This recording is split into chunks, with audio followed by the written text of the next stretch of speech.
slips and a short leg for the right-handed Van der Hoogten, who goes for a big heave. It goes high up into the air, should be a catch at mid-off, and it is taken by Graham Van Buren, the Gloucestershire captain. Punches the air towards maybe some Gloucestershire supporters. On Price this morning as he starts a new over, and that's bowled him off stump, pushing forward down the wrong line, and David Lloyd is bowled by a very good delivery. DeLange in bowls, and he's bowled him. North East has gone for 9. Glamorgan in trouble at 35 for 3. And DeLange gets congratulations for his first wicket for his new county. Score, but was set upon by Eddie Byram towards the end of the session, and immediately Byram is swishing at that one. A drive attempted through the covers, and he's edged it wide of slip, and it goes for 4 runs. That was bowls to Byram, turns that one nicely on the leg side. Has he found a gap? Yes, he has. Wide of fine leg as Dale is in, and Carlson drives back down the ground. Nice shot, nicely timed, nicely executed. Nothing that DeLange can do about that. 4 runs. Extra desperate to grab the wicket of Carlson now, but Carlson instead comes down the pitch and slaps it straight past him. Van Buren tries to get there from mid-off, but has no chance of cutting that one off. Dale bowls, Carlson pulls. That will be his half-century. It's just stopped on the backward square leg boundary. In fact, it's just a single. Excellent work from Ben Charlesworth on the field. Sub Ben Charlesworth. That is Carlson's half-century. Off just 68 balls into bowl, and Byram is caught at slip, trying to cut thick edge, and Ollie Price took a good low catch. Gloucestershire have the breakthrough they've been striving for the last couple of hours. The pavilion, as in comes the next ball. Down the pitch comes Billy Root and plays a big shot in the air, sails over the boundary just in front of us. Not very many balls for Joe Root. 38 is the next ball down the pitch, and that's gone a long, long way. It's cleared the boundary boards, it's gone into the, well, where crowds would be sitting, there's nobody here. It sailed away for 6, and that was it. Here comes Price and bowls to Carlson, and Carlson is forward, plays away back with a square on the onside. He scampers the single, and there is his century. And he's absolutely overjoyed. Punches the air, raises his bat and helmet as well, salutes the balcony. And why not? Because it's been a hugely entertaining innings, and that 100 coming from 128 balls. I've looked at the wrong number. This is down the leg side, is it? No, it's not. It's been given out LBW by Steve O'Shaughnessy. So Ollie Price claims a wicket as Ollie Price fires that one in, and Cook fires it away through the covers with a lovely looking drive and gets off the mark with a boundary. Over the wicket to the right-handed Cook, who drives pleasantly through the offside for 4 runs up towards the scoreboard at the River Taff end. Yes, Singdale again in bowls short, and that's hit away out of deep mid-wicket, and the applause you will hear is for Root's 50. Well played 50 has come off. Need 1 further wicket for their 3rd, the maximum bowling points, as DeLange has the ball in his hand to bowl his 22nd over, and he'll be bowling to Billy Root from the Cathedral Road end, running away from us in the media box. And DeLange is in round the wicket bowls, and Root is underway first ball. He's steered that one nicely between point and cover, and it's run away for 4 runs. 392 for 8. Well, that's a pleasant shot first up from Root. Am I fair in saying that I don't think that would have gone for 4 on day 1? I think that's a valid point, actually. It was just a well-timed push, but as you suggest, the outfield does appear to be drying up. Yes, when we got underway on day 1 after some heavy showers, or between some heavy showers, the ball definitely wasn't travelling very fast over the outfield. and there were several normal 4s that became 2s. So DeLange is bowling with 3 slips, third man, 3 on the offside, saving the single, as that's through outside off stump. So just 2 on the leg side. We're at mid-on and fine leg. Should Root get anything he can play through square leg and mid-wicket, there is a vast gap there. He tinkered about with his field a fair bit yesterday to Van Buren. Just, I mean, at one stage, Zafar had a sort of, what was it, at least a 6-3 leg side field. At least it shows their thinking. DeLange is in to bowl, and Root plays this one again through point, and we'll pick up 4 more, I think, as it's raced away to the boundary. And Glamorgan move on to 396 for 8. I spoke to the guys doing the analyst work, and they'd been watching DeLange's pace more so than we can here, and I don't think it really dipped below about 82 miles an hour throughout his 21 overs, which, you know, even when you think of somebody like a Jofra Archer who can get it up there way above 90 miles an hour, he still has some spells where he's only bowling at sort of, you know, mid-80s or whatever. So to sustain that sort of 82 miles an hour or roughly throughout the day is pretty good going. DeLange to Root again, who turns it into that vacant leg side and will pick up the single as Van Buren scuttles to his left from mid-on. 397 for 8, and DeLange will have a couple of balls at the relative lower order man James Harris, though of course he has batted as high as 6 for Middlesex in his time, has slid down a little bit since returning to Glamorgan. Didn't really get in the runs to any significant degree last season, but on his day a capable bat. He's on 4 not out. 397 for 8.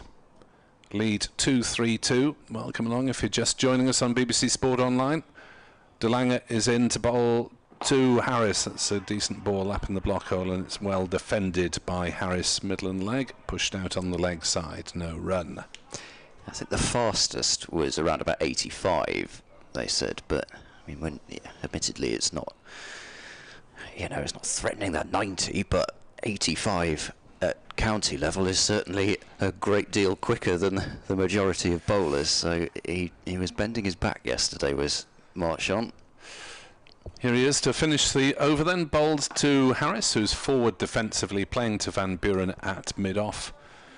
And there is no run. It is one of the problems of this Glamorgan attack that there's a lot of right arm mid-70s bowling, which is fine, but you could do with a little bit of variety. You just saw the one over of spin from Kiran Carlson on day 1. Tom Price, who, like Marchant DeLange, performed pretty respectably given his team was under pressure yesterday, and he's a relatively young man at 23, has claimed a couple of wickets, might have been more. Yeah, 2 for 52. I mean, you very much take those figures most days, and the economy was very good as well, just around about 2.4 and over. 4 no balls, but I suppose in the grand scheme of things they didn't prove costly, and if you take out the 4 no balls, he'd be going at under 2 and over. So he bowled well, bowled accurately, as, to be honest, he's going to need to, because whilst he's talked about wanting to add more pace, I don't know if he's going to be a sort of express pace bowler really, as he bowls to Root. Root cuts away out to deep point, and there will only be that single because Gloucestershire have the boundary rider out there. So 398 for 8.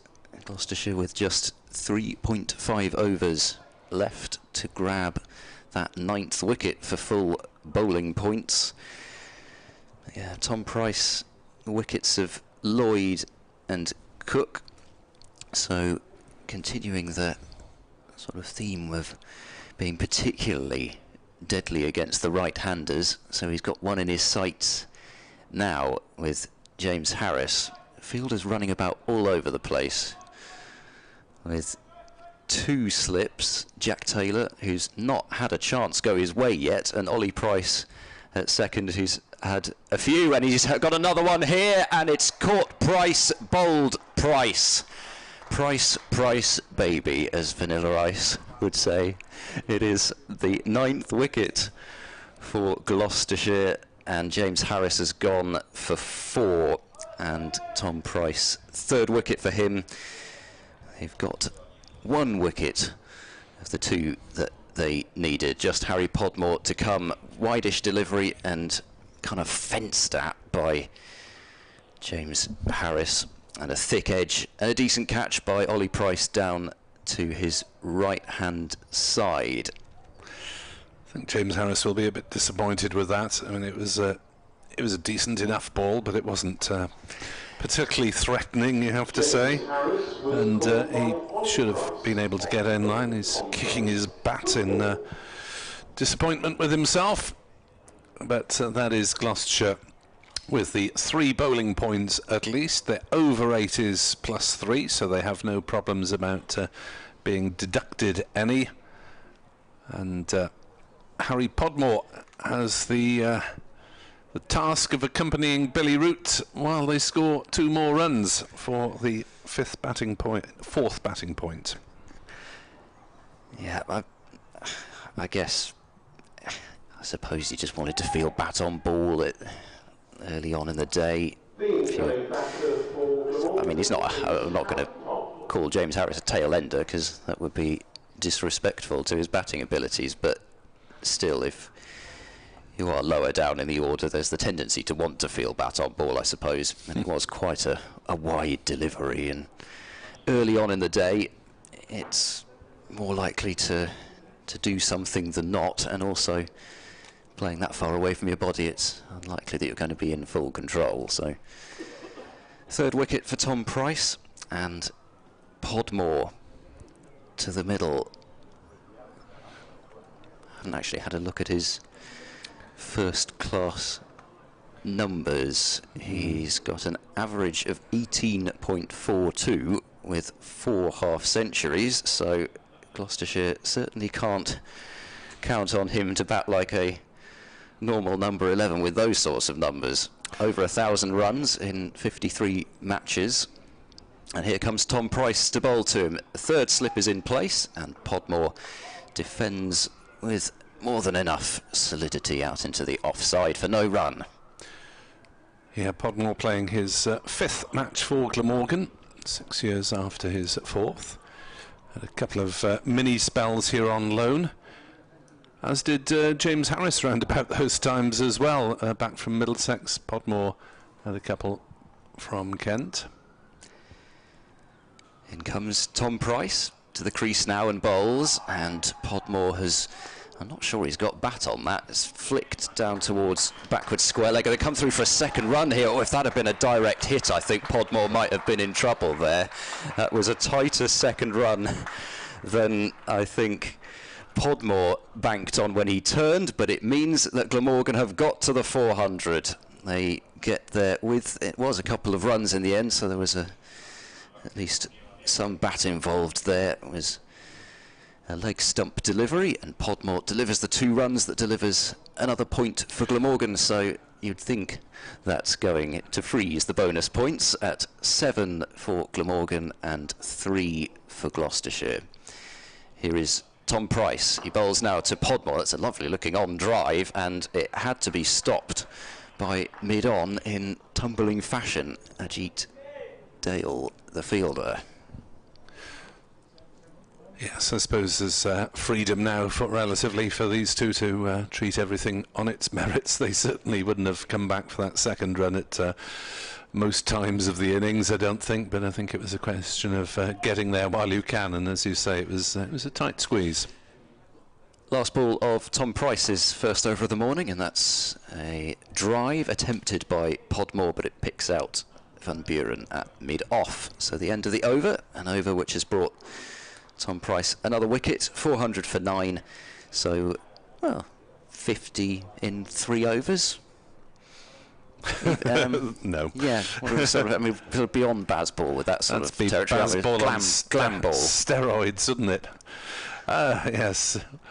Well, Glamorgan have tended to be a team that most of their batters prefer to get on with it if they can, to be honest. David Lloyd certainly was promoted to opener with that intention of improving their scoring rate when he was partnering Nick Salmon, who is an obdurate, traditional sort of opener. De Lange then to bowl the third over of the day. 12 runs for 1 wicket in the first 2.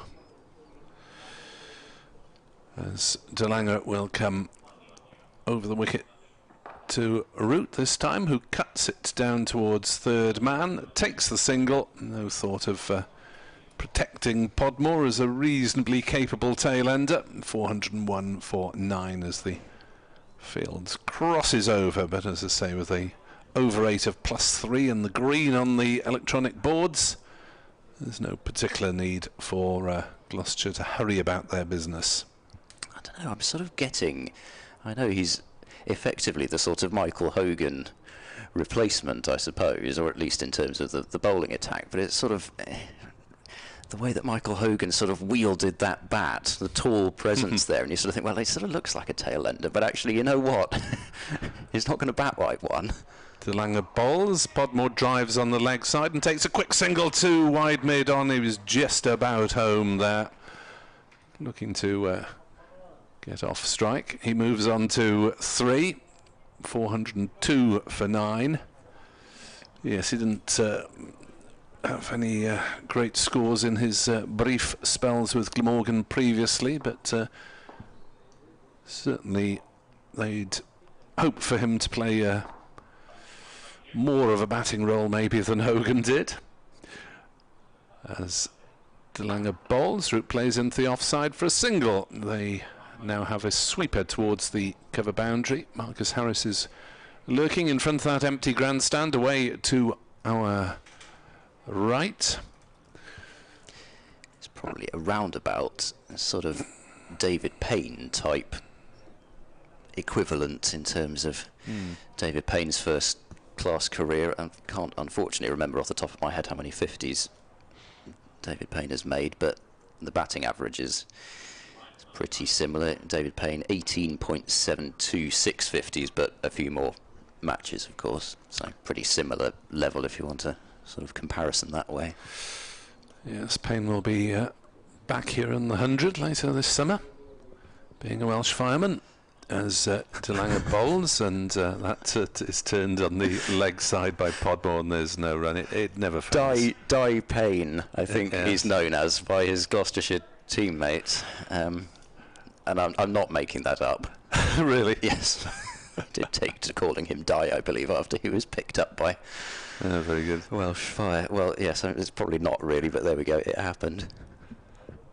Here comes De Lange in to bowl. Full length ball is driven by Podmore, but not quite timed out into the covers, and there is no run. You never underestimate the ability of cricketers to come up with rubbish nicknames. Yes, well, it was in the olden days on TV when they used to have that sort of segment on the graphics for the T20. We didn't need to know anything about their batting average or strike rate or anything. We just know what their nickname was and their favourite band or something like that. But it was all filled out by their teammates. Yes. So you used to get some ones which were more entertaining than others. But the nicknames, Stokesy, Broady, Yes. Rooty. As De Lange is in and bowls, and Podmore turns on the leg side, thinks about a quick single, but is deterred as Van Buren moves smartly to his right. End the over, 403 for 9 are Glamorgan, having lost the wicket. James Harris caught Price O, bowled Price T for 4. Gloucestershire therefore getting their mini target of the morning, a third bowling point, and Glamorgan getting their mini target, the fourth batting point. Well, 12 more runs, lead of 250. Not that it's a sort of, I suppose, even a psychological milestone, but I suppose from a fan's perspective, it's another 50 runs, which, on top of, well, I mean, it doesn't really make any difference, I think, to anything that Gloucestershire would do, but it's just another one of those things. Fans like round numbers. We like round Commentators numbers. Yes, like round exactly. numbers, but for leads, first innings leads, yes. We certainly particularly like them when it comes to actually working out what the numbers are. So Billy Root has just the sort of wide gully in place, and Tom Price has bowled him a half tracker, which Root has clothed out to Harris on the forward square leg boundary. Who would have expected, I think, to do a bit more damage with that one if he got that delivery again. And so Gloucestershire get, I suppose, what they seem pretty much to be bowling for, with so many fielders out. There was that deep square, there was the deep cover, third man, long leg, all out on the boundary for Billy Root. Plenty of gaps for him just to drop and run for a single. So Podmore on strike, Root to 117. Glamorgan 404 for 9. Tom Price bowling to Podmore, who drives in the air and is caught high up at backward point. And Chris Dent, a very safe pair of hands. It was just a question of whether he was going to be able to reach it, but he actually made that look pretty easy in the end. I thought it might have been going over his head, but he reached up, took the catch above his head, pretty much full stretch, but not really having to get off the ground, two-handed. And Tom Price gets a fourth, 4 for 56. He finishes with tremendous figures for him. Glamorgan all out, 404, lead 239. So that'll do Billy Root's batting average some good for the season. 117 not out, his first century in almost 2 years. His last one was at Headingley, when Glamorgan played against Yorkshire, a game where their victory effort was denied largely by losing 2 sessions to the snow. Hopefully that won't be the case when Glamorgan travel there in a couple of weeks, or 3 weeks' time, 4 weeks' time maybe. 404 all out then. Ed and myself will be back in just under 10.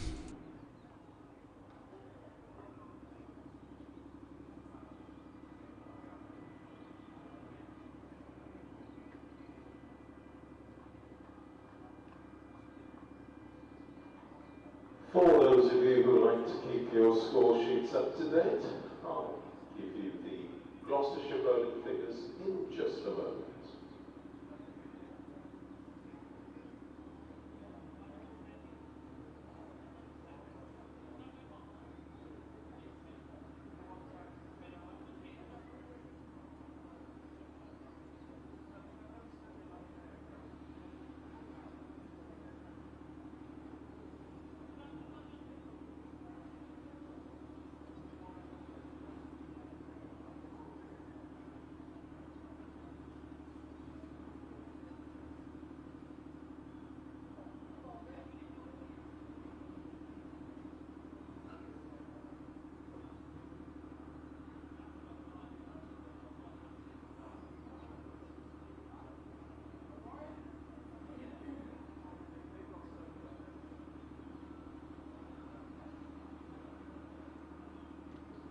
So Glamorgan all out for 404.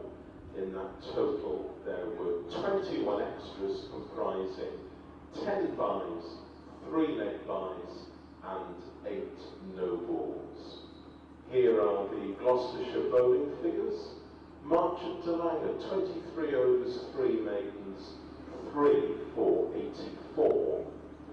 Zafar Gohar, 28 overs, 3 maidens, 1 for 111.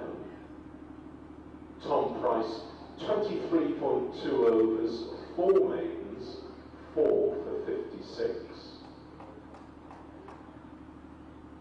Ajit Dale, 15 overs, no maidens, 0 for 71. Graham Van Buren, 11 overs, no maidens, 1 for 31. Ollie Price, 6 overs, no maidens, 1 for 30. Jack Taylor, 2 overs, no maidens, 0 for 8.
Well, an early break on day 3 then for the change of innings. You're listening to BBC Sports Online, also available via the Glamorgan and Gloucestershire Club websites.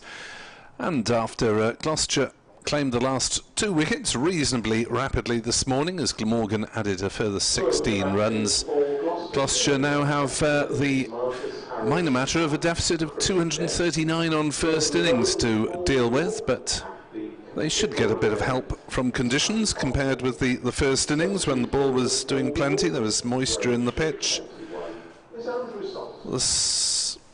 The sun is out at the moment, and an announcement that Andrew Salter is on the field, presumably for the struggling Colin Ingram, who batted at 9 because of neck problems. So not wishing to aggravate that, obviously.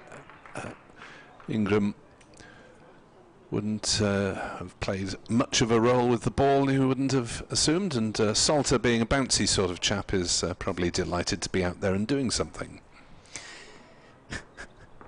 So what is well, every team's got at least one, haven't they? Can't keep still in the dressing room. Here comes Podmore to bowl the first ball to Dent, who cuts, and it's hit firmly and straight to Byram at point, and Dent will have thought he might have got off the mark in style there, because it's a well hit shot. I suppose at least from his point of view, he has felt one out of the middle of the bat, because in the first innings, 3 from 31 deliveries, he was dropped by Ingram on 2 as well, so it'd be nice for him to feel the middle of that bat for the first time out in the middle this season. Podmore into the left-handed Dent, who's defending this one on the offside. Again, Byram is the fielder. Yes, Andrew Salter is a bouncy sort of bloke, but we've got Marnus Labuschagne arriving in a couple of weeks' time, who is quite the presence in the dressing room, I'm told. I sort of imagine when he's not, rare occasion that he's not batting, bowling, fielding, sort of picture him just doing laps of the ground, that sort of energy, or maybe Indeed. laps of the dressing room. In comes Podmore again from this Cathedral Road end. Bowls, and Dent will get off the mark here, angling one down to third man for a single, one without loss. It's just such a shame he's Australian, isn't it? I mean, he's such a nice guy, and it's just tremendous to see that sort of character and personality out on the field. But why did you have to be Australian? Yes, not sure whether I'd entirely enjoy being Mrs. Labuschagne, given that he's probably on it most of the time, if you like, in cricketing terms. I'm sure her knowledge of cricket has been greatly improved. Going for a moment there. Greatly improved since marrying him. As Podmore is in and bowls, and Harris is forward defending. Marcus Harris, this is the second Harris to take to the crease this morning. Yes, I think peak Labuschagne was on a wet day at Canterbury, with no play for numerous hours. He managed to get hold of a plastic bat and ball and stumps, and was sort of knocking round on the outfield with a couple of colleagues in front of the dressing room, playing some sort of beach cricket style. Here is Podmore to Harris, who's beaten, I think, by that one, pushing forward through to Chris Cook it went. Yeah, that was sort of similar to the Price to Byram type plays and misses, I think, where Harris didn't push too hard at it, but he did play at it. Yes, just withdrew his bat at the very last second. Podmore, first innings, 14 overs, 1 for 25. Very tidy, as he is in to bowl, and Harris shoulders arms. Not a great deal of carry as it goes through to Chris Cook. Podmore certainly not lightning fast, but in terms of British seamers, he's obviously going to be posing questions in these early stages of the season. Michael Neser is due to arrive in time for game 2, as far as we know. And that is, remind me, who's that against? that is against Durham in 2 weeks' time. Glamorgan have the bizarre situation of sitting out the second round after one game of the season. Yes, well, and again in a parallel with last season, Gloucestershire's opponents, Northamptonshire, had exactly that last year. Gloucestershire last season went pretty much flat out all the way through until the T20. Whereas this year they play 4 rounds, have a round off, and then play 2 more. In comes Van der Guchten, the 5 in the first innings, but he starts off with a very friendly short wide delivery, which this time Dent does not hit straight to the fielder at point, but crashes to the extra cover boundary for 4, 5 without loss. Gloucestershire, and Dent with his first boundary of 2023. Yeah, that was nicely timed again. And Dent will be happy to have that one on the board, 5 without loss. If there are even numbers of teams, why on earth do we need to see teams sitting out rounds? Here is Van der Guchten round the wicket, bowling to Dent. Dent guides that one through the wide gully region down to third man for a single. So Dent 6 from 5 deliveries, all 6 of Gloucestershire's runs so far. Gloucestershire will have Yorkshire next. Second year in a row that they've opened their home campaign against Yorkshire. They'll be hoping for the opposite result, though, from last year, where Harry Brooks scored a century, yet another one, and David Malan saw Yorkshire home in that chase in the second innings. Van der Guchten bowls to Harris, and Harris pushes firmly at that one, and thankfully from Gloucestershire's point of view does not get any bat on it, and it goes past the edge through to Chris Cook. Van der Guchten, after a rare lapse in line and length to start the over, has settled back into the sort of area that he was bowling when he was picking up the wickets in the first innings. 4 consecutive LBW decisions. He's bowling now to Harris. Good delivery, which needed to be kept out, or that would have been another LBW to the collection, but Harris defended it firmly up towards mid-on, and there is no run. 17 overs, 8 maidens, 5 for 26. He removed numbers 4, 5, 6, 7 and 8 in Gloucestershire's order, with the 4 LBWs in a row, and then Zaffer was caught behind. As in comes Van der Guchten and bowls, and Harris defends a ball on off stump up to mid-off. It was such a routine piece of fielding, I'm afraid I took my eye off it, but somehow the ball was dribbling behind him, but it wasn't far enough for Gloucestershire to be tempted to grab a cheeky single. Yeah, Yorkshire's bowlers are being held up somewhat by Leicestershire. After Yorkshire piled up 517, Leicester 232 for 5. Pete Hanscom, 72 not out. Van der Guchten tight to the stumps, bowls to Harris, who clips that one firmly, trying to find a gap wide of mid-on, but it's well fielded there by Billy Root, and that is the end of Van der Guchten's first over. 6 without loss. Gloucestershire trailed by 233. That name still never ceases to be fun to say. Glad you're amused. Yes, so Leicestershire have got Hanscom on 72 not out, finding some success after struggles around the county circuit, the Australian. And Rayan Ahmad is there on 31 not out. Enter stage right, Edward Bevan. As Harry Podmore will come in from the Cathedral Road end. Thank you to Ed Seaborn. He'll be back in half an hour or thereabouts. And forward comes Dent and blocks the ball that just dribbles back past the stumps. And there is no run. 6 without loss. Dent has those 6. There are 95 further overs available today, and with the weather set fair, we expect them all to be bowled if necessary. Had a long and full day yesterday as well, as Podmore bowls edged, and that's through the slips for at least a couple of runs, possibly 4. No, it's picked up just inside the third man ropes. Did that one carry? I'm not sure that it did. The fielders in the slips are on their knees looking down. Carlson suggesting that he might have scooped it up on another day. The replay shows on the video stream that the ball on the half volley, I think, to Carlson at slip. I don't think we can put that one down as a chance. 2 runs to Dent, 8 without loss. Podmore in, bowls, and defended by Dent on the off side. And there is no run.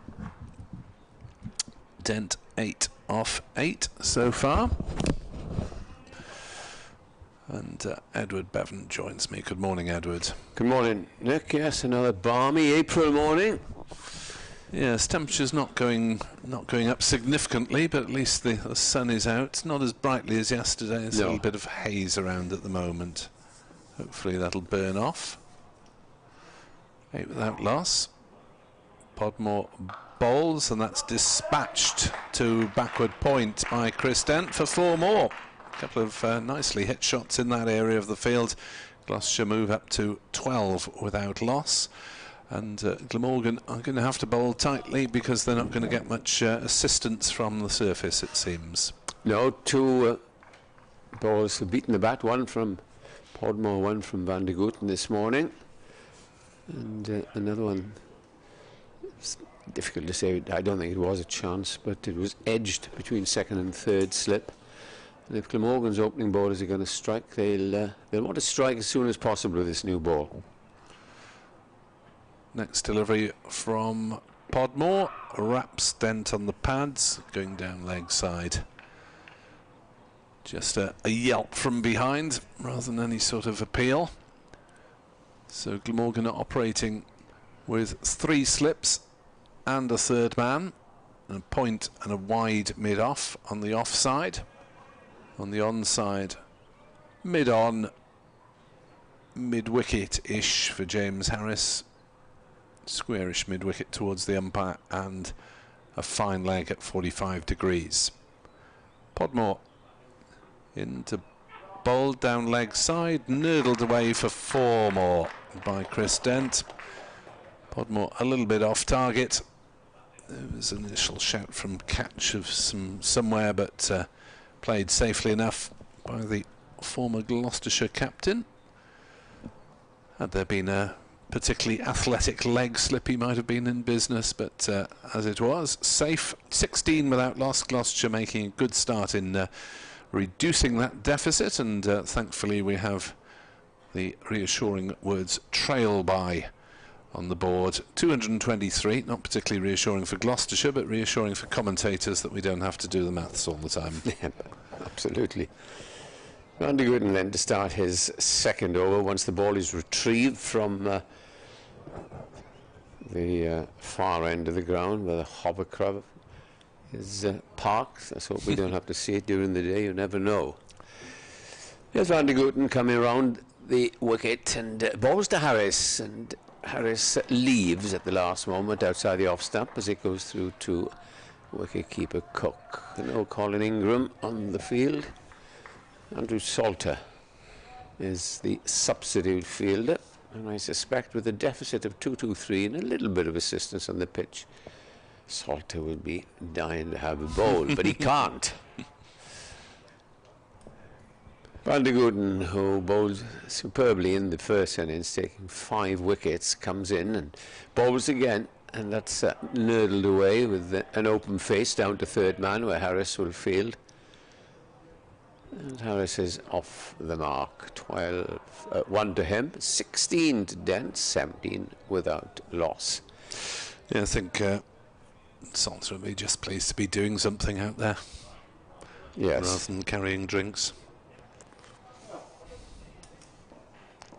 3 slips. No gully though. The gully has been taken away and put on the onside. As Dent waits in, comes Van de Gooten, bowls to him, gets down on a full length ball and pushes it away out to that man at short mid wicket. Who is Andrew Salter? The slips, David Lloyd at first slip, Sam North East at second slip, and Carlson substituted in the field, or in the position it would be better to say, but Colin Ingram normally fields third slip. And when Labuschagne comes back, he will also be in the slip cordon. As Van de Gooten from the river end comes and bowls, and this is pushed quite confidently off the back foot, out to mid-on. There is no run. The field there is the Centurion in the Glamorgan first innings.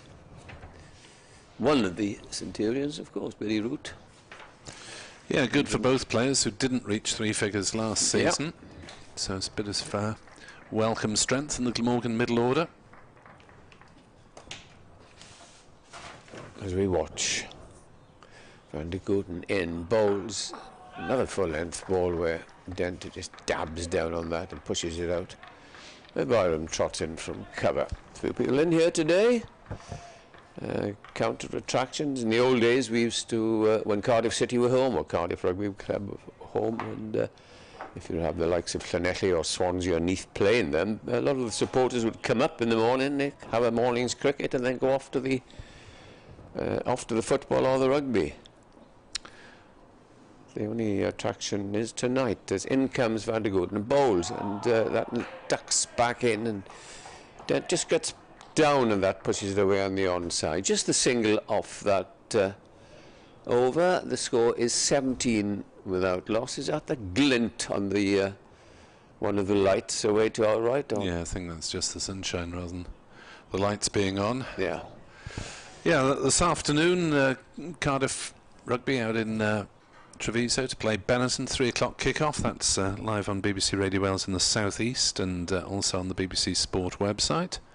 Is that just an ordinary league game? Or no, it's a European quarter-final. Challenge Cup, yeah. Yes, it's the one Cardiff have won a couple of times. And then the football is back on Monday. As Podmore is in to bowl to Harris. And he's driving at that one and missing. And it's well taken by Chris Cook on the second bounce. No real carry in the pitch, it appears, at the moment. And maybe Cook and the slip court will need to come in a metre or so. No, I didn't say Cardiff won the Senior Cup many years ago. The challenge, not the Challenge Cup, the European Cup. No, there hasn't been a Welsh winner of that. They were finalists in the first season. I think I did that game out in Dublin. As that is driven by Harris. Defensively to mid-on, no runs, 17 for naught. Cardiff's only senior final was here in January '96 against Toulouse in the first year of the competition. They played. I remember watching them out in Dublin in a big game, so possibly a semi-final. 17 for naught. As in comes Podmore. Bowls driven firmly through the offside by Harris. That should be his first boundary, or will it be hauled up? No, the enthusiastic Salter goes sliding back towards the grandstand and gets his throw quickly returned, and Harris picks up a couple of runs. Gloucestershire 19 without loss, 220 runs behind. Making a positive start, and Harris is very watchful, waiting for that half volley. What's Harris doing on the floor? Writhing in agony? No, he's doing his Van de Gooten, rather. He's doing his exercise.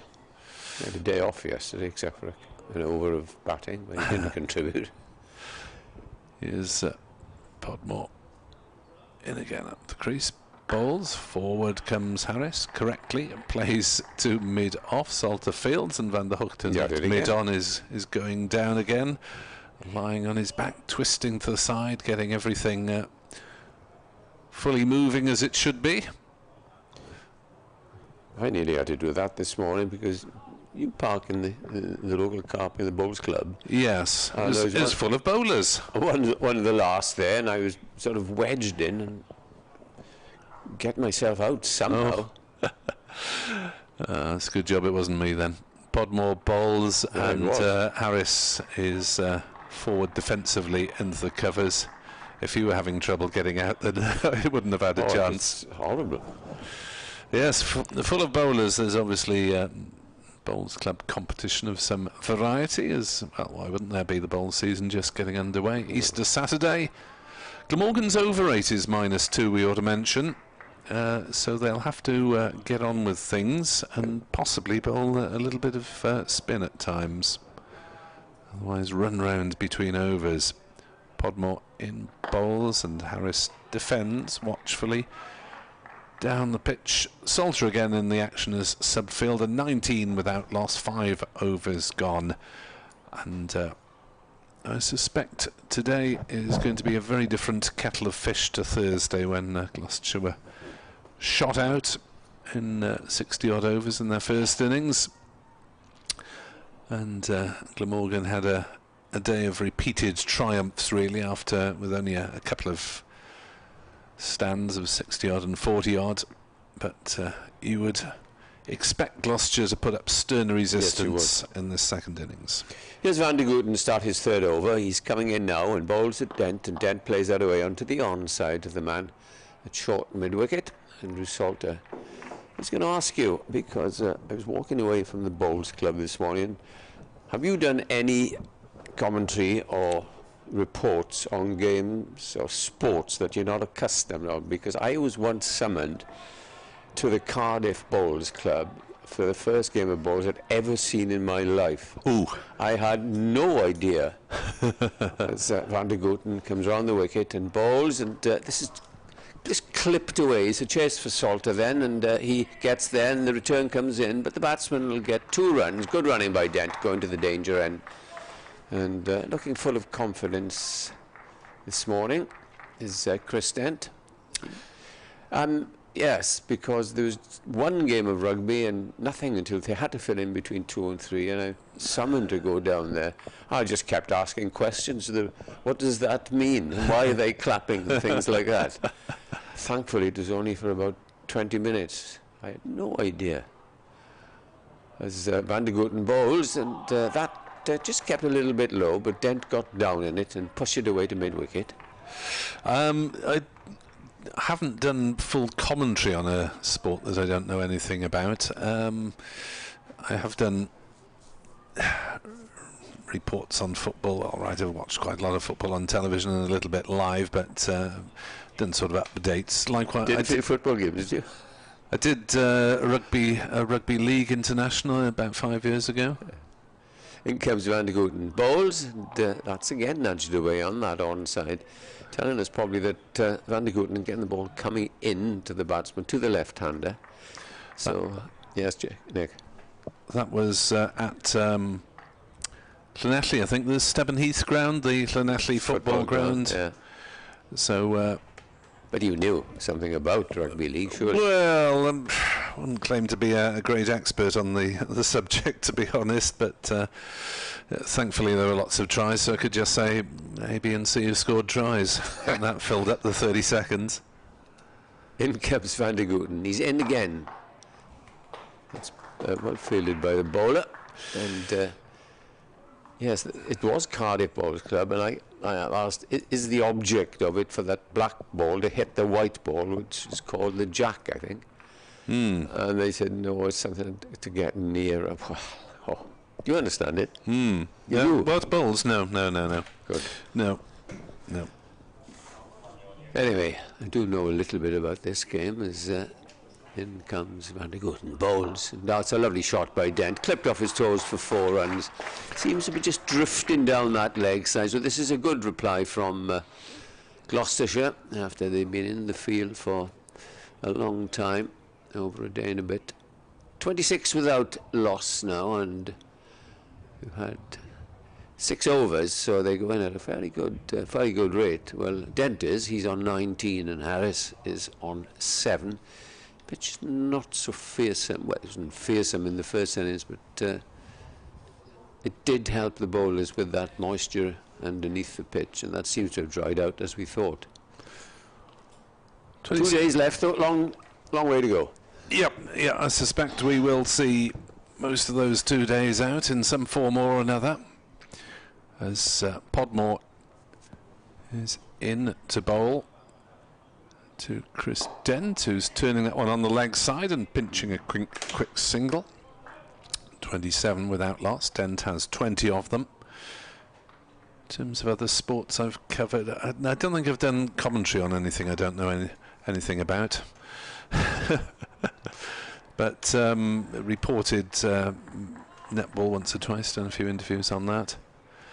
But a lot of lacrosse? No, haven't gone that far. Of course, the Celtic Dragons used to play next door at the Sport Wales National Centre there across town now. As Podmore is in to bowl, and that's defended by Harris out on the offside. In terms of watching netball, when my daughter used to play club netball next door in the sports centre, met quite a lot of other sports people. Chris Cook, the Glamorgan keeper, used to be there because his wife was playing. She was a netball international for Wales, and met several other rugby types there. Ed Jackson's better half, as that is through outside off stump. She was an international as well. Neil Jenkins saw watching his daughter there. Then you've got George North, whose wife was a top cyclist. That's right. Yeah, that's right. So plenty of cross-sport links. Yes, I used to you might talk a lot of rugby or cricket when I was watching my daughter play netball. In comes Podmore. Bowls to Harris, who drives beautifully through the offside, racing away to that unprotected cover point boundary for 4 in front of the grandstand, leaning into that one. And anything remotely off target, Gloucestershire have shown they're willing to put away. That was a wide-ish delivery from Podmore. Yeah, apart from one edge to the slips, he hasn't bowled particularly well, Podmore, in this second innings. Looks rather laboured as he comes up to the crease, but might just get something to move off the pitch. The ball is still relatively new, but a slip has already been taken out. Just the 2 slips. Podmore's in, bowls, and again driven through the covers, and that'll be the same results. Yeah, poor bowling. Slightly straighter the shot, but Harris recognising the half volley when he sees one, smashing that one away. 35 without loss. The deficit now 204, and Gloucestershire going along at 5 runs and over in these early stages after a couple of not quite buffet balls, but not great deliveries from Podmore, who's now conceded 22 runs in 3.5 overs. I wonder if Glamorgan will stick a sweeper back on that cover boundary if this continues.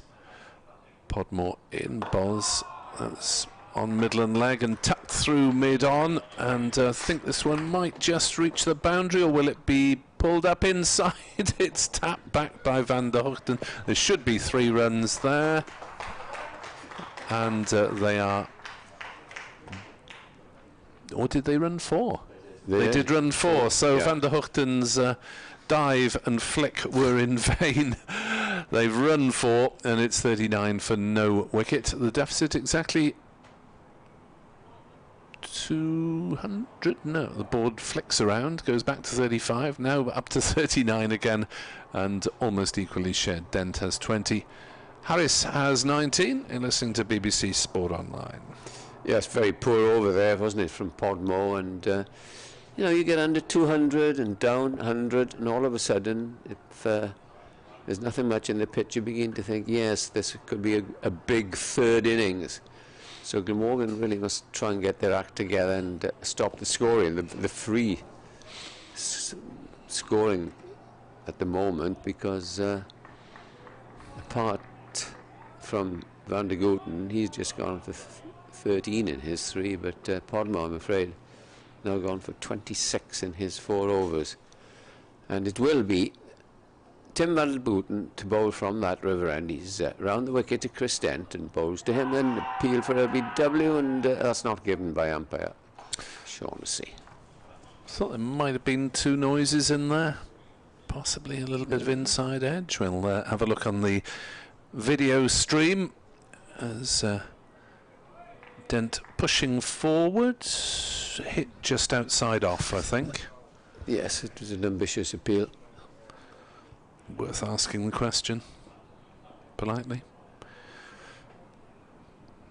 Van der Booten has got 3 slips as he comes in again and bowls, and this time Dent is off the back foot, just nudging it down to third man where Harris will run in, and Harris perhaps won't be long before he is bowling if Podmore can't get his act together. Yeah, I suspect Podmore one more, 5th over. Moot point, as a bowler, I wonder, do you appeal for anything in the hope of wearing down the umpire, or do you be more judicious and selective in your appeals and not annoy the umpire too much? I think good umpires will give it as they see it. Van der Booten bowls straight delivery, which is played back down the pitch. If you had a lazy morning and you haven't time, you've been shopping or whatever, just to say that Glamorgan moved on this morning to 404. They got the 4th batting point, overall points of 7 to 3, and the 2 batsmen that were out, Harris for 4 and Podmore for 3, and now in reply Gloucestershire made a very good start indeed, as the next ball beats Harris outside the off stump as he prods forward. You would expect that, of course, with the new ball, relatively new. Harris is on 19 and Dent is on 31. Harris having a profitable over against Podmore in the last over. Be an update for BBC Radio Wales listeners in around 3 or 4 minutes' time. Should be in during my over, I think.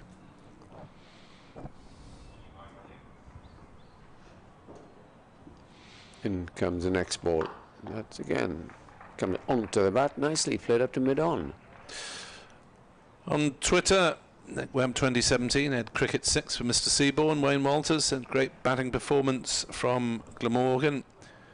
Sarah Jones says good day today. We'll go a long way towards some very important points. Steve West optimistic that Glamorgan could win in 3 days. Don't think so. Don't think so. I'd be surprised if that happened, Steve.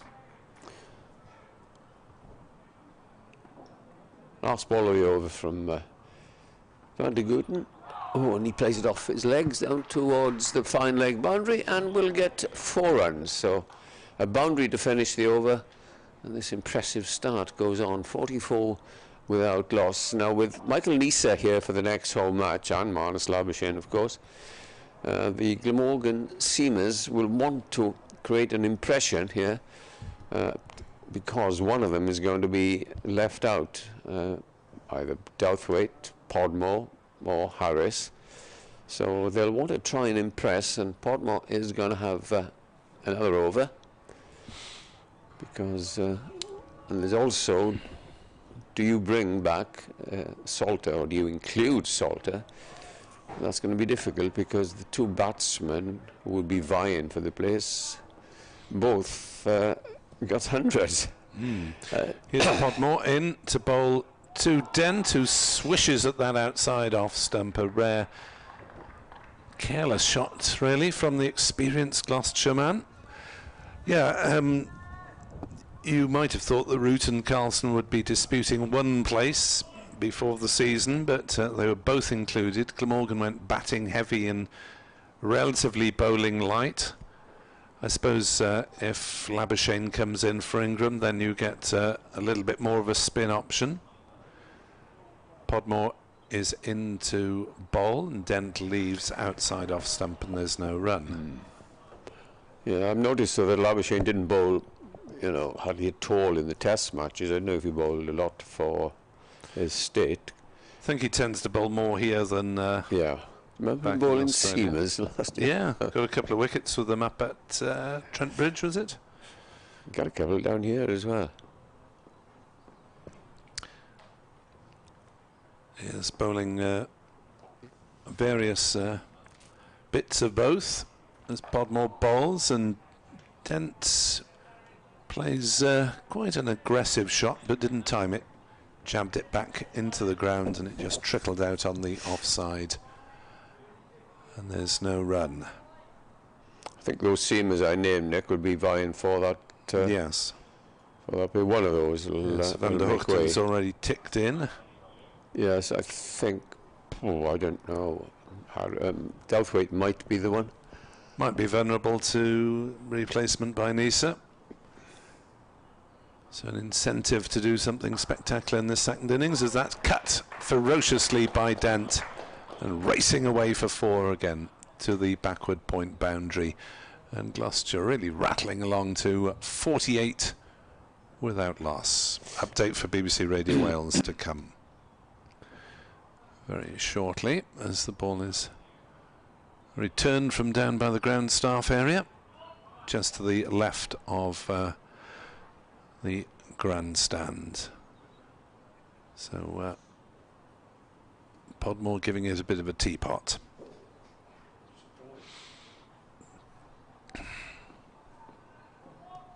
Gloucestershire 48 for naught in their second innings. That's still 191 behind, but they've made a bright start to reducing that first innings deficit, with Dent on 25 and Marcus Harris on 23, and there's another 4 runs to the Gloucestershire cause. Glamorgan all out 404. Billy Wright finished 117 not out. They got the extra bonus point, as did the visitors. Gloucestershire 52 for naught, trailing by 187. And that's slightly help yourself stuff from Podmore there.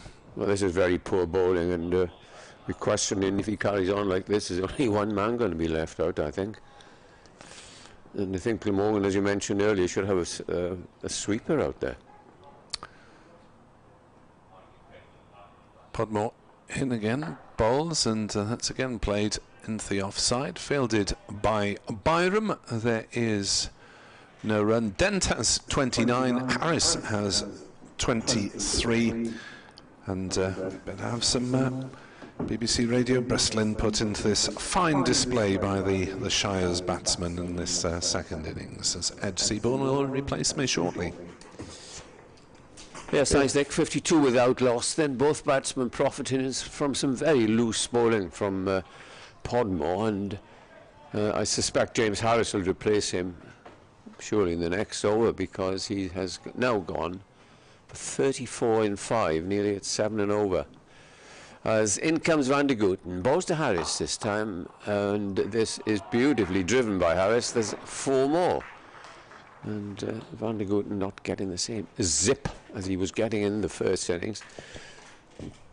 And is back alongside me, and we did say that this pitch had gone much calmer than it did on the first day, and these two profiting from some loose bowling, it must be said. Yeah, I mean, Van der Hoogten has, I think, for the most part, kept it relatively tight, but even he seems to be copping a little bit of tap now. And he comes again and bowls, and oh, that was a false shot there by Harris, well wide of the off stump, and he was in rather 2 minds there as the ball went through to wicketkeeper Chris Cook. I think he was beaten on the inside edge there. Yeah, it's gone past the inside edge. It was almost more of a danger of him dragging that onto the stumps than being caught behind. But that is what I was actually going to say. That shot proves exactly the point I was going to make. You almost feel as if Gloucestershire have come out in attacking fashion. They're playing their shots. Here's the next ball, which is wide of the off stump. And you almost feel as if actually the most likely way they're going to lose their wicket is by playing one shot too many, by selecting the wrong ball, rather than necessarily, and it could still happen, the ball's still pretty new, but this ball has not done much through the air, and it's not done very much off the pitch either, but just those deliveries which aren't quite half volley length that Gloucestershire have tried to drive, that's when they've looked most vulnerable. Next ball is driven firmly, but is intercepted there at mid-on, and there is no run.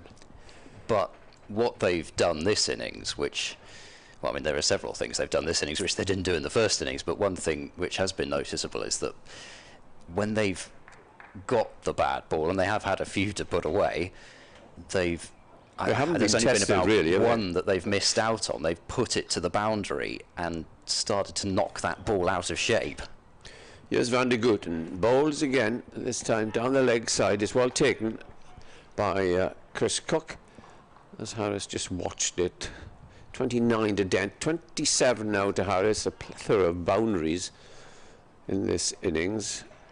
And they, as I mentioned earlier, they haven't been tested, have they? The ball has rarely done anything. Yeah, very few balls have moved off the straight. I think we'll see a change this end. But Van de Gooten has to bowl just this one ball. In he comes and bowls, and Harris is beaten by an authentic delivery, which he played at miss. That's the sort of line he has to bowl. End of the over, and the score is 56 without loss. And the deficit now is 183, and it will be James Harris to place Harry Podmore, who has bowled 5 overs for 34.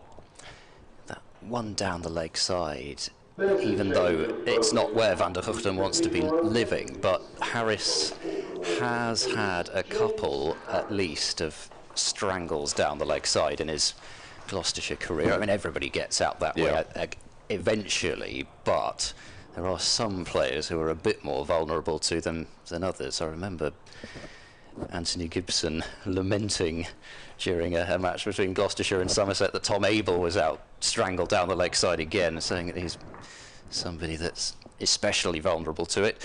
James Harris is into the attack, replacing Harry Podmore, and is on the money to start with, full and straight, and Dent plays up the onside of the pitch for no runs, so not really much of a surprise to see that Podmore has been taken out of the attack.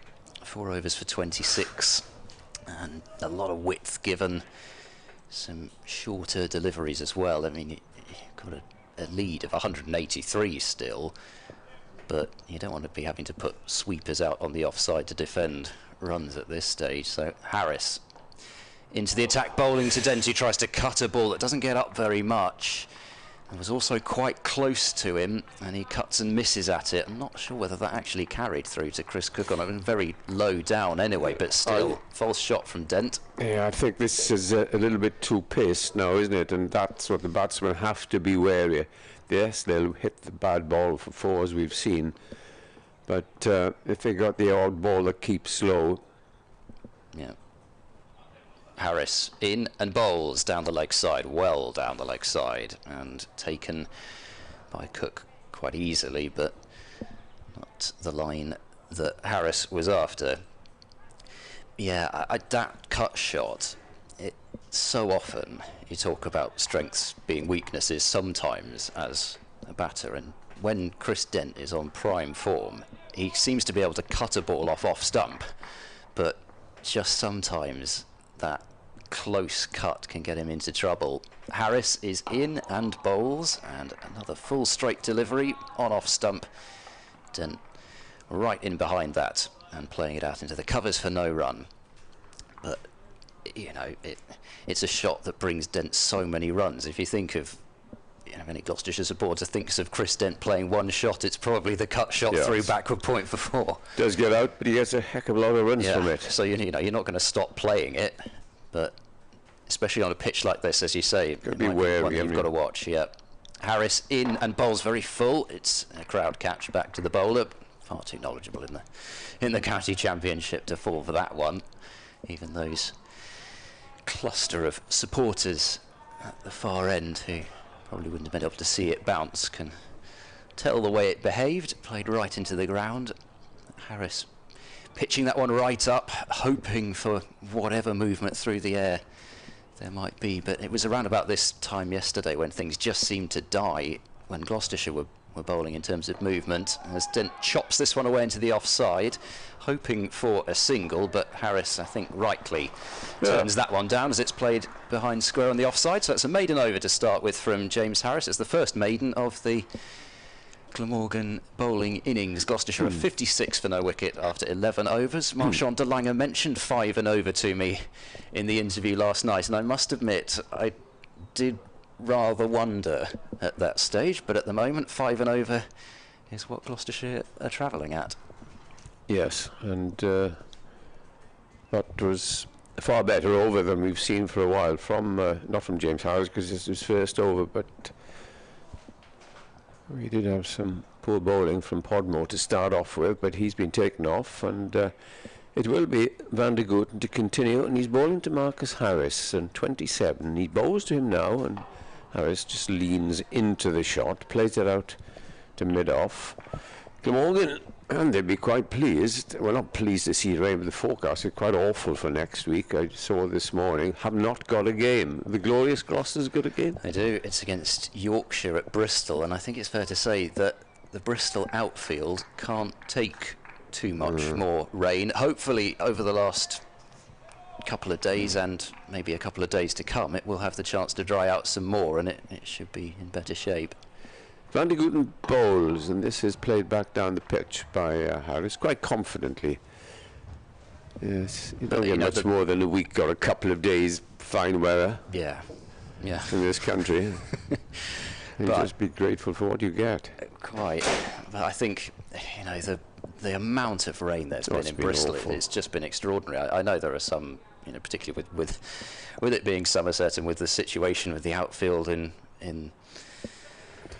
on the first day abandoning play. Van der Gooten bowls and beats him outside the off stump, and Cook gets a ball that dies on him again. But Van der Gooten getting into his groove now. But the rain was really no joke in Bristol. I can tell you that if the first game of the season had been at home, then we may not have been broadcasting, because the amount of water apparently had flooded the lines, so there may not have been able to broadcast. Here's the next ball, and that's edged down to third man rather, and useful over this. They crossed for a single, which takes the score up to 57 without loss. Well, I mean, we would have been able to broadcast, obviously, because we would have gone to the newfangled technology, actually, but anyway, that's just an indication of the amount of rain that there was, the amount of water about. Very, very fortunate here, because this is a wonderful drying ground.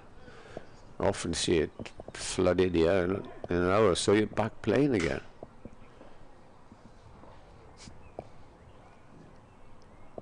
Van der Gooten in and bowls, and this time Dent just dabs it away to short mid-wicket, where it's fielded. There are almost some instances. Carlson. Sorry, Edward.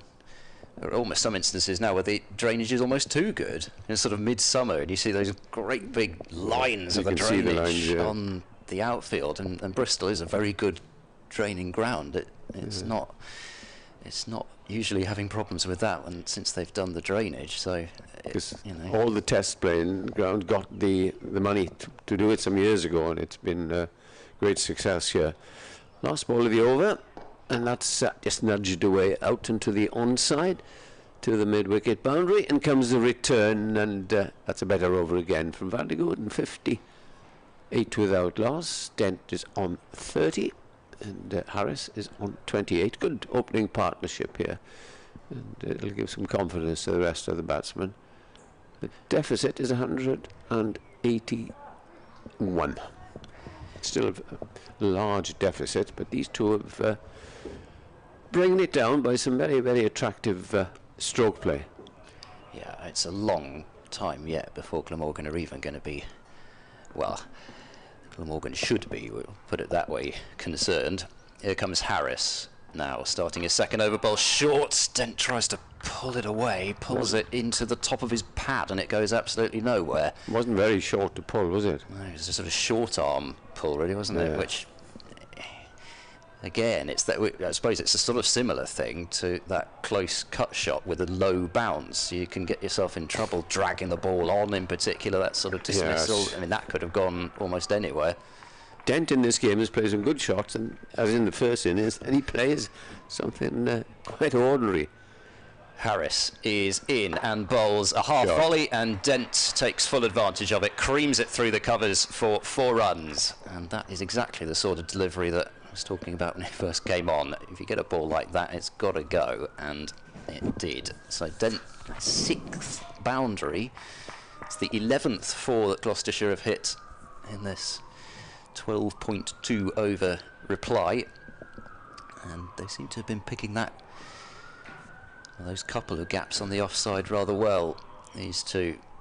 62 without loss. In comes Harris and bowls, straight a delivery, and worked towards mid-on, where Van der Guchten is there to do the fielding.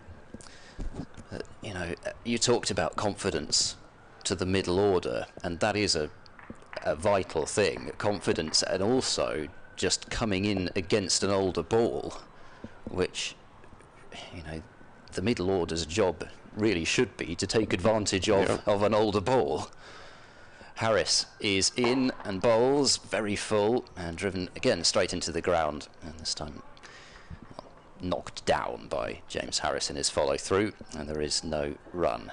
But it is that middle order that has had no batting at all in the pre-season. You know, 33 overs of batting against Hampshire. The bowlers got 60 overs worth. Well, of course, being a warm-up game, there were, you know, something like 6 or 7 bowlers used in those 60 overs. Harris to the crease now, bowls, cut shot from Dent, it's well half stopped at backward point, saved 3 runs there. It'll be a single down towards wide third man, but would, I think, have been 4 without the timely intervention. Dent to 35 with that single, 63 without loss. And of course, one thing I didn't mention was that Gloucestershire's bowlers had to go to the Oval to that marquee. I don't know if you saw pictures of that. As in comes Harris, they're now in bowls. Glamorgan had that a couple of years ago, offside, behind the pavilion there. Right. You walk into it, it's about 23 degrees. So it's very pleasant. And, you know, a good idea if you don't go abroad to these warm countries, you try and make it here, and it did. And I had to make do with that. But well, you do need some outdoor practice, really. Yeah, and that, you know, was apparently the first time that bowlers like Ajit Dale had actually been able to come in off their full run. So, you know, whilst Dale's figures 15 overs for 71 don't make pleasant reading for him, it's got to be taken into account, especially as a young, fast bowler, that particular circumstance of having really barely been able to actually properly run in and bowl. That's right, yeah. Because in the nets often you can't bowl your full run because you're right at the back of the nets. Dan Douthwaite is going to bowl, and he took 2 wickets in the first innings, and he's bowling from the river end and bowling to Chris Dent. And he comes and bowls to Dent, and Dent clips his first ball away out to the mid-wicket boundary. Well, Glamorgan's bowlers have had plenty of practice because they went on a 2-week tour of Zimbabwe. You didn't get to go? No. I was on, well, no. Those days have gone. I used to go years ago, but Nick would have been. But of course, Nick is needed for being the senior rugby commentator. And then, of course, they had a half a game or quarter of a game down at Taunton, and then a full game against the 3-day match against the students. In comes Douthwaite, bowls full-length ball, which is pushed back down the pitch and fielded by the bowler himself. Harris is on 28, and Dent atoning for his first innings score of just 3. He has moved on to 36. I noticed actually in the scorecard of that students match, the man who hit the winning runs with a scoop shot, which I saw the replay for 6, and I was like, it was Will Smale, who'd been playing for Gloucestershire seconds last year. Douthwaite round the wicket plays and gently played up to mid-on. And his sister is Sophia Smale, who's been making a big name for herself already in the women's game, playing for Western Storm and The new the Butts Oval spinner. Invincibles. Yeah, exactly. A slow left armour. She's Yeah. really Cricketing burst onto family. the scene. Yep. 2 slips for Douthwaite. They crouch down as he comes in and bowls, and again that's nurdled away on the onside for a single to Billy Root, who's patrolling that mid-wicket boundary, the short boundary. Score moves on to 65 without loss in reply to Glamorgan's all-out total this morning of 404. And of course, she was part of the England team in the Under-19 World Cup, where That's right. where there was another S. Smale, Sister. Sarah Smale, but not sister, unrelated. Was it? Yeah, I Oh. think she was from Wrexham, if I remember rightly. There's Douthwaite. Past the umpire now, balls, and didn't know much about that. The Dent, he just jabbed down on it, and he didn't quite know where it had gone. It shot away down to somebody who would have been feeling it leg slip, but Cook has to trot over. So he nearly played on, in fact. And There are a few inside edges in Glamorgan's innings, and that shows, I think, that eventually it's going to happen. the ball isn't it? is just keeping up at a little bit low and not coming on to the bat. Douthwaite bowls again. This time it's played up towards mid-on. There's no run. End of the over. Tidy over from Douthwaite to start off with, and it's 66 without loss. Luncheon today will be at 110. 110 as it's been yesterday. Today, catch up, if you like, out of the number of overs that were lost on that first day, and when we had the breakdown. No breakdown in communication, but a breakdown with a hovercraft. Did you ever go on the cross-channel hovercraft? No. Oh, that was one of the best bits of my childhood. Here comes Harris bowling on off stump to Dent. Played up to mid-on, robustly enough by Dent for no run. Yes, with the Princess Margaret, I think it was called, the hovercraft, which, whenever they give something like that a name like that, sort of, it doesn't seem particularly flattering to Princess Margaret, but there we go. Yeah, it's just the most extraordinary experience of sort of bouncing from wave to wave sometimes on that thing. No, it's fantastic. Harris in and bowls wide, and it's driven by Dent without a massive amount of timing, and it won't even go to that short boundary out into the covers, but Dent will trot through for 239 to Dent, 68 without loss. Lead the deficit 171. Yeah, they had that, then there was the Sea Cat, which was also pretty quick, and now all there is the sort of 4-hour chuggers that go across the channel, or you have to use the Eurotunnel. Harris in at bowls to Dent, flicked away fine. It's not going to go to the boundary, and smart work from, I think that is Douthwaite down in the distance, to zip the throw in and dissuade Dent from coming back for 2. So he moves to 40. Gloucestershire 69 without loss. Yeah, watching the hovercraft come in, because you used to sort of park up within view of that. I was always excited by that sort of thing as a child, but the sight of that coming up out of the water was quite something. Harris bowling to Marcus Harris, who somehow manages to get that down towards third man. It might have been at the bottom of the bat there, and it was, and he's going to need a new one, is Marcus Harris. He had problems with the bottom of that bat in the first innings. No doubt he's got plenty in his locker. Yes, well, yes, they all do, don't they? But I think he had it taped up in the first innings, but seems to have broken again. And we got a single, moves to 30. Gloucestershire 70 for no wicket. And James Harris to bowl to Dent, who, with some oohs and ahs from behind the stumps, guides it down to third man for another run. So, rotating strike well, these two. Dent to 41. Yes, good recovery here and a good start, positive start as well. No, only once I've crossed the channel. my daughter was on a gap year in France, and we went from Portsmouth to Caen, C-A-E-N. Oh yes, yeah. And then drove down to the Loire Valley. Beautiful spot. Yeah. Harris to complete the over. Bowls very full, driven on the bounce back to James Harris by Marcus Harris, and the end of another decent over for Gloucestershire. 71 without loss, 41 to Dent, 30 to Harris, trailed by 168.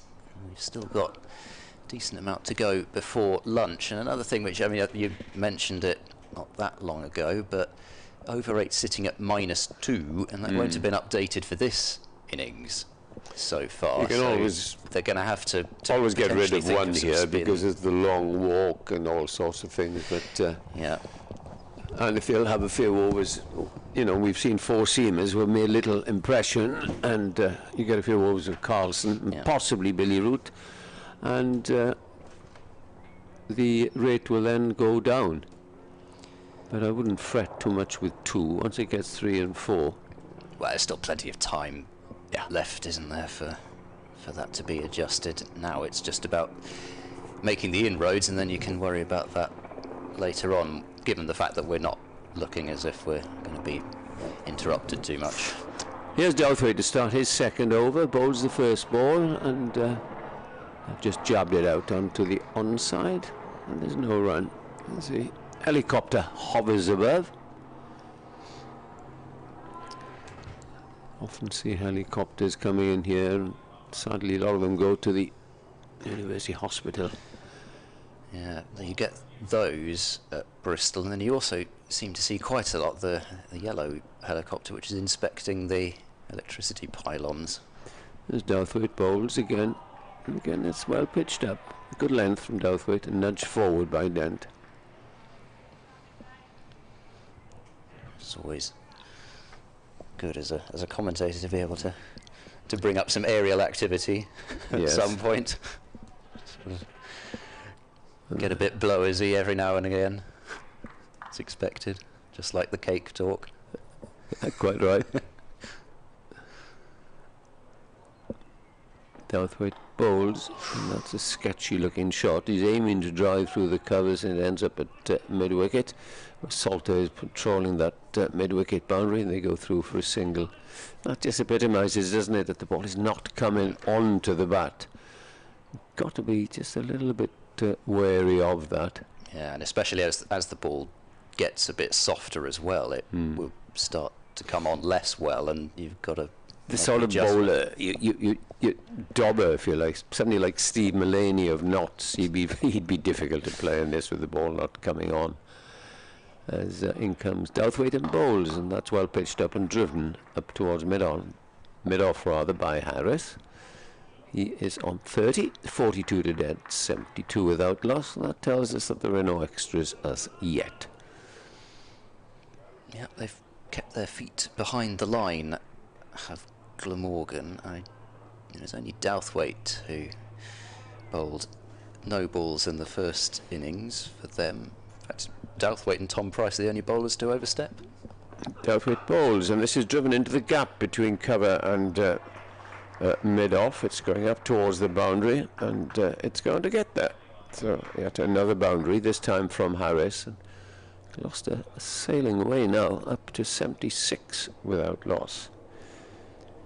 Yeah, it's been positive, which I think as a Gloucestershire supporter you'd be particularly pleased to see. They haven't kind of, I mean, to a certain extent, the pressure that they were under from the ball zipping about in the first innings, I suppose, dictated the way that they started in a way, but you did just sort of wonder if you weren't kind of waiting for a ball with your name on it. Yes, Douthwaite bowls. Well, that, I'm afraid, didn't please Harris, because he was looking to play that chop. We'll probably see it again, and got in a bit, well, more than a bit of a tangle. And again, that just shows us that ball did not come on. It was outside, and he tried to drive it. It got the bottom end of the bat, and that Glamorgan will hope that will carry on and get the uncertainty in this pitch, getting in trouble in the batsmen in their minds. But they'll want to just play their shots and get on with it. Yeah, that was a major life that time from Harris. Some of the inside edges, whilst they've been relatively close to the stumps, been a bit of a gap there. That one, I think, may even have gone over the top of off stump. Harris continuing, bowling to Dent, drives pleasantly but straight to point and will not get a run. Yeah, that does look to be the major cause for danger now, just especially if you're trying to play those shots close to your body, those close cuts, the back foot drives. And also often if you bowl a slow ball, you'll just hit it straight to cover. Yeah. You know, you're not coming on. 2 slips, Ringfield, third man, fine leg. Harris bowls on the leg stump of Dent, who turns it straight to the fielder down at fine leg, and it's another single, 77 without loss. Elsewhere, Nottinghamshire have been bowled out for 177 in their second innings by Hampshire, so Hampshire will need 132 runs to win that match. Won't be easy, judging by the scores so far. 185, 231, 177. In comes Harris, bowls, and that's just run down to third man by Marcus Harris, and that will go for 4. It's too fine for Billy Root down at third man, and Marcus Harris very deliberately playing that one off the thick outside edge, down into the ground and down fine for 4, 81 without loss. Nicely controlled shot from Marcus Harris. Got to be able to score runs through third man in English conditions. So Harris charges in once more there and bowls to his namesake, and Marcus Harris has creamed that one straight to cover and turns away in annoyance because he had a half volley and he smacked it. As you often say, good shot in the nets doesn't bring anything here. Northamptonshire in their second innings have just taken the lead against Kent, 106 for 3, so there's a fight back there by Northamptonshire. In comes Harris and bowls, driven straight by Marcus Harris to the offside of the stumps. It's not timed well enough to go for 4 and Van der Guchten jogs after it. Won't actually bother to send the throw in because the batters are quite happy with just a couple of runs. So Harris joins Dent in the 40s. He's on exactly 40 now, 83 for no wicket. Hassan Azad scored a half century on his second go around for Northamptonshire. Surrey bowled Lancashire out for 291 in reply to their 442, have not enforced the follow on as James Harris is in to Marcus Harris, prodded into the offside for no runs, end the over. Deficit sits at 156 here for Gloucestershire, but Surrey could have enforced the follow on. They were by 1 run, they bowled Lancashire out in time, but they've decided to bat again. 3 without loss, lead by 154. Essex 68 for 3 in their second innings, lead Middlesex by 164. Middlesex 170 all out, ridiculous looking scorecard with the 4 ducks to start with. 63 to Simpson and 70 to Ryan Higgins, and nobody else made double figures. Tom Helm 8 not out was the 3rd top scorer. 6 for 35 for Jamie Porter and 3 wickets for Simon Harmer. It's Douthwaite to start another over and bowls to Dent. And Dent gets a short ball that he pulls out mid-wicket for 4 runs. And this Glamorgan this seam attack looks rather threadbare at the moment. There were mutterings before the season started that with the absence of Michael Hogan, who sadly has left the club, and Nisa not arriving and missing the first game and will play something around half a season if he's not called up for Australia.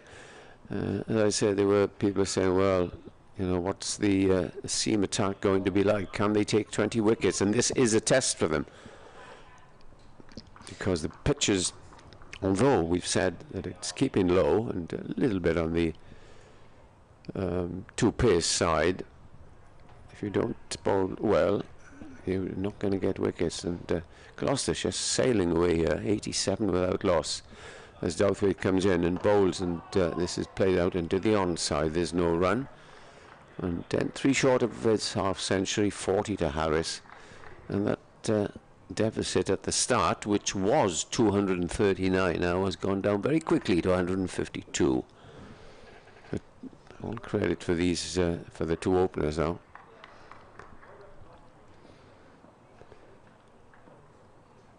It's down Douthwaite in his 3rd over, bowls short again, and that's pulled away, but this time it's straight to fine leg.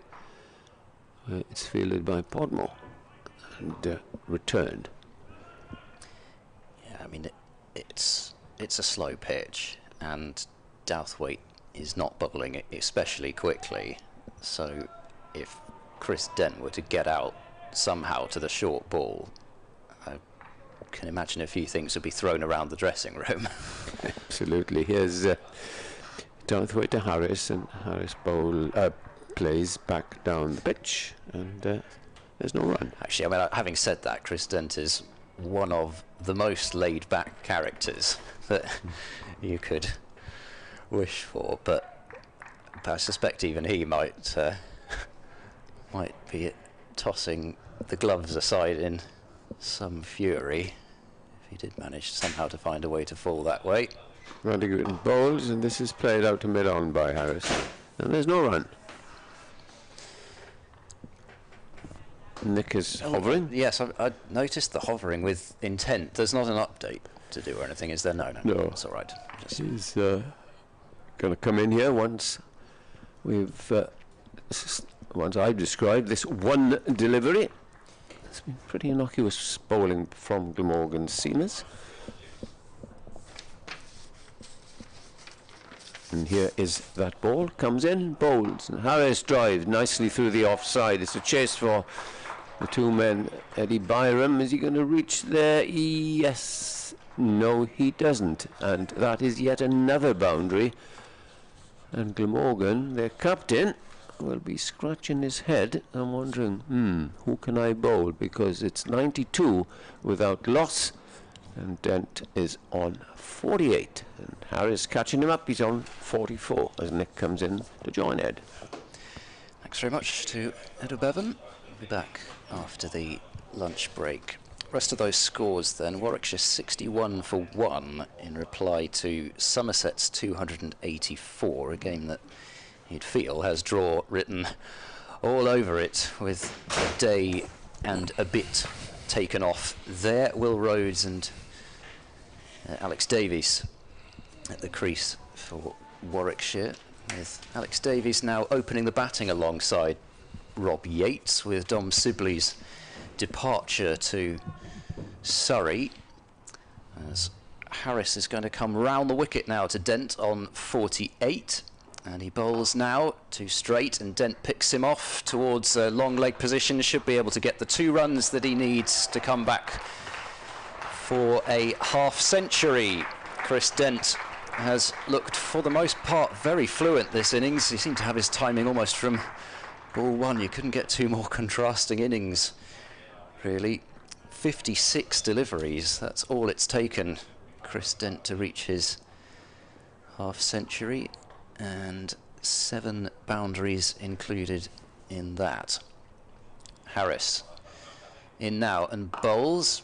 Dent plays a big stride forward towards the ball, and it goes out into the offside for no run.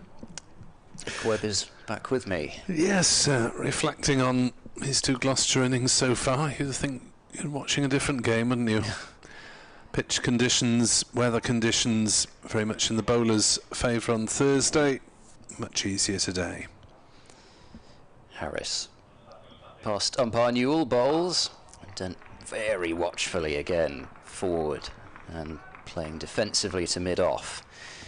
Division 2, Worcestershire 428 for 9 in reply to Derbyshire's 321. So a game which looked as if it was going to be pretty even at the halfway stage. Worcestershire have made quite a decisive move forward, and what a debut it's turning into for Matthew Waite as Worcestershire appearance, as Dent once more watchfully pushing into the offside for no run. 4 for 50 with the ball for Matthew Waite, and he's 93 not out in Worcestershire's reply.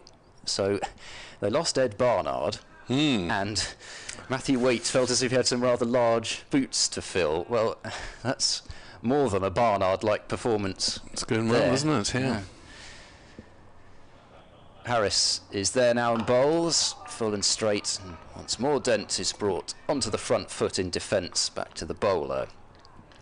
Durham 47 for 3 now in their second innings, lead Sussex by 88, but with Henry Crocombe having taken a couple and Sean Hunt the other, Durham are in a little bit of bother there, potentially, as Harris bowls, and a tightish leave from Dent, but was a decent enough one, decent enough distance away from off stump anyway, and a couple of runs from that Harris over, 5 overs for 19 he's bowled so far, and Gloucestershire 94 without loss, trail by 145, and the other score, Leicestershire 315 for 5 in reply to Yorkshire's 517. So Peter Hanscom has moved on to 111 not out. I don't think he scored a century, or he might have scored, maybe it was a century, but I can't even remember if it was 1 century that he scored in his Middlesex career, and he's 111 not out in his first game for Leicestershire. Rian Ahmed 71 not out along with him. Here comes Dowthwaite then to bowl, and Harris noodles that one down to short third man for a single. Got up a little bit. Dowthwaite bending his back into it. Very front on action. He's walking back to his mark like Angus Fraser. Yeah, he tends to show his emotions down Dowthwaite on the field. The first chance in the championship side since September 21 in that deathly draw with Surrey. As Dowthwaite comes in right arm round, bowls tucked away by Dent for a single down towards backward square. Did everyone get a bowl in that? I believe they did, yeah. I mean, you've almost got to, haven't you?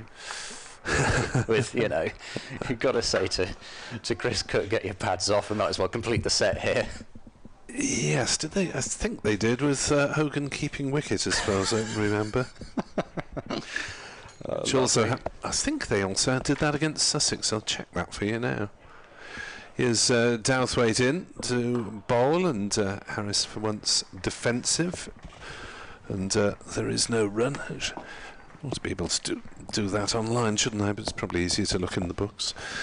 And last season we had Sussex batting out for a draw at Hove, and no, they didn't use all 11 last season. As Dowthwaite bowls, and that's driven back to Dowthwaite, who fields in his follow-through. He was trying to tip that onto the stumps, actually, and Dent was having to dive back into his ground. I don't know if that would have been out, but it would have been pretty close if he'd managed to do what he was aiming for. It's quick thinking from Dowthwaite. It was a good stop in any case. 96 for naught, Gloucestershire.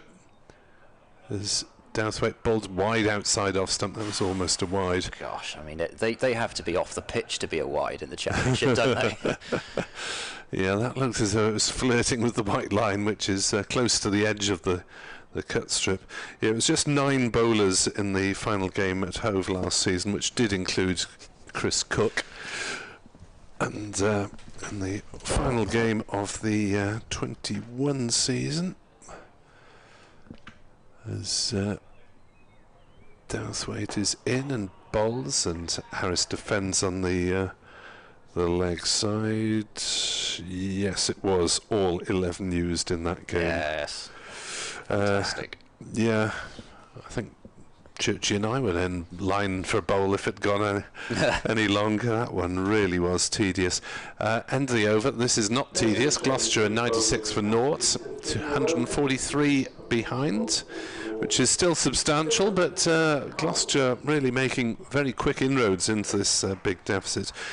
The scores in that match seared on the memory between 21st and 24th of September 2021. Glamorgan 672 for 6 declared. Cook 205 not out, Lloyd 121. Surrey 722 for 4 declared. Pope 274. Amler 163. Smith 138. So that was the best part of nearly 1,400 runs scored for the loss of 10 wickets in the course of 4 days. Yes, it was a road. Well, we're going to get some spin. Kiran Carlson has replaced James Harris. Excuse me, get it out of my throat. James Harris from the Cathedral Road end. Carlson bowling his off spin from round the wicket. First ball to Dent is plopped into the covers for no run. You've lost your St Helens Balconeers membership card. It's very important. I'll give that back to you. In comes Carlson, bowls down the pitch, comes Dent, drives up to mid-off and picks up a quick-ish single. He's actually almost timed it so well that Podmore could have prevented it, but not quite. Dent was already down the pitch a couple of yards, which helped him continue on that way for that single. He's to 52. Gloucestershire to 97, excuse me, without loss. Carlson to Harris, bowls him a full toss, and Harris whips him through mid-wicket for 4 runs through a straightish mid-wicket. Really pick your spot there if you're Marcus Harris and get a friendly full toss like that. The last thing you want to be doing is only getting 1 for it. But he resisted the temptation to go for the big slog, which can so often get you in trouble. And Gloucestershire's 100 is up, 101 without loss, so century partnership to open things up in the second innings. When are they going to declare then? Lunchtime tomorrow? 10 to win? No. Carlson bowls full, and Harris looking to work onside again, but picks out short mid-wicket this time, and there's no run. A serious possibility that Gloucestershire could be ahead by tea, isn't there, as things stand? Carlson bowls another filthy full toss, which has been slammed over mid-wicket. It's not gone quite all the way, but it's 4 more to Marcus Harris, and for the second time in the match, he is raising his bat to the crowd, rather cursorily actually, but I'm sure he's pleased to have got to that half-century. 61 deliveries, and that was his 10th 4. Fairly dealing in boundaries. 105 without loss. Carlson has conceded 9 off this over, and it's only the 1 slip in terms of close catches, but only the 2 boundary riders as Harris comes down the pitch again, and that will be 1 bounce and just 2 bounces and 4 towards a straight long on position. So they're not going to let Glamorgan just get through some overs of spin here, Gloucestershire. Harris on the attack, he's got 57.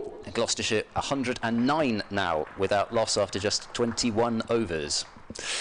Well, Glamorgan are in a bit of a quandary here, because the over rate is -3 now in bright red on the board, which means they have to crack on with their over rate if they're not to lose some of the 7 bonus points that they've so carefully acquired. But on the other hand, if Carlson's going delivering a couple of full tosses and over, there's not much that you can do in terms of keeping him on. Dan Douthwaite, 4 overs, 0 for 19, is into bowl, and that one inside edged onto the thigh and just rolls back past the stumps from Dent. He almost had Harris playing on earlier. Ball that Harris chopped down and couldn't do much about as it trickled back past the stumps. So Douthwaite is causing 1 or 2 problems here. That one, if anything, actually almost seemed to bounce a little bit more than Dent intended, well, not that he intended, but that he'd banked on, because the upper part of the bat onto the thigh. Downsweight in again to Dent, who's driving into the offside, straight to northeast cover, and there's no run. Downsweight does tend to hit the pitch fairly hard, given half a chance. Yeah, I mean, it's hardly what you'd call really misbehaving in terms of bounce, just a matter of a couple of inches maybe of extra bounce there, rather than anything more than that. Can make all the difference, of course. Exactly. Just one slip for Downsweight. Captain David Lloyd is in there, and Dent runs one down past gully and goes through for a single. 53 to Dent, 110 for naught. Andrew Salter restored to his kingdom in the gully position, where he is the first choice fielder. He is on as a substitute today for Colin Ingram, who has neck problems, and therefore presume will have to bat low in the second innings if it comes to it. Downsweight bowls, and Harris plays it away on the leg side to mid-wicket. Carlson fields, and there is no run. Why anyone likes fielding at gully, I do not know. It's my least favourite position on a cricket field. You never know what angle the ball's coming off the bat. Mind you, you could probably have stopped that sentence after the word fielding. For many. For me included. As Harris is forward, driving up to mid-on, Van der Hoogten fields. Don't enjoy fielding? No. Yeah. No, I'm very much a one-dimensional cricketer. I don't like batting, I don't like fielding, quite like bowling. There we are. Even if I'm not keeping wicket, I actually really enjoy fielding, even though I'm useless at it. As in comes the next delivery from Downsweight. It's short delivery, it's banged in, it actually gets up over the batsman's head, and Harris has to duck, although he does it comfortably enough. 110 for naught, Gloucestershire, 129 runs in arrears. That was actually, I think, one of the better bounces that we've seen, full stop, because I think Dent would have been a little bit hurried if he'd decided to pull it away, but ducked it fairly comfortably in the end. We haven't seen David Lloyd yet in this second innings for Gloucestershire. Whether he'll give himself a spell fairly soon. He was he's probably the next into the attack.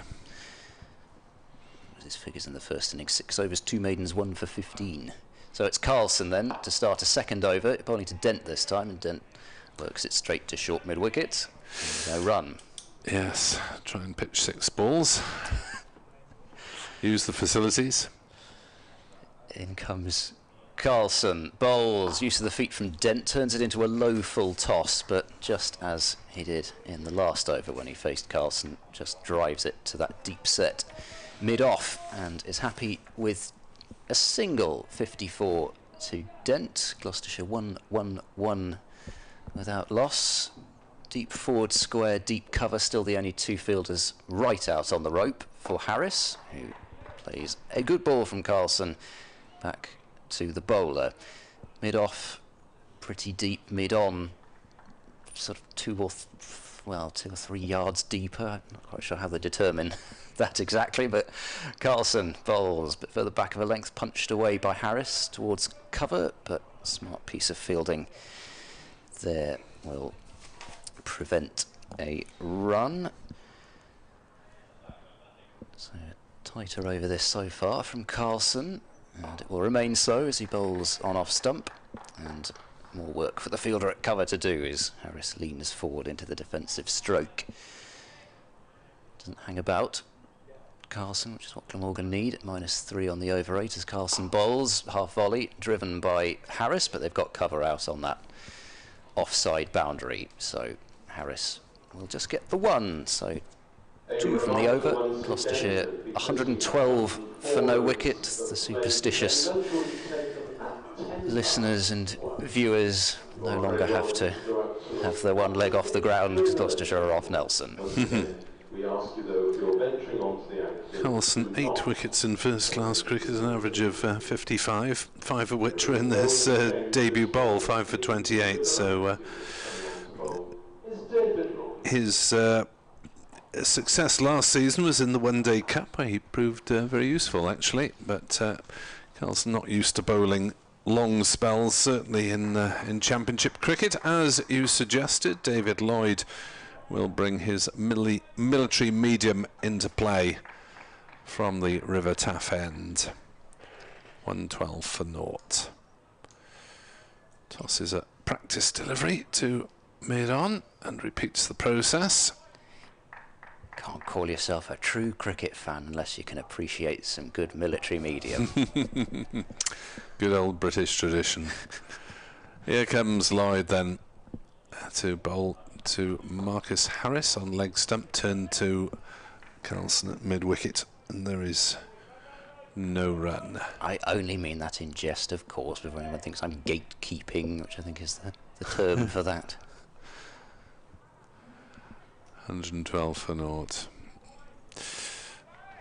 Well, Darren Stevens built at least half a career on it. Yeah, there's still half to go when another county comes calling. Lloyd into bowl, driven firmly into the leg side by Harris and well fielded by Carlson at mid-wicket, and there's no run. You'd have thought, especially for the One-Day Cup, some counties are going to be missing a lot more players than these two. Surely somebody's got to come calling for Steve-O, haven't they? I mean, wants a bit of experience to nurture the kids. Now Glamorgan have gone slipless. And we're not even in Seattle as or settle. The book title. Yeah, that's unfortunately, right. That's still sitting on my shelf. I haven't read it yet. I've still got to do that. Lloyd into bowl, tucked away on the leg side. Oh dear! Beaten the dive there at mid-wicket.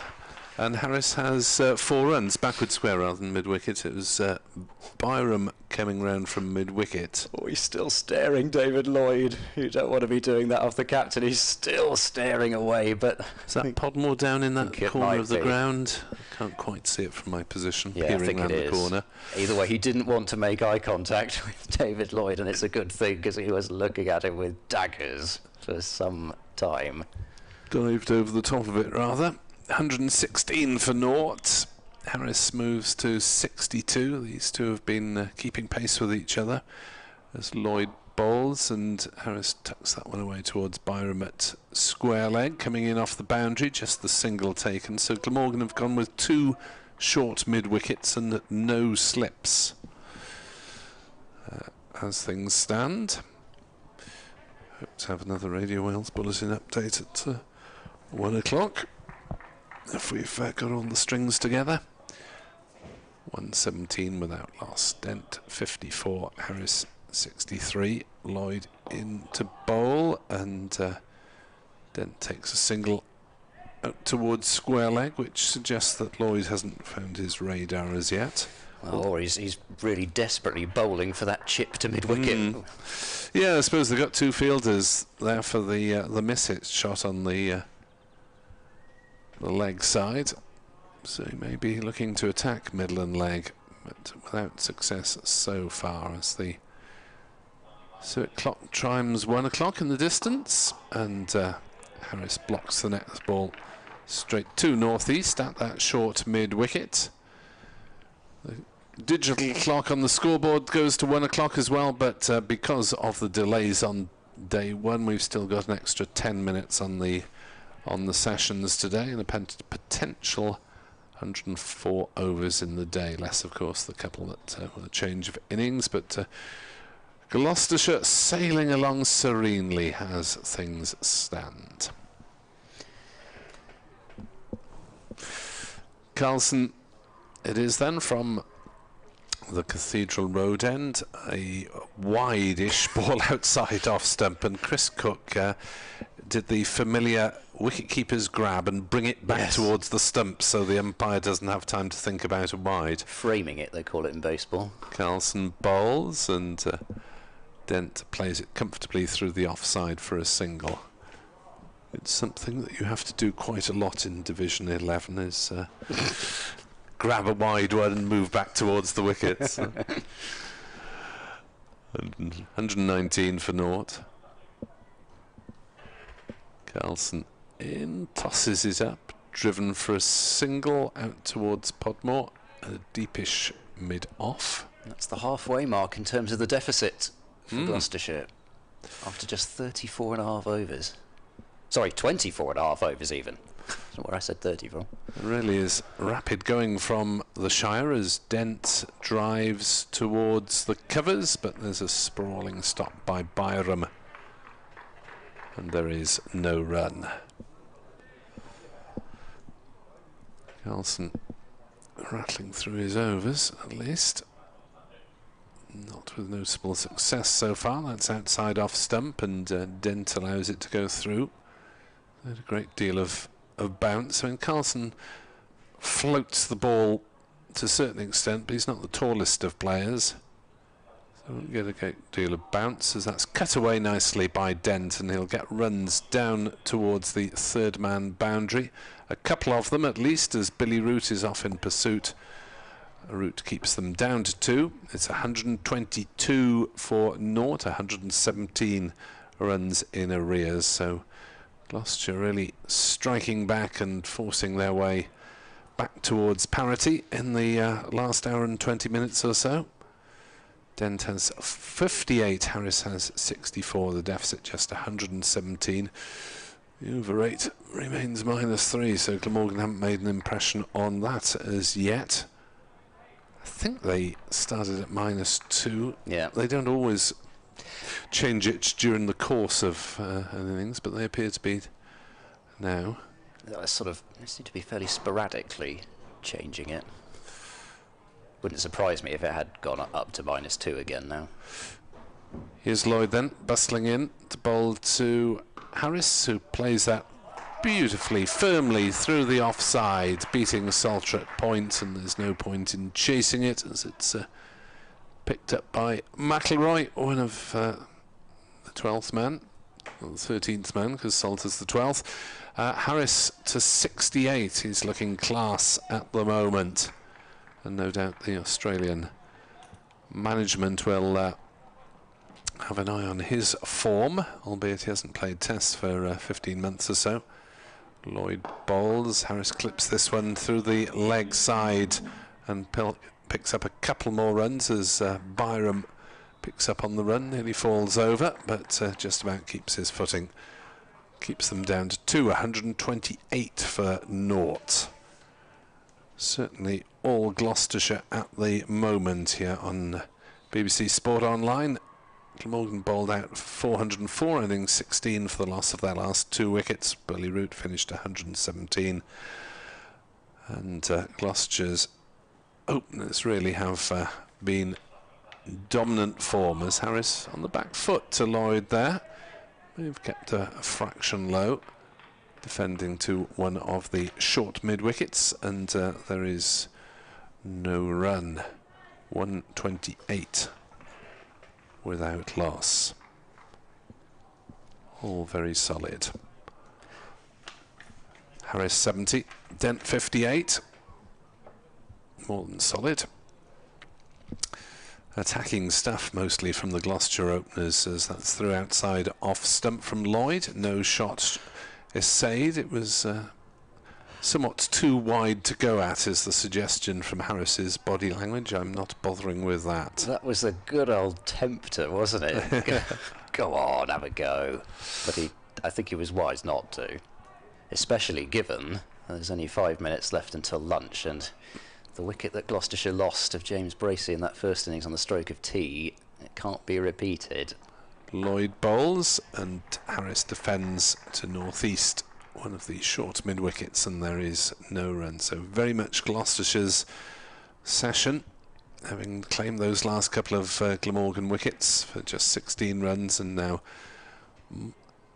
eaten into the deficit, more than halved it, 111 behind, and Gloucestershire should be ahead by tea time, you would have thought, unless there is the mother and father of all collapses. Lloyd, right arm round, medium pace down leg side. Chris Cook blocks it on the second bounce. Not a clean take, but an effective one at least, and they don't try to hassle through for the bye. 128 for naught. Dent has 58. Harris has 70. The deficit is 111. And there are 4 minutes to go till lunch. Carlson bowling may just squeeze in an extra over.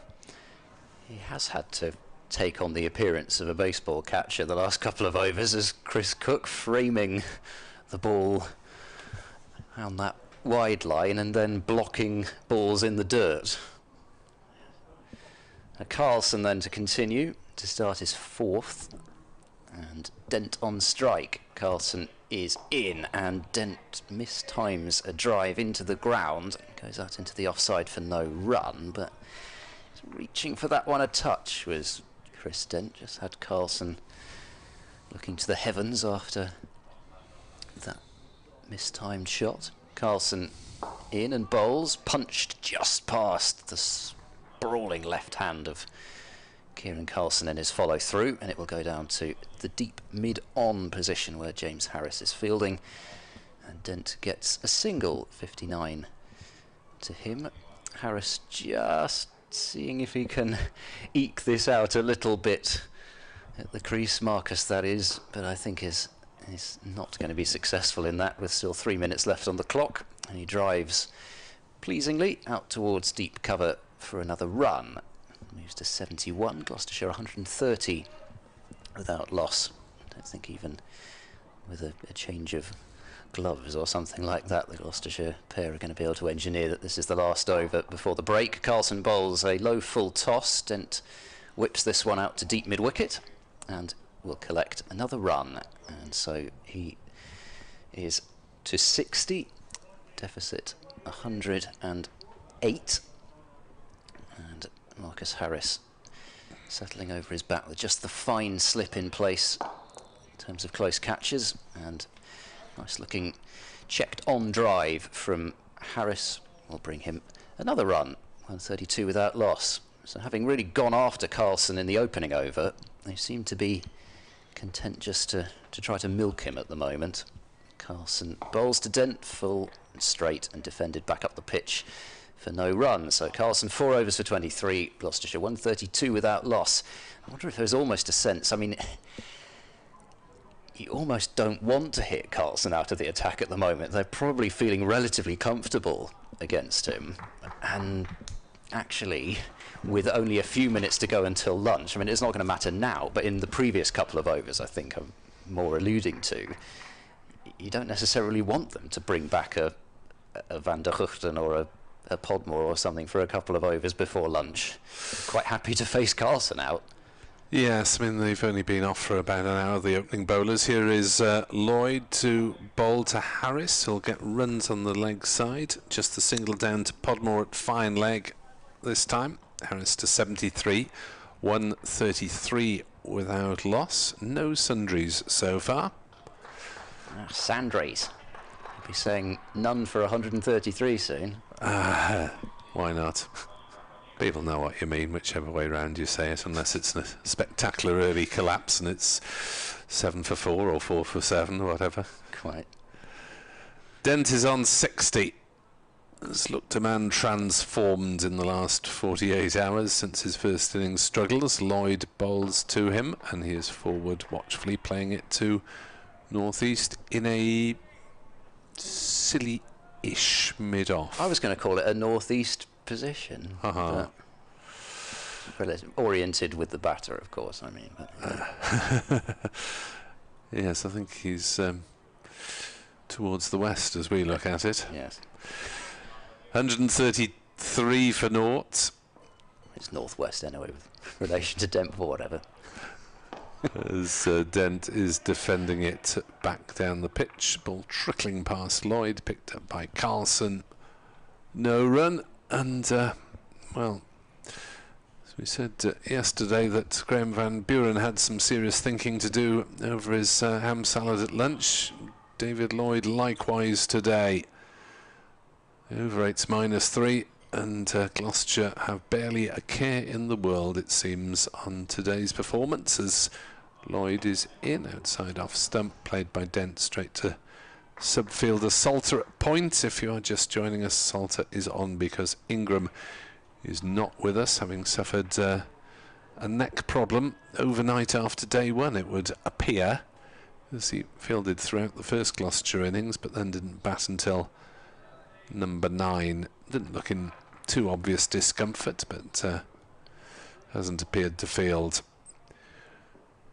Dent, 2 balls to come until lunch, as long as they're legitimate. Outside off stump. Lloyd getting a little bit of extra pace on that one, and Dent had nothing to do with it, so this will be the final ball after lunch, and things looking considerably rosier for the visitors than they were on the turnaround of innings. Glamorgan 404 all out, a lead of 239. Gloucestershire knocked off more than half of it, as James Harris for this final ball comes in from third man to gully-ish. Is there a cunning plan from Glamorgan? 133 for naught. Dent defends back down the pitch to Lloyd, who shapes to hurl it back at the wickets, but Chris Cook isn't looking, so wisely Lloyd holds on to it. Dent has 60, Marcus Harris has 73. Gloucestershire at lunch, 133 without loss. A deficit of 106, and we'll be back at 1:50 with commentary on the afternoon session.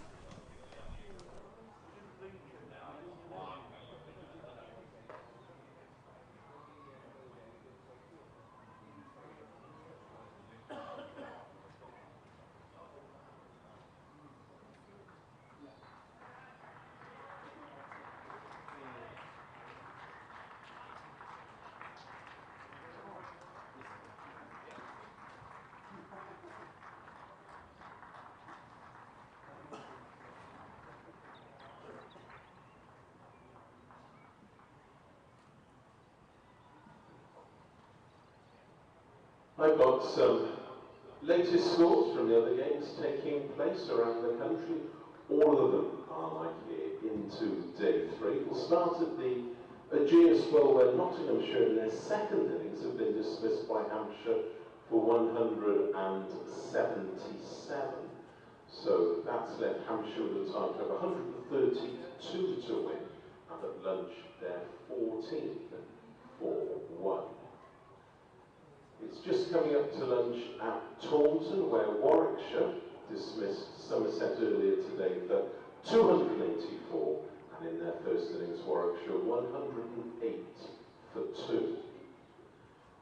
Lunch as well at home, where Sussex were dismissed by Durham for 335, and in their second innings Durham a 70 for 5. So Durham currently leading Sussex by 111 runs.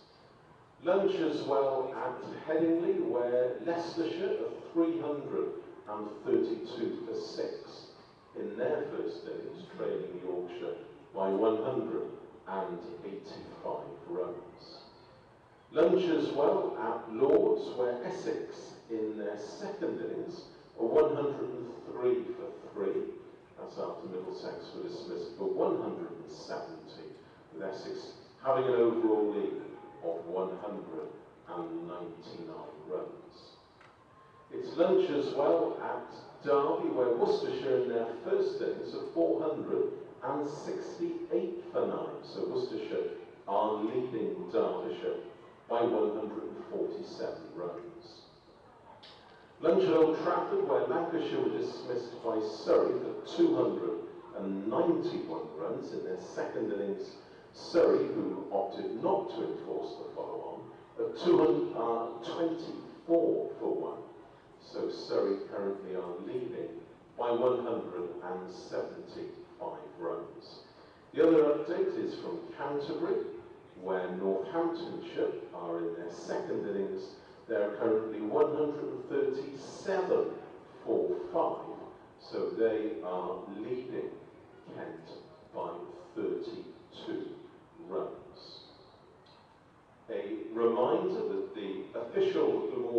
website, www.glamorgancricket.com, contains details of how to purchase tickets for all forthcoming games here this summer at Sapphire Gardens. That includes the One Day International here on the 8th of September when England meet New Zealand.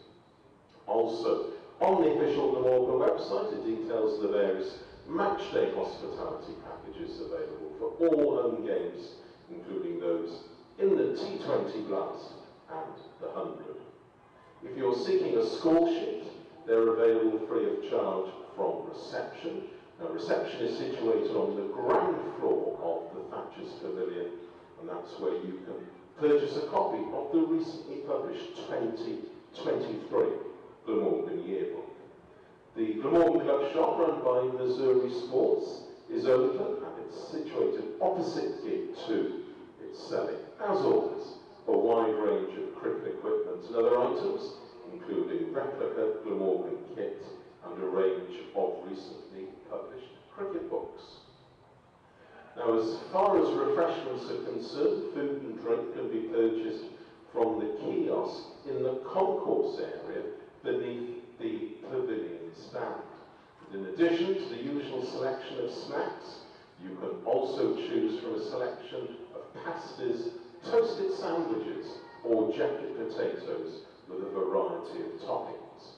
And the kiosk also has now a wider range of beers from Glamorgan Brewery, such as the exclusive 1888 Pale Ale, as well as additional flavours of cider from our sponsors, Thatcher's.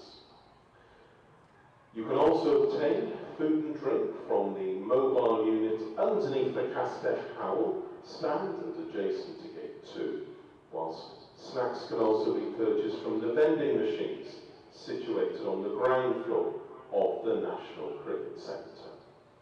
Finally, a reminder that the CC4 Museum of Welsh Cricket is open today. The museum is situated on the first floor of the National Cricket Centre, and amongst the new displays in the museum is one celebrating the long-standing friendship between Don Bradman, the Australian batting maestro, and Doug Davis, a club cricketer here in South Wales. There are also special displays celebrating the 75th anniversary of Glamorgan winning the county championship for the first ever time back in 1948. There's also another special display celebrating the success of Welsh schoolgirl Sophia Smale, who last year played for Western Storm, the Oval Invincibles, as well as appearing in South Africa during the spring in the England under-19 team.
didn't want to mess with anything.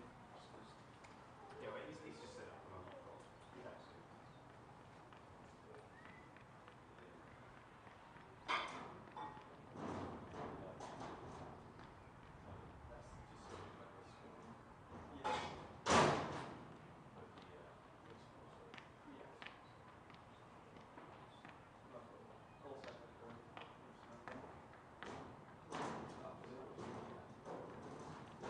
I'll move it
Hello, studio. 1, 2, 3 testing.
I was just saying that if there is a wicket, a line one celebration, I sort of said that it check goes with the batsman.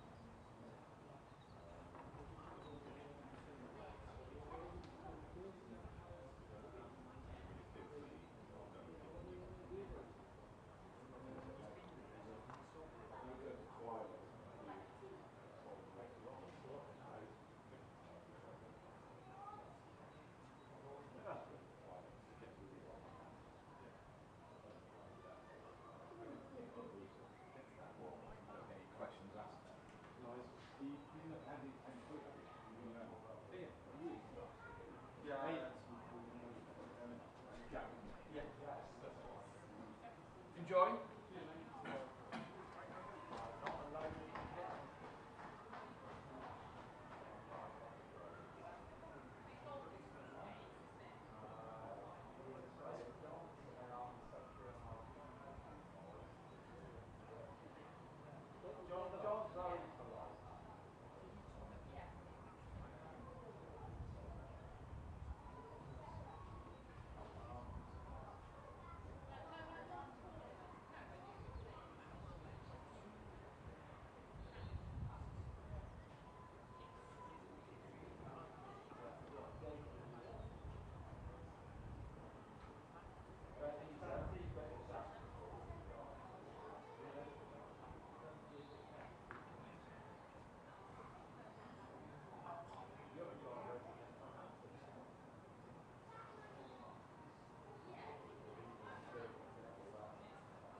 To resume Gloucestershire's second innings, Chris Dent and Marcus Harris. To resume the bowling for Glamorgan at the Cathedral Road end, it's James Harris. Now we have a change of substitute fielder because wearing shirt 35 is Jamie McElroy.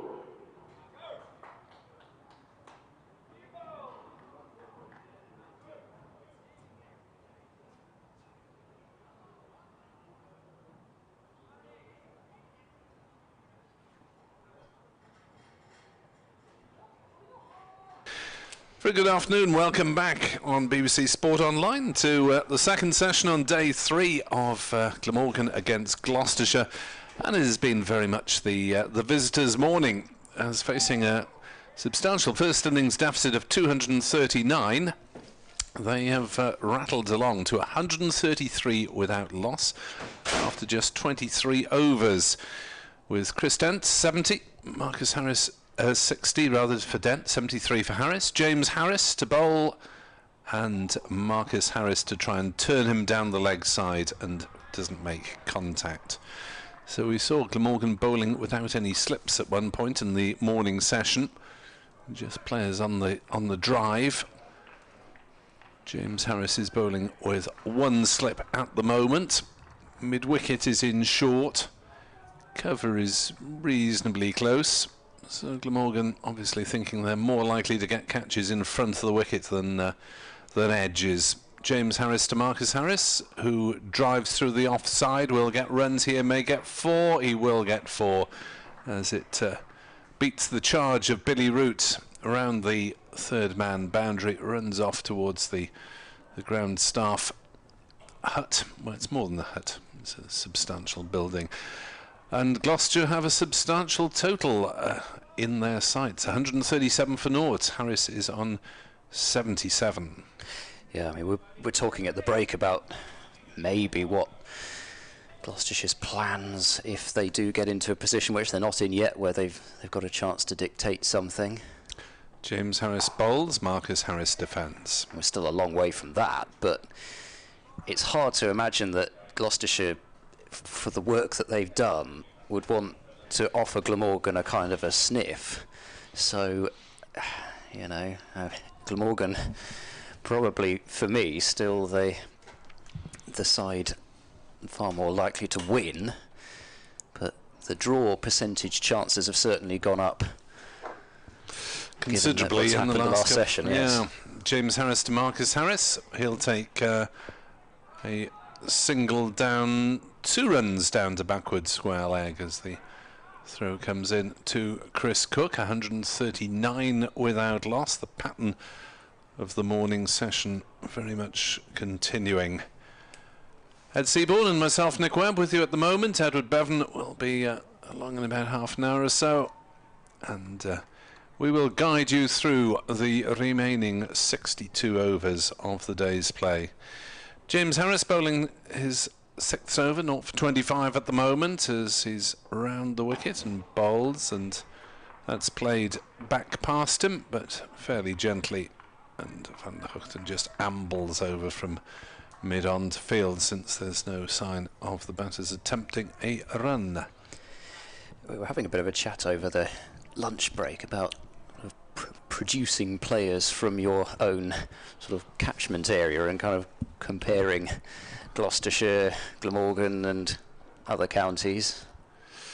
James Harris is in and Marcus Harris defends. James Harris, one of just 3 Welsh-born players in this current Glamorgan 11, along with David Lloyd and Kiran Carlson. Dan Douthwaite, Glamorgan can take some credit for developing, came through the Cardiff MCCU system, so he's sort of to some extent locally produced, but yes, it's a lot fewer than they used to be a couple of decades ago.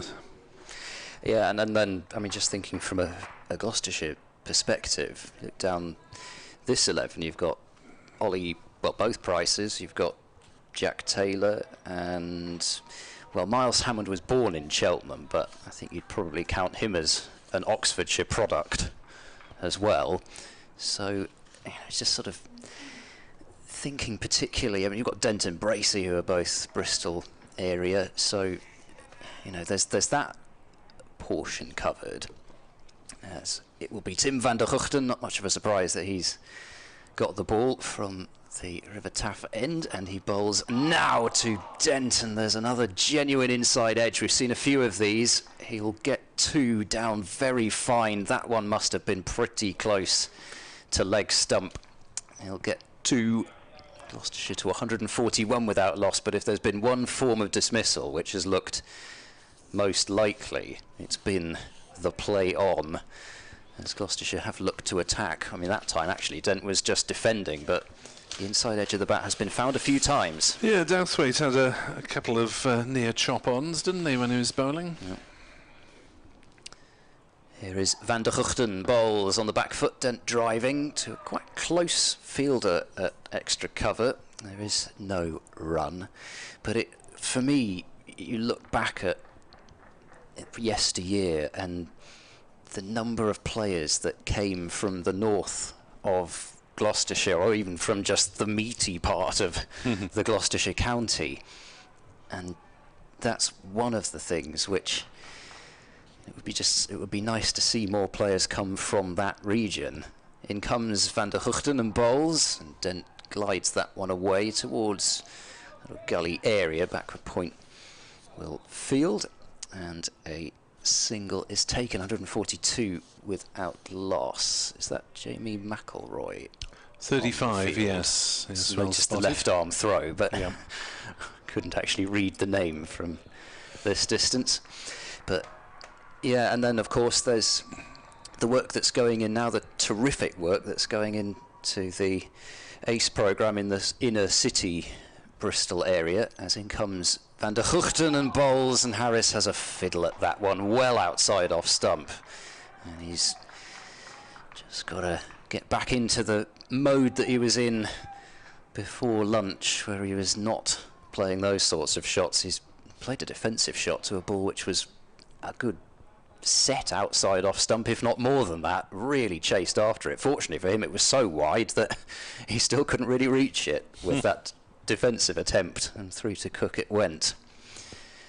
Van der Hoogten bowls forward, goes Harris, plays that one fairly firmly up the onside of the pitch, but mid-on will cut it off before any runs can be taken. Yes, I saw actually in the Ace Academy intake, Gloucestershire had, it was a Ponting and 2 Kawajas.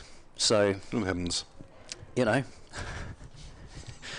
big names to live up to. Here is Tim van der Guchten to complete the over, bowling to Harris, who's reaching for that drive a little bit again, playing away from his body, doesn't time it, and it goes up to mid-off for no run, so tidy start there from van der Guchten, back into his groove. 3 runs off it, but 2 of them in rather fortunate fashion, 142 without loss after 30 overs. But the Ace programme is already working in the women's game especially, and it probably will take a bit longer in the men's game, but it works. So is that specifically Afro-Caribbean community? Yes, it's the Afro-Caribbean Engagement Programme is what the ACE stands for. As Harris is in to bowl, and that's steered past a diving point. Byron might have got a fingertip to it and taken a bit of pace off the ball, but it's still 2 runs for Chris Dent down towards the backward point boundary, fielded by Root. And Dent moves on. Did they take?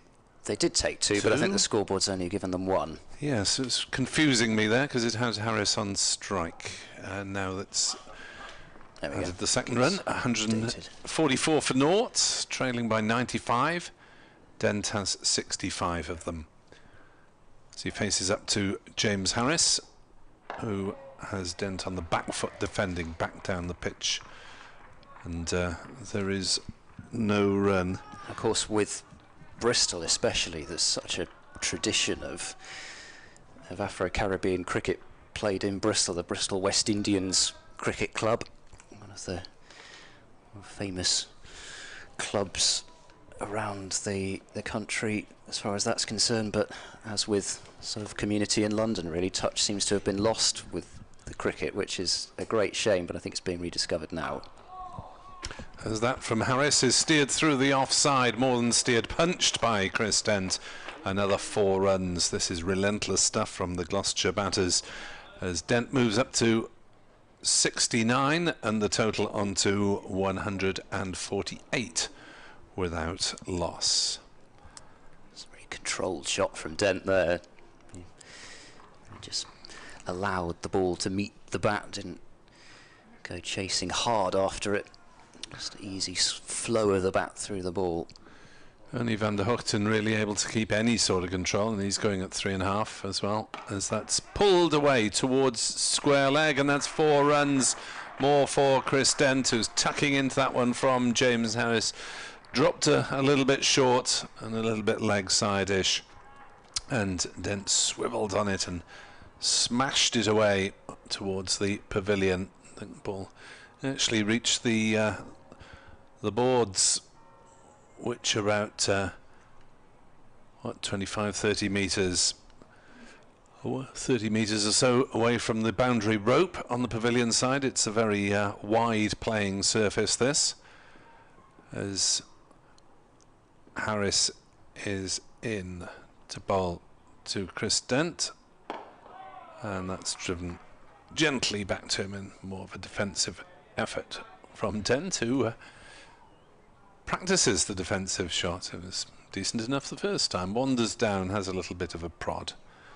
152 for naught. The whole momentum of this game changed in the last couple of hours' play, as Glamorgan have toiled in vain and Gloucestershire's openers have looked by and large pretty fluent.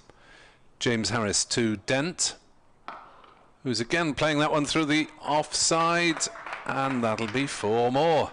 3rd boundary of the over. Harris gives it the double teapot in mid-wicket as namesake Marcus meets Chris Dent for a little chat. Ponders how well this is going as far as the visitors are concerned. And the end of Harris's over, rather forgettable one from his point of view, 0 for 39 off 7. Tim van der Hoogten is 0 for 27 off 7. Update for BBC Radio Wales coming in a minute or two. Well, I haven't got it in my ear, so I think you better take over. As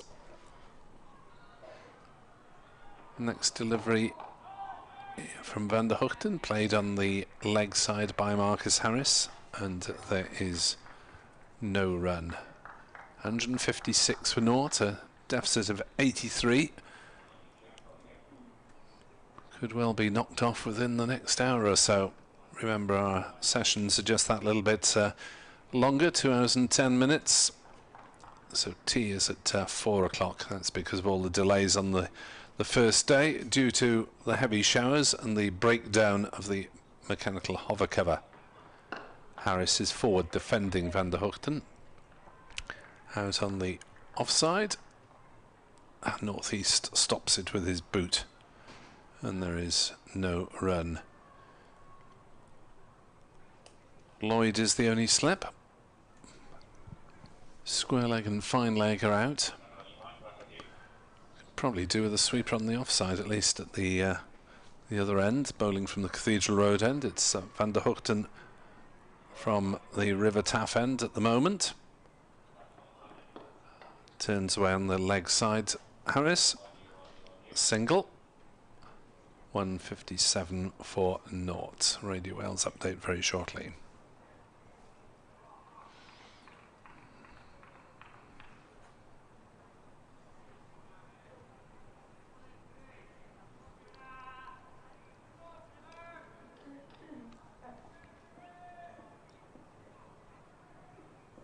It's Gloucestershire's day by some way so far. They're 157 for no wicket in their second innings, fighting back strongly after a first inning deficit of 239. Openers Chris Dent on 77 not out, and the Australian Marcus Harris on 80 not out have looked in super form. Glamorgan made 404 all out, Billy Root 117. Gloucestershire are 157 for naught, 82 runs in arrears. There we are, dot ball, rare one from the Glamorgan attack. There have been probably runs scored off more than half the deliveries in this innings, you feel, as van der Hoogten bowls slightly wider outside off stump, and Dent isn't going to risk anything there. Van der Hoogten, the first innings hero for Glamorgan, with 5 for 26. He's 0 for 28 at the moment, but he's looking a little bit tidier than the others. I'm not surprised Dent went down to do some gardening with that last ball, because it did actually deviate a bit off the pitch. It was the first one we've seen all innings which has done that, but I think it may have just been because it hit a foot marker, because it was that wide. Van der Hoogten to Dent, who's forward defensively. End of the over, 157 for naught. But either way, Dent wanted to go down and have a tend to that particular area. So really, until Gloucestershire lose a wicket, needless to say, they're feeling fairly comfortable. But of course, there's still the jeopardy of that potential of what might happen through the middle order, and Gloucestershire's middle is going to have to come up with runs, you would feel, given Dent and Harris have already done such a lot of the work that needed to be done to erase that deficit, but still 82 runs left to be knocked off before Gloucestershire are even in front. So, multiple people really are still going to have to score big through that middle. So as comfortable as things are now, I'm sure many people listening are still not sitting particularly easy, as Harris continues bowling to Marcus Harris, and it's worked away through mid-wicket really in the end by Harris. Be a single up to the fielder who was at deep square. 158 without loss. Glamorgan, I think, felt as though had Harris missed that one, he might have been in some difficulty, but so far he's shown, I think, more likelihood of missing, or in fact more inside edging one outside off stump than missing a straight one, but we'll see. Dent on 77, waiting for Harris. Dent pushes out into the covers neatly, tidily, but for no run. Both Batters have faced 97 deliveries now. I think they faced exactly the same number of deliveries at lunch as well, so sharing the workload. Indeed. Just looking down the Glamorgan squad list about other Welsh players in the squad. I think it's only 10 Welsh-born players in the squad at the moment, which is not great. Harris eases in and bowls, full, driven by Dent towards deep backward point. And it's another run to the total, 159 without loss. As well as the 11 playing in this match, we've got Andrew Salter, seen as sub, Tom Bevan, Alex Horton, Callum Taylor, Prem Sisodia, and the two rookies, Ben Kellaway and Ben Morris. Jamie McIlroy was born in Hereford but educated in Bilthwell, so more or less a Welsh product. In comes Harris. He's there to the crease now and bowls. And another delivery on round about off stump, which Harris plays onto the onside with a closed bat face, and it goes up to mid-on. And there is no run. Among the foreign-born players, you've got the likes of Van der Hoogten, who played a couple of seasons for New South Wales but hasn't played for anyone else over here. Likewise, Chris Cook played a bit for Western Province in South Africa but very much settled over here for many years. Harris is in and bowls. Marcus Harris on the on-drive again and picks out mid-on for no run. I suppose in sort of similar fashion, somebody like a David Payne for Gloucestershire would be in that sort of rough kind of area, given the fact that he's played his whole county career for Gloucestershire but was born in Dorset. Pool. Harris, the end of his decent length run, jogs in now, bowls, and Harris on the cut shot. Hasn't quite got as much bat on that as he would have liked, but he will still get a single out to the fielder at deep point, and that's the end of another over. So 33 gone in this innings. Gloucestershire 160 without loss. Still closer to 5, or much closer to 5 runs per over than 4. And, well, Mr. DeLanger clearly knew a thing or two that I didn't last night. Talking, I mean, I don't think he meant that Gloucestershire would go out and try to score at 5 and over. That wasn't what he said, really. It was more that nowadays teams can score at that rate, so therefore you shouldn't discount things. And indeed, they are almost doing so as Van der Hoogten bowls and Harris flicks it down to Podmore at fine leg, and we'll go through for the single. Harris moves on to 83, Gloucestershire 161 without loss. This has not been Bazball. No. It's just been picking off what was there. They've not, other than to Carlson in that one over, they haven't done any charging of any bowlers trying to hit the ball into next week, etc. Van der Hoogten bowls, and Dent slightly waited on that one, tried to run it down between gully and point, but got possibly too much of a bat on it, and McIlroy fielded at point. I can't see Salter on there at the moment, so I don't think anyone else is injured besides Ingram. They're probably just taking it in turns to do the fielding duties. Though Salter, a very enthusiastic fielder. There's Van der Hoogten. Balls, and he's chopped it on. That the way we thought Glamorgan might get a wicket. Chris Dent plays on for 78. Van der Hoogten strikes 161 for 1. And it is Chris Dent falling in that fashion, playing very softly, too softly as it turned out. You talk about soft hands, but just occasionally you're going to get a dismissal like that. Just look to angle the bat, put the bat there, and it dribbled back into the stumps. Well, more than dribbled, bounced back into the stumps. But it's been a magnificent opening partnership for Gloucestershire. 161 put on between Dent and Harris, but now the game takes another turn, potentially. Well, they've eliminated 2/3 of the deficit. I'm sure they'd have settled for that. But we've been talking about players mistiming the ball slightly, and Douthwaite almost induced a couple of chop-ons. I think one from either batsman. And Chris Dent falls in that fashion to Van der Hoogten, with the ball just coming down hard off the inside edge of the bat there. Hopefully for video stream viewers, we'll get a replay in a moment. The incoming batter for Gloucestershire is James Bracey. Bracey in at 3, made 33 in the first innings, and shared the biggest stand with Marcus Harris. Out he comes, practicing his shots on the way.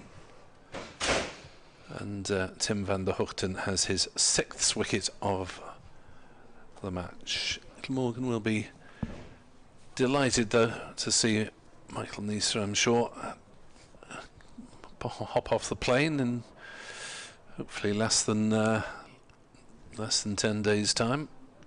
As they do nowadays.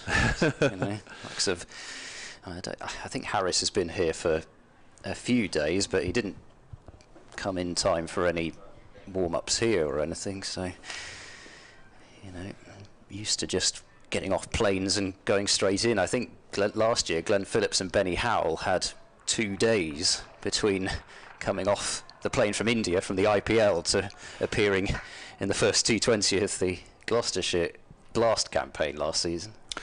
Yeah, I suppose IPL to Blast, at least it's the same discipline. Van der Hoogten to the new batter, James Bracey, likewise a left-hander, and he drives his first ball confidently to mid-on, and there is no run. He did time some shots quite nicely, James Bracey, in the first innings. Probably looked about as settled, really, if not more so, than Harris, who ended up going on to make 59. Bracey out for 33, but it was a wafty cut shot off David Lloyd that brought about his demise. So Van der Hoogten's on his way towards us again, bowls, and Bracey plays into the offside. There's no run. It's a bit cloudier than I expected. I mean, it's still pretty bright and pleasant, but the forecast seemed to suggest that it would be more unbroken sunshine. There's a fair bit of high cloud around, and temperatures still in the very early teens, you suspect. 161 for 1. The over rate has improved to -1 as Van der Hoogten bowls, and that's Bracey off the mark, turning it confidently again through mid-wickets. Ed Byram fields well at the second attempt because he was looking to chuck the ball in on the turn to try and dissuade them from a second run, but it got away from him somehow, and they were back for the second run very comfortably indeed as the ball cannoned towards the boundary. Yes, he somehow managed to throw it behind him. It was one of those ones where you kind of just got it in your fingertips, but nothing more, and then it slips out backwards. Always looks rather amusing, and I'm sure he'll see the funny side of it, given the fact that it didn't concede any extra runs. So, one end at least open now. Can Glamorgan fire out another one quickly? It's Harris round the wicket to Harris, and Harris has chopped that into his pad this time. There's still those inside edges happening a fair amount. Looking to play forcefully this time through the offside, driving it into his pad.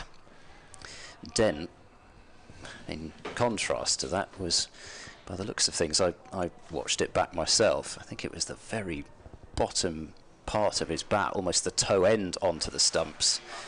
So he just looked to sort of hang the bat there defensively.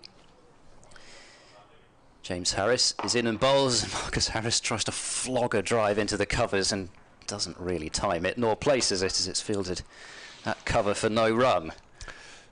Yeah, I mean, the opening batters went hard at the ball, and it's by and large paid off, but it's not always been quite timed now, so you suspect the surface is getting a bit stodgier. Yeah, it's happening more and more, really, isn't it? No slips, a sort of really short backward point as Harris is getting, I think, maybe inside edge onto pad there. Trickles out towards backward square, and yes, I think probably both bat and pad to give Harris a single. It was far too far down the leg side to be entertaining LBW, but it's another ball which Harris hasn't really got his timing on. He's off to 84 with that single, 164 for one, and the slip cordon will become, well, become populated full stop. Actually, I was going to say more populated, but of course it was none for Harris, so there's going to be two for James Bracey. Backward point cover, mid-off, mid-on, mid-wicket, third man, and fine leg. As that is edged and dropped at first slip. Bracey gets a life on two, tempted into the drive by a good piece of bowling from James Harris, and that has been put down. It's the skipper. Disease which Gloucestershire certainly caught in their innings. David Lloyd, as we will get another look at it here, it was another one which was a pretty decently catchable height, and it was almost his knees hit the ground as he was catching it. I don't know if that was what caused it to go down, but another catch which should have been taken. Harris to Bracey, Bracey forward in defence, and James Harris will pick up off his own bowling. Yeah, it was going reasonably fast, but it should have been a regulation catch for David Lloyd, just to his right, maybe about thigh high. Wasn't one he particularly had to go down to and try and scoop, and be giving himself a rollicking for that one. Yeah, almost, actually, because it tipped up in the air a fair bit. For one moment, just wondered whether Chris Cook might be able to get on the end of it, but it was a bit too far behind him. Harris bowling to Bracey, full and straight. Bracey on the defence up to mid-off, fielded by Podmore, and the end of a good over from Harris, probably one of his best overs of the match. It was fairly consistently threatening and should have brought the wicket of Bracey. Gloucestershire have got to make Glamorgan pay, as Glamorgan did them for their dropped catches. Carlson put down on 39 and on 77, and going on to make 106. Billy Root put down on 76, going on to make 117. James Bracey has got to do similar. Yeah, so those cost Gloucestershire the best part of 100 runs, I suppose. So Van der Hoogten starts a new over, and driving through the offside is Harris, as we've seen so often. Jamie McIlroy charging in pursuit, but the ball beats him over the cover ropes, and Harris picks up his 15th boundary in his 88 not out, so he is not wasting time, and he's not wasting too much energy running for them either. 168 for one. The deficit is just 71 runs now. So will disappear, no doubt, in the next hour. As Van Houten bowls, that's again firmly driven by Harris Marcus, and fielded at mid-off by Douthwaite. And I know this is second division cricket, but in terms of adaptation to the conditions, I'm sure Harris should be nudging himself into the thoughts of the Australian selectors if he wasn't there already. Van der Hoogten bowls. Harris clips it straight to mid-wicket, and there's no run. Of course, we are due to have a confrontation between Marnus Labuschagne and Steve Smith, who's playing a mini spell for Sussex. Yes, we haven't talked about that yet, have we? What are your opinions on the Steve Smith couple of game stints? I'm sure there'll be one. Well, he's entitled to do it. You do wonder about Sussex's wisdom, but Van der Hoogten bowls, Harris blocks to mid-on. They have to look after their own interests, I suppose, but I'm a little surprised that if that was in the air, they didn't get a call from the ECB saying this might not be the wisest thing to do. Well, I've got a very strong opinion on it, so I'll maybe save that for the next over. Go on then. Come off the long run. The Labuschagne situation somewhat different, because Indeed. he's been here since 2019, since before the previous Ashes here. So that's down leg side. Harris can't get anything on it, and Chris Cook takes well. Yeah. Diving to his right. That was a terrific take, actually, because I just happened to be glancing to the monitor, and he had to dive away to his right, but then the ball actually swerved a little on him, and he had to just check his motion a bit there. That was a an even more difficult take than it looked, I think, just because of the way that ball behaved. He's a very, very reliable keeper, Chris Cook. Can take the odd stunning catch as well. Van der Houten bowls. Marcus Harris drives. Douthwaite fields at mid-off. No run, 168 for 1. Steve Smith then. Right, so the way I look at it is last Ashes series, Steve Smith scored 770 odd runs at an average of 120 or so. England couldn't get him out. The only way they could get him out was to make him run out of partners. And then, of course, there was the concussion issue, which meant that he missed one of the test matches. So one of the great test series performances of all time. I think it was something like the 9th most runs in a series of 3+ games in test match history. Harris starts a new over. Bracey tucks that one towards backward square. They'll run the first one hard, but I suspect, especially with the left arm throw of the substitute fielder McIlroy, they'd be wise not to come back for the second, and they don't. Bracey to 3, 169 for 1. So one of the great performances of all time from Steve Smith in that series. He had one warm-up game in that, or before that series, I should say. He was dismissed by Matt Critchley, the leg spinner, for something like 20 odd. Harris bowls. Firm, punchy drive from Marcus Harris should be fielded at wide mid-off, and is eventually by Harry Podmore. A little bit like a giraffe going to turf there, but he managed to get down onto the ball. Tall, fast bowlers have got to get it done one way or another, and Marcus Harris, I should say, moves to 89, 170 for 1. So my feeling is, what are we worried about? Are we worried about Steve Smith scoring 2,000 runs at 200 because he's played an extra warm-up game for Sussex? Or an extra 2 games? I mean, what have we got to fear? We can't get the guy out anyway, so... That's just the way I look at it. As Harris bowls and Bracey drives, flourishing drive from James Bracey. It was a slightly odd shot. You don't tend to see that sort of flourishing follow through from James Bracey. He sort of carved it in the end down towards wide third man for a single. You normally see sort of punchy shots from Bracey rather than sort of wrist work with the drive. He moves on to 4, 171 for 1.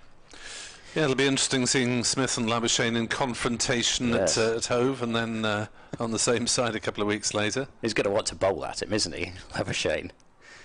Definitely. James Harris bowls, and Harris gets that back foot down low and tries to carve that one through the offside, but can't beat cover, and there's no run. The other thing is that as one of those rare young people that was taken to county cricket rather often by their parents when I was young, got to see names such as Graham Smith and Jayasuriya. I saw them in a game at Oakham way back, as worked into the leg side this time.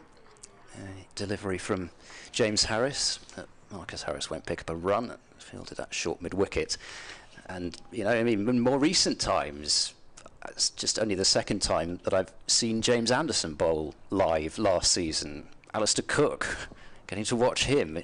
County cricket surely has to be about also having the best players come over and play in it. Very short mid-wicket in place now. He's taken a couple of steps closer as Harris drives off the toe end of the bat again up towards mid-on. He's already had his bat replaced once, and if that happens too many more times, he might need another one. 171 for 1 after 37 overs. Gloucestershire behind by 68. Yes, well, Edward will have been commentating on the days when you had world stars here for the whole summer. Oh, quite. As opposed to just dropping in for a month or two at a time, as tends to be the case at the moment. And Glamorgan won't see that much of Marnus Labuschagne, I doubt, to be honest, whether he'll play T20, so it'll probably be just the 5 championship matches this season for Labuschagne before Colin Ingram comes back in. As Van der Houten, Glamorgan's only wicket taker, will bowl And that's driven back past him. Douthwaite goes down and makes a good sprawling half stop, actually. He's palmed that towards mid-on from mid-off, and has saved 3 runs in the process. I lost it, I'm afraid. I thought I couldn't see it going to the boundary, and I couldn't see it in his hand. Single to Bracey as a result of that. Driven back past the bowler, and Douthwaite plunging full length to effect the stop. Van der Hoogten to Marcus Harris, driven into the offside, not quite timed. No run. Bottom part of the bat again, I think. I don't think that his sort of batch of Kookaburra bats would have really needed the toe end of the bat too much when he's been playing his cricket at grounds such as the Wacker. The last 2 games played at the Wacker, and even somewhere like the MCG or the Gabba or somewhere like that, it'd be far more the splice of the bat that needs to be examined.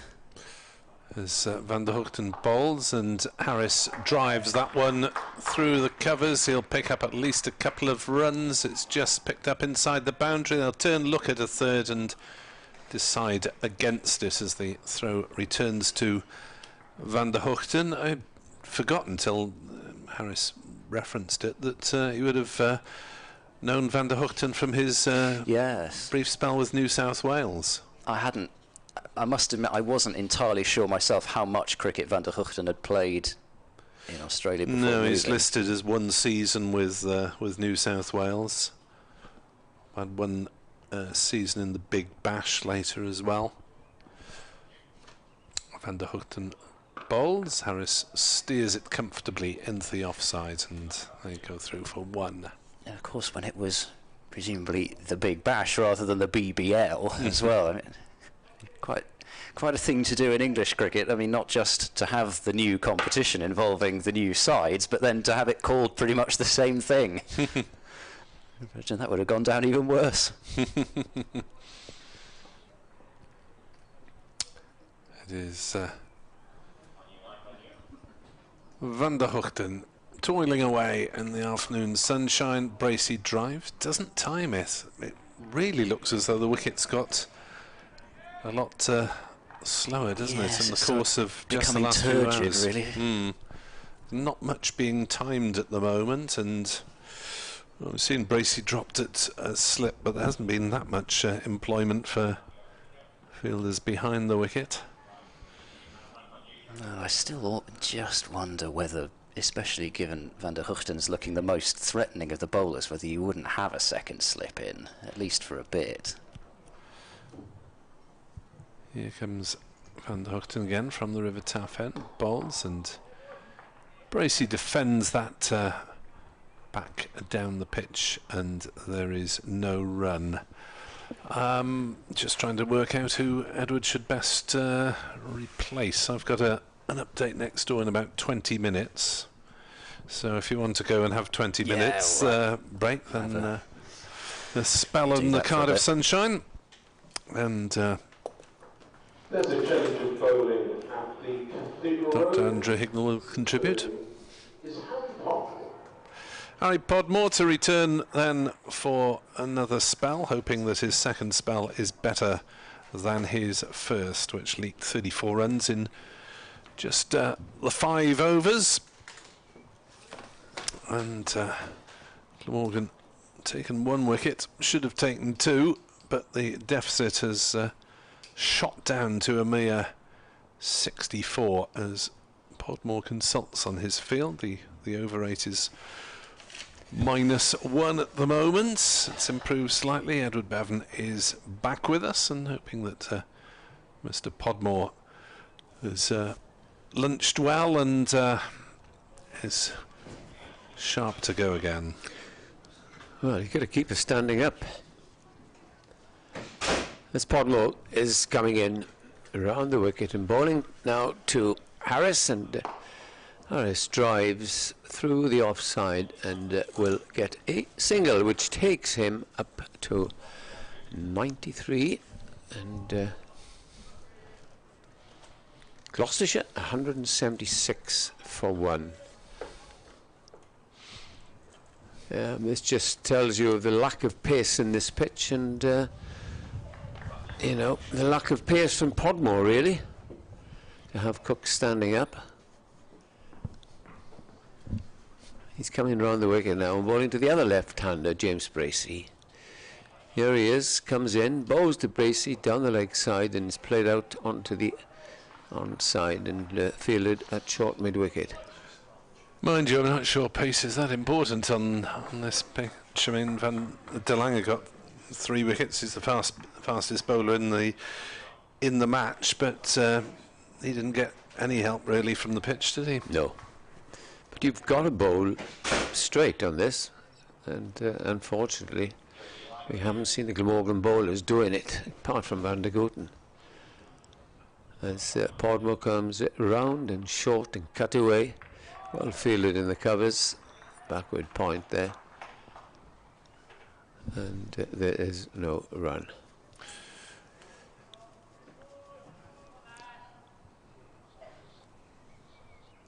Going back to that little chat you had about Smith and Labuschagne in opposition, Jofra Archer said he's not going to bowl any red ball cricket before the Test series starts. Podmore in past the umpire, bowls again. That's forced away, and again not timed in his fielded cover. And I very much doubt that Ollie Robinson is going to show his box of tricks to Steve Smith in that game for Sussex, do you? Oof, just depends on what sort of workload they want for Robinson in order for him to be fit going into the Ashes, doesn't it? Yes. Sussex against Glamorgan is May 18th to 21st. Here's Podmore. In, bowls, that's wide of the off stump, taken by Cook, and there is no run.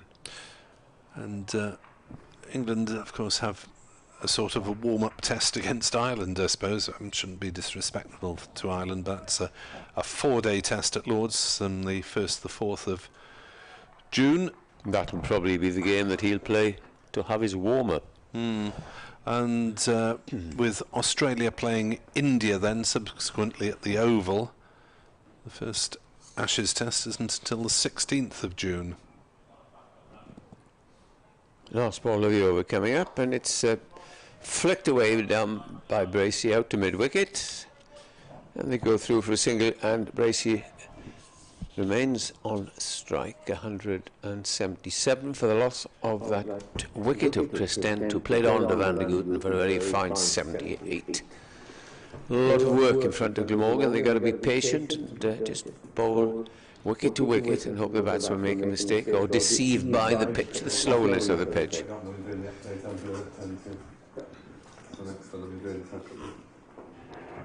There's a bowling change as well at the river end because returning is Dan. So there we are, Dan Douthwaite to come back, and he had bowled before lunch just the 5 overs, 0 for 20. Yes, he caused the batter's 1 or 2 problems, and he's essentially medium pace, but can bowl the odd quicker delivery as well. As he sorts out his field, the umpires are in consultation. It looks like a ball change. Oh, sure, yes, I thought we couldn't go through a whole match without a change of balls. There's umpires Steve O'Shaughnessy and McNeil. Wander off. Andrew Salter brings out the box, and the umpires try to judge which is the nearest one to the one that's being replaced. I mentioned that I'd witnessed many overseas players, and it was great because you had Courtney Walsh season after season charging in for Gloucestershire. Waka Younis in terrific form in '97 when Glamorgan won the championship. You had the great Viv Richards here, and you also had Ravi Shastri, Jack Callis, and you go around the country, you know, and I often hear the words of Steve James, the former Glamorgan opener, saying you'd open up your fixture list and you think, where am I next week? down in Hampshire. Mr. Marshall will be charging there. And there we go to where? Northants? Oh, goodness me. Yes, Mr. Kirtley Ambrose will be welcoming us. And that's how it was. And Alan Donnell then, you go up to Edgbaston. And as for Lancashire, you've got Patterson, Wasim Akram. And that's why I've got such a high respect for opening batsmen in that era, because you had to face those world-class bowlers. And not just one or two of them, they were nearly in every county. Quite. And it was one of those West Indian quicks who did a bit of damage to you when he was batting, wasn't it? One of them hit the ball through the window when you were at the other end. Yes. Was that Walsh? That was Courtney Walsh, Yeah. yes. Hit dear old friend, the late John Derrick, straight through. And then the following season it happened again. And then you were there on the third. Yes. As Douthwaite is in to bowl, and Bracey defends the changed ball rather than new ball out on the offside, northeast fields. There was one hit by a Glamorgan player, wasn't there? Was it Richard Grant? Richard Grant, you're absolutely right. Off the Gloucestershire bowler, whose name escapes me at the moment. He wasn't a particularly well-known CM. It was a So those two were both Glamorgan Gloucestershire incidents here.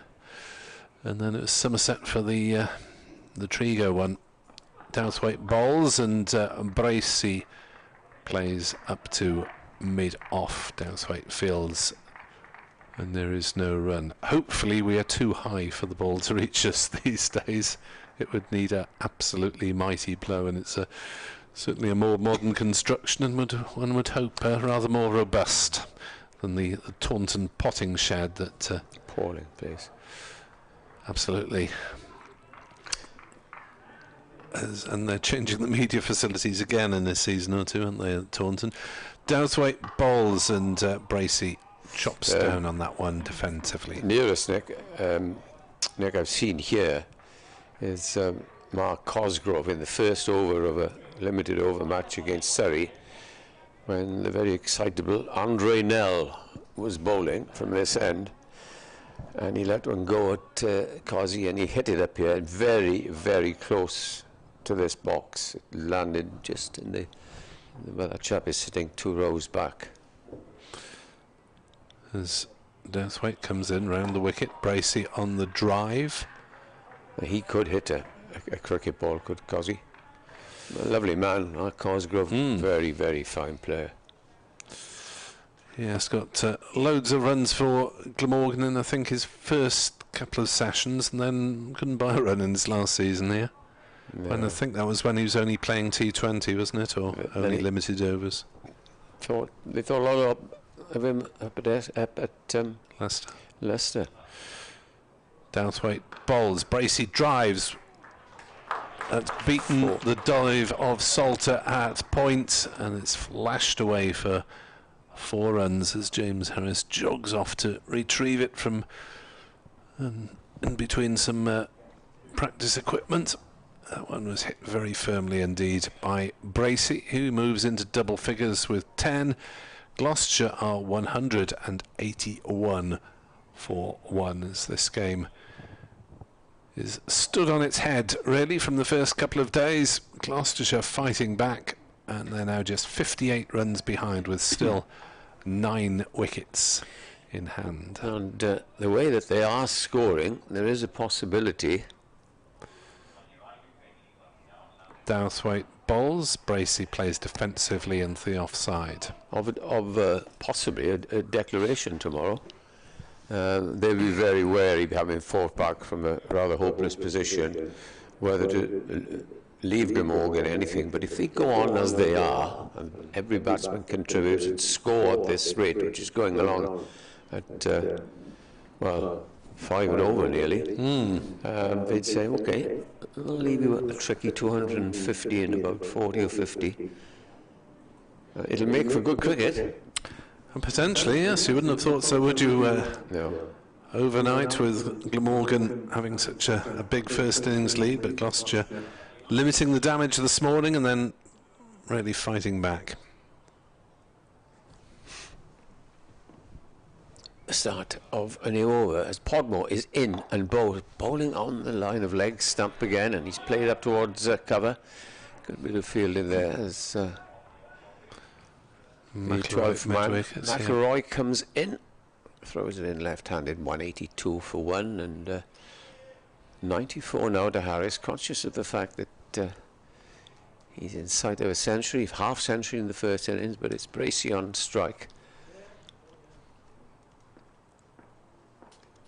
Keeper standing up as Podmore comes around the wicket past umpire Newell and bowls, and that's played away with ease now down towards third man. Whether it's the slowness of the pitch, but Podmore doesn't look much more than, we have the gun on him. I think he was about 73, 74 than when I noticed it in the first innings. Haven't seen the timer on him in this innings. Formerly of Middlesex, of course, in Kent. Up he comes again round the wicket and bowls. That's driven away out to deep extra cover for a single. It's all too easy at the moment for the batsman, and Harris moves on to 95. Bowled very tidily in the first innings, Podmore, didn't he? He's economical, certainly, yes. Even though he only got the one wicket. Van der Hoogten did the damage with that middle order rampage.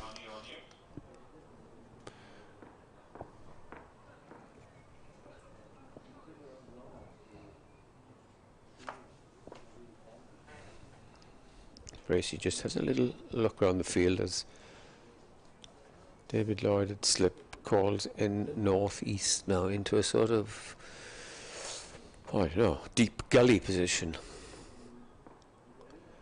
As Podmore tries to hit that off stump line. In he comes, bowls again, and then it's played off the back foot.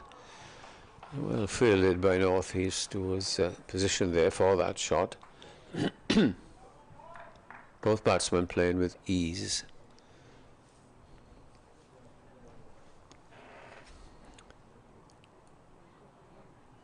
Very still afternoon. Looking at the trees, and the flags very limp away to our left in the pavilion. In comes Podmore, bowls again. Bracey just adjusts at the last moment, pushes it away into the covers. One of three men protecting that area. At least it seems we're going to get 3/4 of a decent Easter weekend weather-wise. Rain due in on Monday. No game for Glamorgan next week. Gloucestershire at home, and hoping the Bristol service doesn't take too much rain over the early part of the week.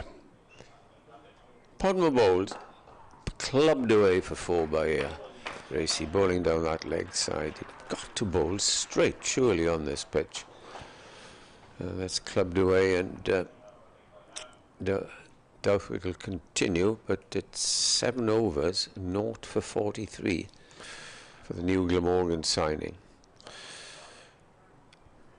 Yes, he's struggled in this innings.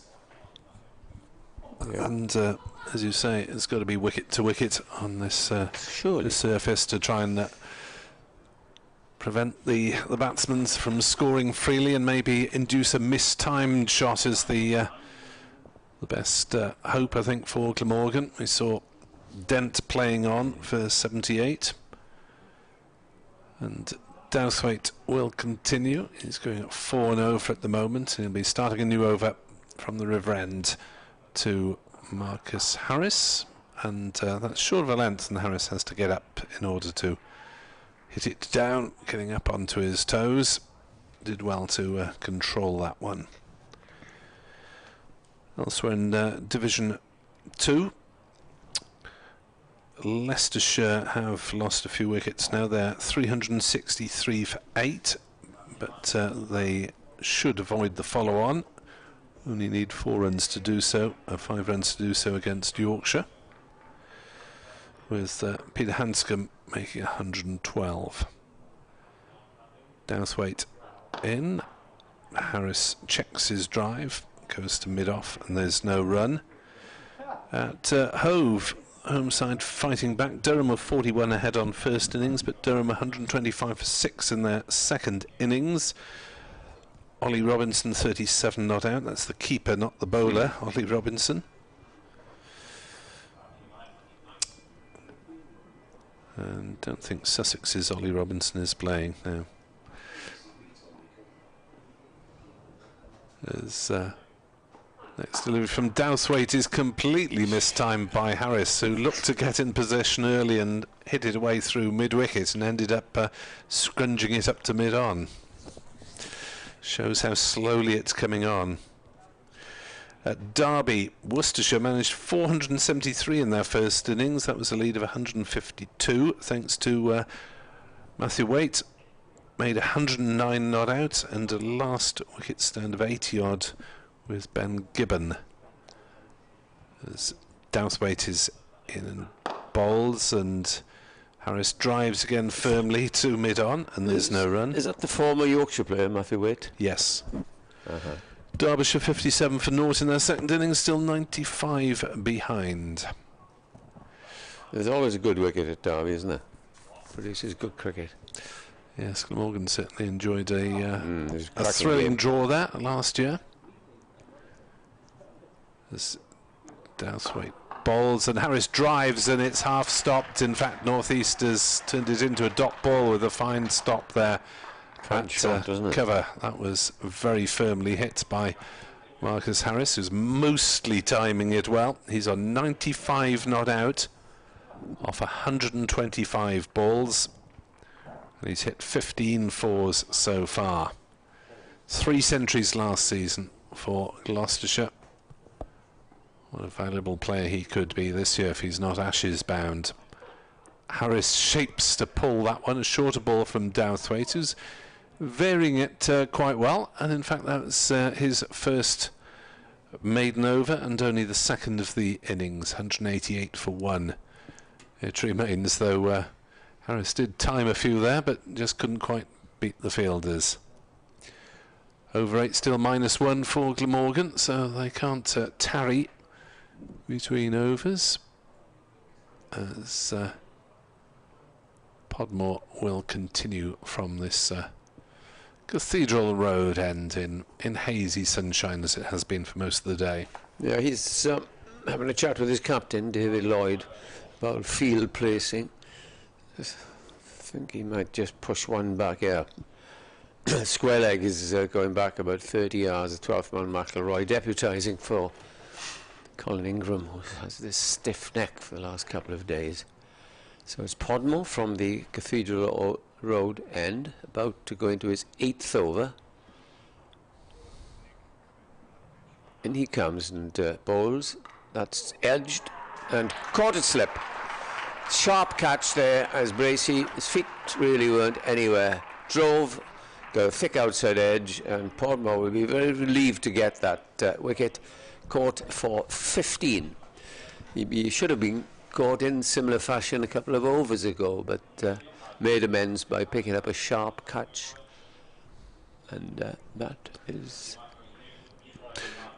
188 for 2 now, Gloucestershire. Glamorgan have just claimed a second wicket with James Bracey. Caught it slip off Harry Podmore for 15. And Marcus Harris, the Australian, is still there, 95 not out. But Gloucestershire have launched a tremendous fight back after being 239 behind on first innings, as Glamorgan made 404 all out, 4 batting bonus points. Billy Root was 117 not out when Tom Price took the last couple of wickets this morning. Then the Gloucestershire openers Chris Dent and Marcus Harris fought back with a stand of 161 at the best part of 5 runs and over. Tim van der Hoogten, Glamorgan's tidiest bowler, bowled Dent off an inside edge for 78, but Harris is still there, 95 not out. And Gloucestershire, well, they have 8 wickets left in the hutch, and they've come back fighting in this game after Glamorgan dominated the first 2 days. So Gloucestershire in their second innings are 188 for 2. That's 51 runs in arrears. As you've given that report, Nick, interesting to see that James Bracey stood. I don't know whether you noticed that, and It was taken low down by Lloyd, but one of the honest men of cricket, he tossed it up immediately. I think you could see from here. The two umpires did converse, but decided yes, it did carry, and that was the end of Bracey for 15. So Glamorgan slowly making some inroads now, 188 for 2, and the new batsman coming in is Hammond, who failed to score in the first innings.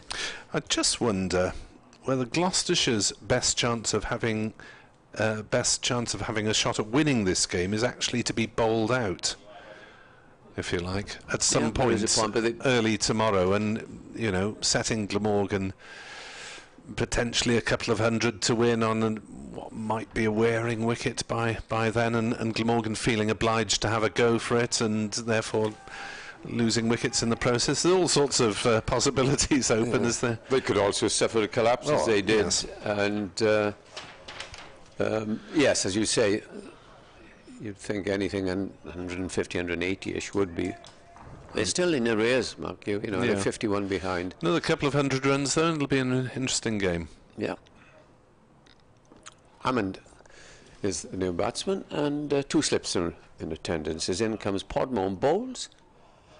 Very wide delivery there, and eluded the keeper standing up. So Bracey hasn't looked at his best in this very fine player in this match. He was out in the first innings, caught by the wicket keeper. So he did make 33, but he was dropped early on in this innings. And Hammond will want to try and get some runs. Yes, we're into the middle order that was destroyed by Van der Hoogten. But it's Podmore in, bowls, and this is defended by Hammond back down the pitch. The 3rd, 4th, 5th and 6th wickets all claimed by Van der Hoogten in the first innings, all leg before, and 4 runs between the 4 batsmen. So it'll give Glamorgan hope, and the batsman will be determined not to emulate that performance in the second innings. But the man with number 21 on his back here, leaning on his back of the non-striker's end, is the man that Glamorgan will try to target. Marcus Harris on 95. Here's the next ball, and Hammond just tumbles over a little as he drives up to mid-on.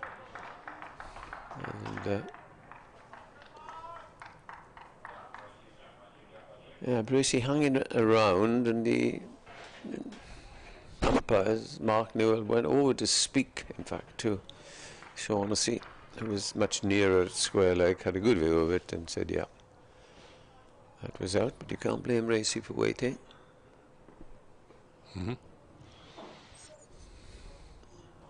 In he comes again. Podmore bowls. That's a good length ball, defended by Hammond. Up towards mid-off. Here's LBW for Van der Hoogten, as you say, without scoring in the first innings. And I think the new batsman coming in will find it a little bit difficult to adapt. The 2 openers set off at a good pace. The ball was coming on because it was new, but if you maintain a good probing, just short back of a length spell here, it's not easy to score. Then comes Podmore, bowls. Oh, only nearly nicked that to the keeper. Well, that's the best over by a long way that Podmore's bowled in this over. That was the end of his 8th over, 1 for 43. And getting some movement there. And Cook, of course, putting pressure on the batsman by standing up. Let's look at the last ball here that Podmore bowled. Oh, perilously close to the outside edge. Yes, you wonder if there's still a confidence issue in that Gloucestershire middle order, who are desperately short of match time and the warm-ups for the season. Gloucestershire only managing about a day and a half of action compared to Glamorgan, who probably got about 5 days at home between the 2 matches, plus the 3-dayer and a series of limited overs games in Zimbabwe. Towthwaite starts a new over, and that's nice stuff from Harris, who plays it comfortably into the offside. Salter is now sweeping on the cover boundary. 189 for 2. Miles Hammond on strike. Takes guard from umpire O'Shaughnessy at the far end. Umpires having reversed their stations after 2 innings of the match, of course. And Glamorgan have got 2 slips, Lloyd and Carlson, and Salter is jogging in closer to point as Dowthwaite bowls a zippy delivery that one over the head of Miles Hammond. The 2 players, batter and bowler, both wearing the same number, 88, and Dowthwaite, well, he can leak runs, but he's got a little bit of extra pace now and again, and he does vary it up nicely, doesn't he, with the shorter balls? He gets pace, yes, he's a big lad. Any charges? Round the wicket, bowls. Hammond will get off the mark here, turning that one through the leg side. Root is in pursuit down towards the scoreboard away to our right, and they settle for a couple of runs. 191 for 2. Yeah, Hammond, of course, opens, didn't he, in one-day cricket, and very forceful batsman. I remember him making his debut. I think it was his debut against Glamorgan at Bristol. As a spinner. As an off-spinner, you're right.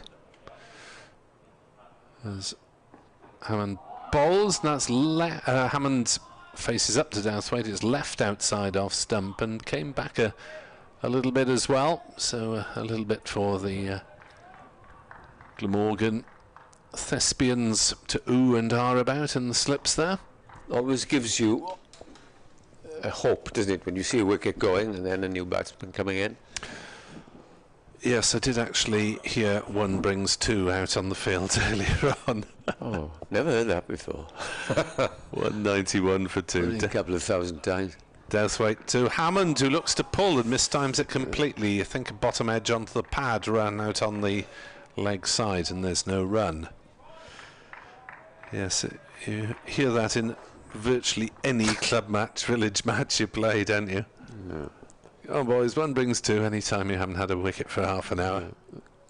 Bang, bang, 4 and 5 here. It's the optimistic version, bang, bang, bang.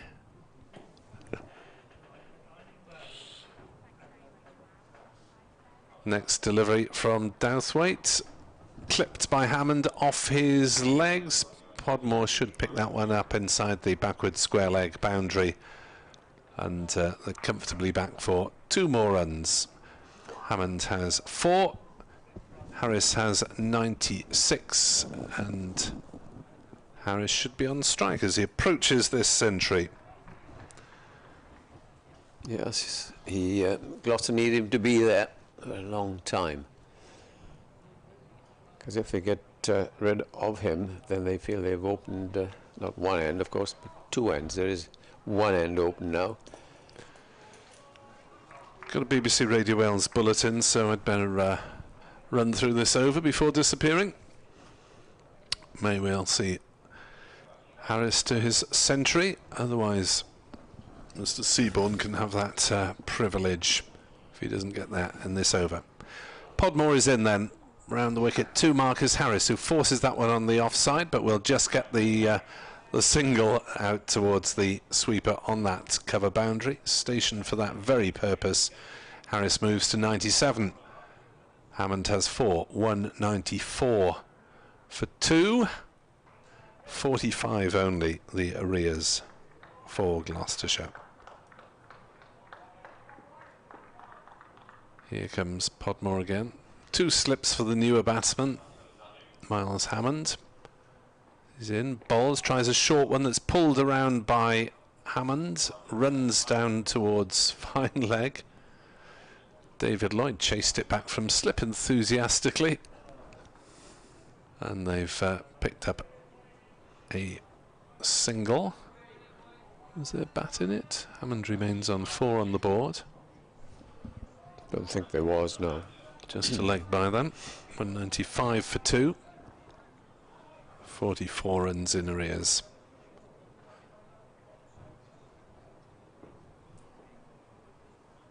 Podmore bowls, forced on the leg side by Harris, just the single. Square leg is back for him as well. Jamie McIlroy with the throw.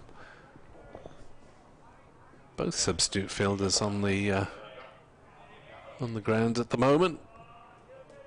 Colin Ingram is off for the day, it appears, with his neck trouble, and one of the bowlers must have slipped off to change boots or something between spells.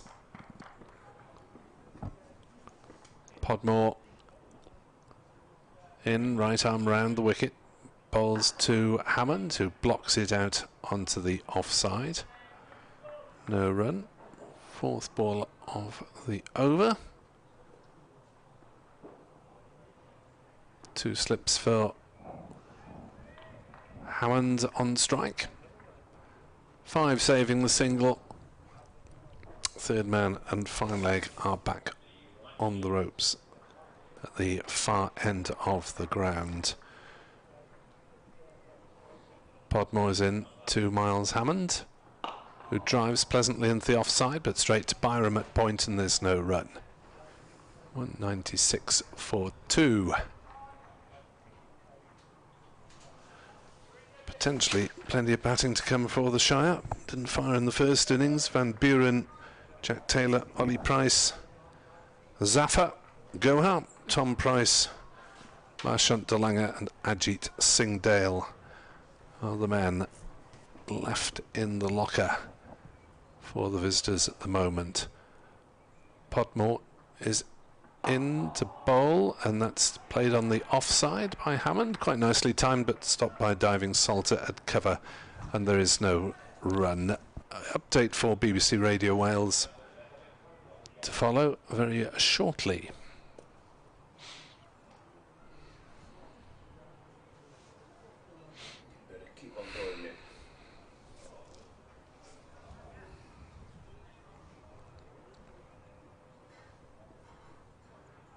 Gloucestershire 196 for 2 in their second innings. They're fighting back strongly, led by their Australian opener Marcus Harris, who is a 98 not out. Miles Hammond on 4. Chris Dent with 78 shared an opening partnership of 161, knocking off more than 2/3 of the deficit. Wicket apiece for Van der Hoogten and Podmore. Gloucestershire 196 for 2. As Harris blocks the next ball out on the leg side, and there is no run. And a word from Edward Bevan, and we should have Ed Seaborn in place for the Harris 100 if we're lucky. Yeah, 196 for 2 is the Gloucestershire second innings total, and everybody trying to block this 100. 5 men saving a single. Ed. Here is Douthwaite bowling to Harris, who pulls away out towards backward square leg. There's a dive, but it's in vain, and Marcus Harris has got to a century. He made a ton on his Gloucestershire debut last season, and he has reached 100 in his second innings for the county in 2023. A fine innings from Australia's Marcus Harris, and Gloucestershire up to 200 for 2 now. But a tremendous effort from Marcus Harris. They kind of need more still, but Marcus Harris has been exactly what you would have wanted him to be. That calmness that he seemed to have pretty much all innings, but still with attacking intent. It's been a terrific innings from Harris. We know he's got the capability to go very big, and I think from Gloucestershire's perspective, still behind by 39 runs, still be asking for more from him even now. Much more, yes. So Douthwaite round the wicket, bowls now to Harris. He bowls him another short ball, which Harris had to get down quite low to get underneath, but it was a bouncer with a bit of venom in that from Douthwaite after getting pulled dismissively the previous ball. Yes, he's played extremely well. He and Dent set the scene, played very positively at the start, and although Dent has gone, much depends on Harris now to try and get a real biggie. So Douthwaite past the umpire, bowling another short ball. It's pulled aerially again by Harris, this time in front of the fielder at deep square. It's another 4. I must admit I didn't see exactly where that landed, but I think it was in the air for a bit of time. But clearly Harris must have known exactly where he was hitting that. Deep square wasn't particularly interested. It's not much point in Douthwaite banging it in on a pitch that's so slow and on a short boundary. I know what he's trying to do. He's trying to get a catch there, as you say, at mid-wicket, but Harris is too inexperienced player. So 2 fours in this over. So he's on to 106, Gloucestershire behind by 35. Douthwaite bowling to Harris, who guides away towards backward point. There's hesitation between Harris and Hammond as to whether they should go through for a single. They probably could have made it if they'd gone through with it, but eventually they managed to work out their differences and ended up staying where they were. A moment of alarm there. I think do you want to have a little word, just to calm each other down? Last thing that they want now is a run out. Yeah, Hammond, I mean, it's in that sort of, I suppose, sort of in between area. Where is it Hammond's call or is it Harris's? In comes Douthwaite and bowls. Uppercut by Harris. It's in the air, but it's going to go fine of third man, who tries to tip it back into the field of play, but Harris, that is Harris J, can't quite do so. But that was in the air for a long time. I'm not sure if James Harris picked it up, but I don't think he would have got there anyway. One moment I thought it might be in the air, but he's decided now that he's going to have a flay at anything outside. At 3 fours in that over, the deficit now is coming down. It's just 31, and Harris, he's played enough shots, but he's looking as if he's going to attack from now on, which will give both sides a chance. Yeah, well, he's not held back on any of those 3 boundary shots in the over, and just a couple of moments of alarm in that over with that run out, and then that one which was in the air for some time. So the 100 from Harris from 131 deliveries and 16 fours. And it'll be Podmore to continue. He's bowling first ball, which is pushed away by Hammond up towards mid-on for a comfortable single. Now I think the slips will disperse, or one of them certainly will. Cover will go back onto the boundary, mid-wicket will go back. And interesting to see what pattern Harris now, how he's going to play. Yeah, well, I mean, he got some short balls in that over to try to hit, but I suppose it's what does he do when he gets a fuller delivery? Is he just going to try and really go after everything now, or is it just picking the moment still? Podmore in bowls, and this time he does defend a good length ball up to the bowler.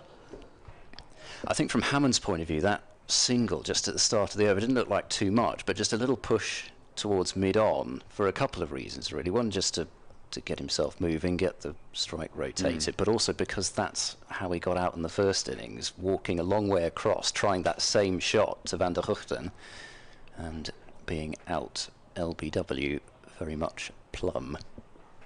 Here is Podmore again. Comes in and bowls, and this time Harris plays it backward of squares. Man in the deep gully position there, which is Lloyd. No slips. The third man, a deep extra cover, and 3 men in an arc on the offside, saving a single. And on the onside, a deep fine leg, a mid-on, a straightish square leg, if you like, and a man deep on the square leg boundary. 209 for 2 as in comes Podmore and bowls again, and this is played away for a single up towards mid-wicket. In comes the return. I've been watching the pictures a bit since this ball was changed, and that dismissal of Bracey as well, just a hint of movement through the air, which there wasn't with the old one. I haven't been watching closely enough to say that this one is doing more than the old one, and it's a bit more overcast than it was earlier as well. So you know, it could just be that, but maybe the ball change has just had a little bit of an effect. In comes Podmore, bowls, and this time he's played a straight delivery, back up to mid-on. So Podmore bowling better than he did in that first spell where he had gone for 6 and over. getting the wicket of Bracey, who didn't play a particularly good shot again like he did in the first innings.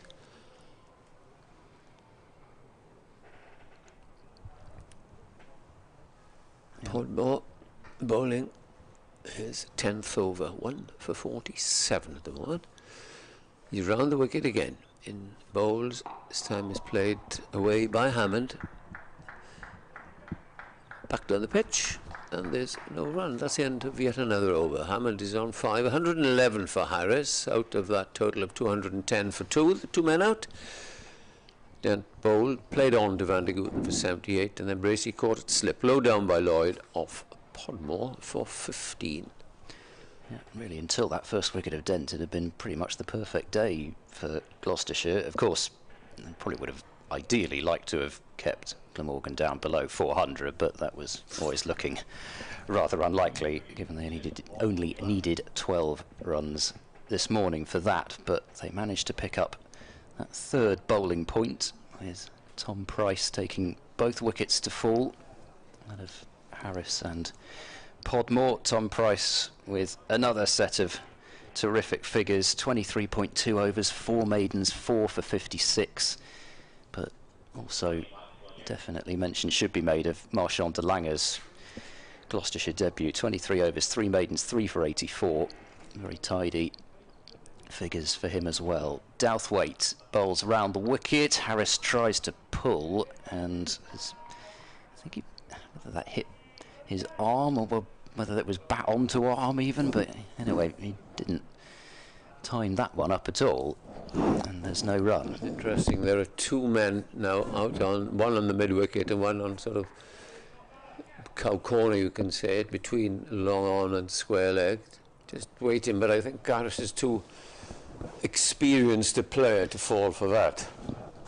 Yeah, I must admit, it was slightly camouflaged by the covers and the white advertising board out there. I didn't actually notice him as Harris drives and doesn't outside edge it. I thought that he must have done from the initial reaction of Douthwaite, but in the end, he just had to peel away and not appeal. It was a poor shot from Harris, just a bit of a lapse in concentration there. It was wide, it was short, and he just flashed at that with no foot movement, and he missed it. Yeah, since he got his 100, he's playing a few shots as if, I wouldn't call him carefree, but he's got to be a bit careful. That one was loose.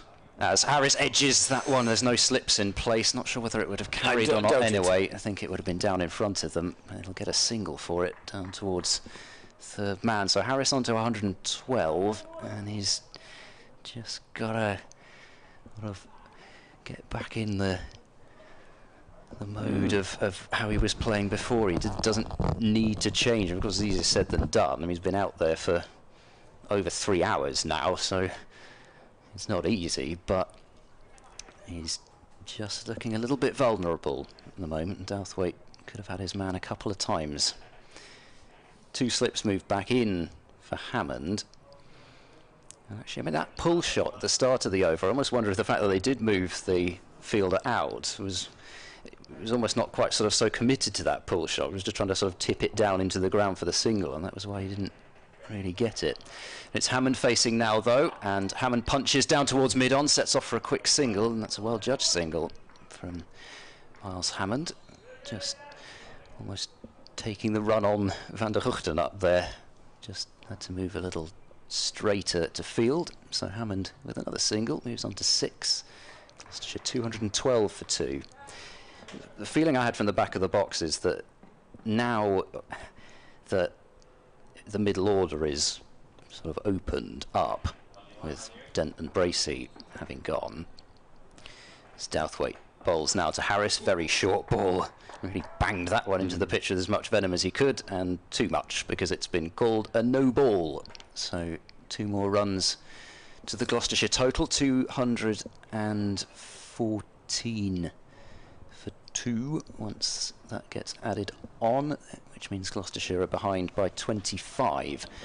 But this is where Gloucestershire's playing the extra batter has got to come to the fore, as Douthwaite is in and bowls, and laying back and cutting this one. Harris down to third man again, down to James Harris, and Marcus moves to 113, 215 for 2. So now is their chance. Effectively, it was nullified by Glamorgan in the first innings, the fact they're playing the extra batter, by Van der Huchten in particular. Then in the bowling innings, Gloucestershire did really look as if they might be a seamer short. And now, though, is their chance to make the most of having that extra batting. Douthwaite bowls to Hammond. It's a short ball. It doesn't get up that much, and Hammond ducks underneath it. He's having a look around, but it didn't get up very much at all, so there's no chance that was going to be called anything other than over. So Douthwaite 10 overs for 46, which doesn't quite tell the story of how he's bowled, I don't think. He's created more chances than that. There have been some loose deliveries in there as well, but he certainly could have a wicket by now. 215 for 2 with Gloucestershire behind by 24. And who is that winding? James Harris is winding at mid-off, but he's not going to have a bowl as yet. Podmore's going to carry on, and is asking a lot for Van der Guchten, because when they want a wicket, they call on Van der Guchten, because he's the only one that really has threatened in this game. There's been useful little spells, but Van der Guchten is the man that's already taken 6 wickets in the match. But it'll be Podmore to continue round the wicket, and he'll be bowling to Marcus Harris as an 113 not out of this Gloucestershire score of 215 for 2. Keeper is again standing up as in comes the first ball, and that's nudged away into the man in that sort of backward gully position. Still no slips, all defensive at the moment. At the end of this over, I guess we won't actually be halfway through the day's play, because they've taken off a couple for the change of innings. So I suppose actually now we're basically halfway through in terms of overs. 49.5. There's a long way to go as Harry Podmore turns at the end of his run. In past the umpire now and bowls, and this is clipped away on the onside for Harris. He's got a couple, certainly. He might get no, he won't not get more. It's fielder just inside the boundary by Andrew Salter, and they go through for a comfortable second. It's a strong shot from Harris. It was one of, he timed it really well, considering it just looked like he just bunted it out there towards mid-wicket, and almost, were it not for Salter being so quick round the boundary, might have gone all the way. Podmore continuing in his 12th over, 1 for 49. As he continues to the left-handers to bowl around the wicket, and bowls again. And this time that's played defensively. Harris looked absolutely disgusted with the way that one came off the bat. There was sort of a leaning over briefly on the front of his bat, as if to say, "Oh, come on, not another one down there. You've already killed one of my bats. You're after another one." And de Guchten doing some exercises, so we could well have a double change, both Harris and Van der Guchten loosening up as Podmore runs away from this end from us, and bowls to Harris. Harris again clips him. He's had loads of runs, but just clipping away on the onside tells you about the slowness of the pitch, where you can adjust, and also where perhaps Podmore is bowling just down that leg side a bit. For the most part, I mean, Harris is not, other than probably that uppercut which went for 4, he hasn't gone away from his game, and that's just what he does, really. He's got those punchy shots off the front and back foot through kind of cover and point, turns it through mid-wicket, but, you know, it's mostly sort of 3 or 4 shots, but he knows which shots work for him. The next ball, and that's driven away. Nice looking shot, but it's parried by Salter. Who's that? The cover. Anyway, it's parried away, and there's no run. Just the 6 runs for Hammond from 20 balls. Circumspect start for him. That's Carlson at cover. Yeah. Looks of things. 218 for 2. Just the 21 runs behind, having been 239 runs at the start of the innings as Podmore comes in, bowls. That's just driven slowly out to Carlson. That's the end of another over, 218 for 2, and the over rate is just -1.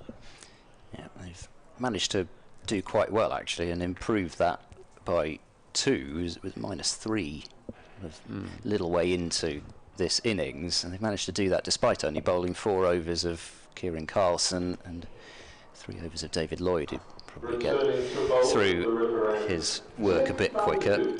But now this is another key little period coming up here with Van der Guchten coming back into the attack for another burst, 1 for 39, and opened things up with the wicket of Chris Dent for 78, 5 for in the first innings. Glamorgan again turning to Van der Guchten to try and nip this partnership in the bud. It's 30, so it's sort of medium length at the moment, but if they can get rid of Harris, then Glamorgan will still feel as though, well, they should still feel as though they do still have a great chance even now, but get Harris and they'll be right in amongst things. So Van der Guchten continues around the wicket as he's bowled pretty much non-stop to Gloucestershire's left-handers, and Harris guides that one away down through a vacant wide slip region. There was a wideish gully in position, but it was not particularly close to him, and Harris gets another single, 117 to him, trailed by 20 runs Gloucestershire. The impressive 9th wicket partnership for Leicestershire against Yorkshire has been broken. Chris Wright's making a nuisance of himself with the bat, 50 not out for Leicestershire. They've avoided the follow-on. They're 398 for 9, they'll miss out on the bonus point for the 400, but they trail Yorkshire by 119. Van der Guchten to Hammond, pushes forward in defence, it goes up to mid-on and there's no run. And they'll see that, Leicestershire, if they can come away from Headingley with a draw, as quite the start to the season. Even if Yorkshire did make 517, Yorkshire would have expected to roll Leicestershire over, I would imagine, from Seems to be a good pitch though, doesn't it? Yep. 500 plays 400. You'd think so. Scoring rate's been fairly high throughout. Van der Guchten is in and bowls. Hammond with that pull shot of his out towards backward square leg, where he almost seems to play it off the front foot, and he gets a single to move to 7, 220 for 2. Durham 172 for 7, leads Sussex by 213. You fancy Sussex there, wouldn't you? Well, yeah, it's got every chance. Bryden Cast 36 not out, Ben Rain 8 not out, the not out pair, so they could add more runs. Harris on drives, and it's well fielded. No, it's not. He's dived over the top of it. I thought he got it, but he didn't. Billy Root can't stop it, and it's 4 more to Marcus Harris. I said he hasn't played too many shots outside of the ones I listed, but there's an on drive, and 4 runs to boot, 224 for 2. Wasn't an absolute genuine half volley from Van der Guchten, but Harris onto it quickly, and Root's moved a bit straighter now at mid-on. Next delivery, pushed to mid-wicket by Harris off the front foot, and there's no run. So, see 3 wickets for Henry Crocombe, a couple for Hudson Prentice there for Sussex. Derbyshire 100 for no wicket in their second innings, still trailing Worcestershire by 52. Billy Godleman and Derbyshire's new Pakistani overseas player this season, Haider Ali. The opening pair there as Harris on drives again, and it's a good thing that Root did move that couple of steps straighter, because this time it's an easy piece of fielding for him. There's no run to end the over. Umpires coming together again. Hopefully not over another ball change. It looks as though it's just a general discussion about something else this time. Has now had 50 overs of this Gloucestershire second innings, 224 for 2. First division wise, Warwickshire 175 for 2 in reply to Somerset's 284, so that's a strong reply. Alex Davis is on the verge of a century there. And at the Aegeus Bowl, Hampshire cantering to victory in what looked to be potentially a banana skin type chase. I think it was 132 they needed to win, and they're 93 for 1. So my attention has been drawn to the platter behind me, so it's a good thing it's not my over. The usual lovely assortment of cakes at 3 in the afternoon, and it'll be David Lloyd to have a bowl. The Glamorgan captain bowled just 3 overs for 13 in this innings, and he is going to be bowling to Hammond, and bowls to him, and Hammond gets a short ball which he hammers away for 4. So runs coming quite easily at the moment, just the 11 runs deficit. Can't really bowl short on this pitch. Hammond goes into double figures. He is on 11 as Lloyd comes in round the wicket and bowls again to him. This time he cuts it off middle and leg down to fine leg for a single. Disapproving look from David Lloyd towards Miles Hammond. I don't think he actually said anything, but he gave him a good stare. Yeah. I think that might have come off middle stump because Cook threw his hands in the air. Because he did shuffle in the first innings, didn't he? Yep, exactly. That's what Glamorgan were thinking as well. Put that back in his mind.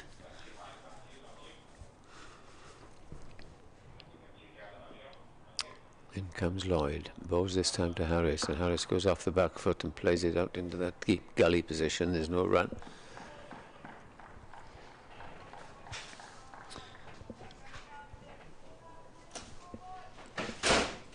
Just having a look back at last season, and Harris was 136 he made on his Gloucestershire debut. I think from memory it was the 9th Gloucestershire batter to score a century on debut. Lloyd bowls, and that's played off the back foot for a single. He played for Leicestershire as well, didn't he? Yes, well, Leicestershire wanted him back, but I think Gloucestershire managed to lure him to Bristol by offering him a 2-year deal. I don't know whether Leicestershire's was a 2-year deal. I think it may have been, but Leicestershire was certainly a little bit miffed, I think, to lose Harris to Gloucestershire. So century in that opening game against Yorkshire, another one against Surrey. Hammond waits and plays it out towards mid-on. No run. Both those coming at Bristol. His highest Gloucestershire score, though, was the 159 he made at Taunton on what was his last championship appearance of the previous season.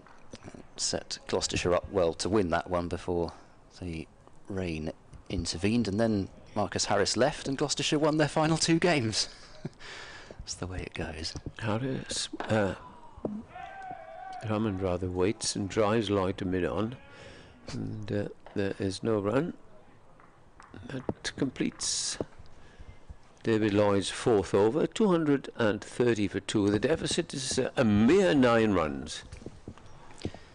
Hammond rather fancied a single there, and then he looked to the far end and saw Marcus Harris leaning on his bat at the non-striker's end. I didn't blame him. Well, no, it's basically bang on 200 minutes he's been out there now. I suspect probably not quite fancying the quick single as much as he was early on. I think there was one there, but Hammond gave him a Hammondian grin under the helmet. I think you can just about catch that on the pictures. Van der Guchten resumes battle from the river end, and he's in now to bowl to Marcus Harris, who drives pleasantly up to mid-off, but stopped. No, it's not stopped again. McIlroy this time, the culprit. Is only going to be an extra single, but still, it's not particularly tidy work. 123 to Harris, 231 for 2 Gloucestershire. I don't know whether he got a bad bounce there or not, but the ball wasn't travelling as quickly as it might have been, so all runs given away. Please Van der Huchten, who is in and bowling to Hammond, who drives up to mid-on this time. Not the best timed shot that Miles Hammond will play. He's hoping that anyway. Picks out mid-on. The other scores, by the way, Northamptonshire 208 for 7 against Kent in their second innings. Kent 222 in reply to Northamptonshire's 117. So Northants have a lead of 103 with just 3 wickets in hand. Rob Keogh 62 not out, looks to provide the key there. Gareth Berg is still at the crease, so a dangerous customer. Van der Huchten bowls to Hammond, who plays a flowing back foot drive. He's not timed it well enough to get 4, but he will pick up a comfortable couple and move on to 14. Trailed by 6 now at Gloucestershire. Surrey 139 for 4 in their second innings, lead Lancashire by 290. Matt Parkinson was on a hat-trick, picked up Ollie Pope for 38, and Ryan Patel was the man dismissed for a golden duck, but Ben Folkes survived the hat-trick ball. Van der Huchten bowls to Hammond for defence, up to wide mid-off, no run. So Parkinson 3 for 53. It's been quite expensive, but he does have the 3 wickets. Sort of leg spinners kind of had his chance, and I think it's probably gone now since the young man from Leicester came along. Yeah, well, you'd imagine that they're not very likely to need anybody for the Ashes, but you'd think he will be touring at least India in the winter, even if it's just as a squad player. But Hammond facing, working towards deep mid-wicket. There'll be a single there, Hammond to 15. But of course, what Rian Ahmed can bring is batting ability as well. So he got 80, didn't he, today? Yeah, there's every reason to believe that Rian Ahmed has moved ahead of Parkinson in the pecking order. But a big championship season, and who knows? But England don't necessarily always pick on big championship seasons. Sometimes they do and sometimes they don't.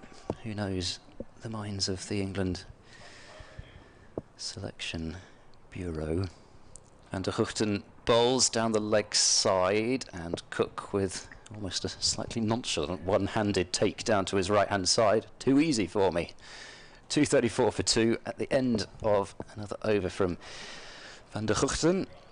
So 123 to Harris, 15 to Hammond, and the only other score I did not mention was at Lords, where Essex are 180 for 6, lead Middlesex by 276, half-century for Matt Critchley, and 3 wickets for Tim Murtagh, evergreen Tim Murtagh, back in Division 1.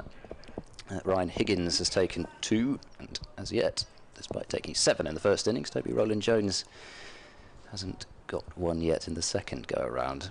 Luke Holman has a wicket, so there's another one to throw in the mix of leg spinners. He's going to be a bit behind the other 2 we mentioned. First ball of David Lloyd's next over is defended by Hammond, back down the pitch. He's on 15, and just 5 runs needed to make Glamorgan bat again. So -5 for 2, if you like. Is the that's how Gloucestershire stand at the moment. Still the slip in for Hammond, who waits as Lloyd bowls to him and just defends up to short extra cover. But it is nice to see the return of the leggy. There's a few of sides them, yeah. I mean, there's Cameron Steele, who made his first century for Surrey to loud reactions from the Surrey dressing room. Watch that particular clip on the County Championship Twitter feed. He's formerly of Durham, isn't he? Indeed, yeah. Scored the century. Did take 1 wicket, that of Josh Bohannon. Here's the next ball, down the leg side. Trying to induce a stumping there, Lloyd, because we saw Cook going early, so there must have been a little sign, but Hammond stayed where he was. If that, I mean, that rebounded off Cook towards the stumps, I think. I mean, Hammond, I don't know, we'll get a replay now. Hammond was kind of shuffling away. Oh, I tell you what, I think that if that hits the stumps, I think he might have been stumped there. it's come off Cook's glove. Oh, maybe might just have got that foot back down. He's in, yeah. Only just though. Here's Lloyd again, bowls to Hammond. Hammond is forward, plays it back down the pitch, and there's no run. That would have been a way to go. Strangled. I'm sure Chris Cook would say if it had hit the stumps that he'd done it deliberately, Yes. but I'm not so sure. 45 overs remaining, and the new ball is 28 overs. Yeah, they'll take it tonight. There's a helicopter, flutters above us and turns towards the north of the city as the next ball is bowled and pushed away past cover out towards the boundary. It's a long chase, and they'll come back for a second. Interesting to read the other day in the criticism, as we are, in the climate conditions of every country, of the football players of this country who fly. There's one side flew from London to Norwich the other day. No. And another very 20-minute, you don't mind if you fly from Bournemouth to Carlisle or something, you forgive them, but as the next ball is bowled down the leg side and clipped away this time by Hammond down towards the fine leg boundary. He retains strike, and it's 237 for 2, just a couple of runs away. London Problem to Norwich, is you barely get above the clouds. Yeah, I know, and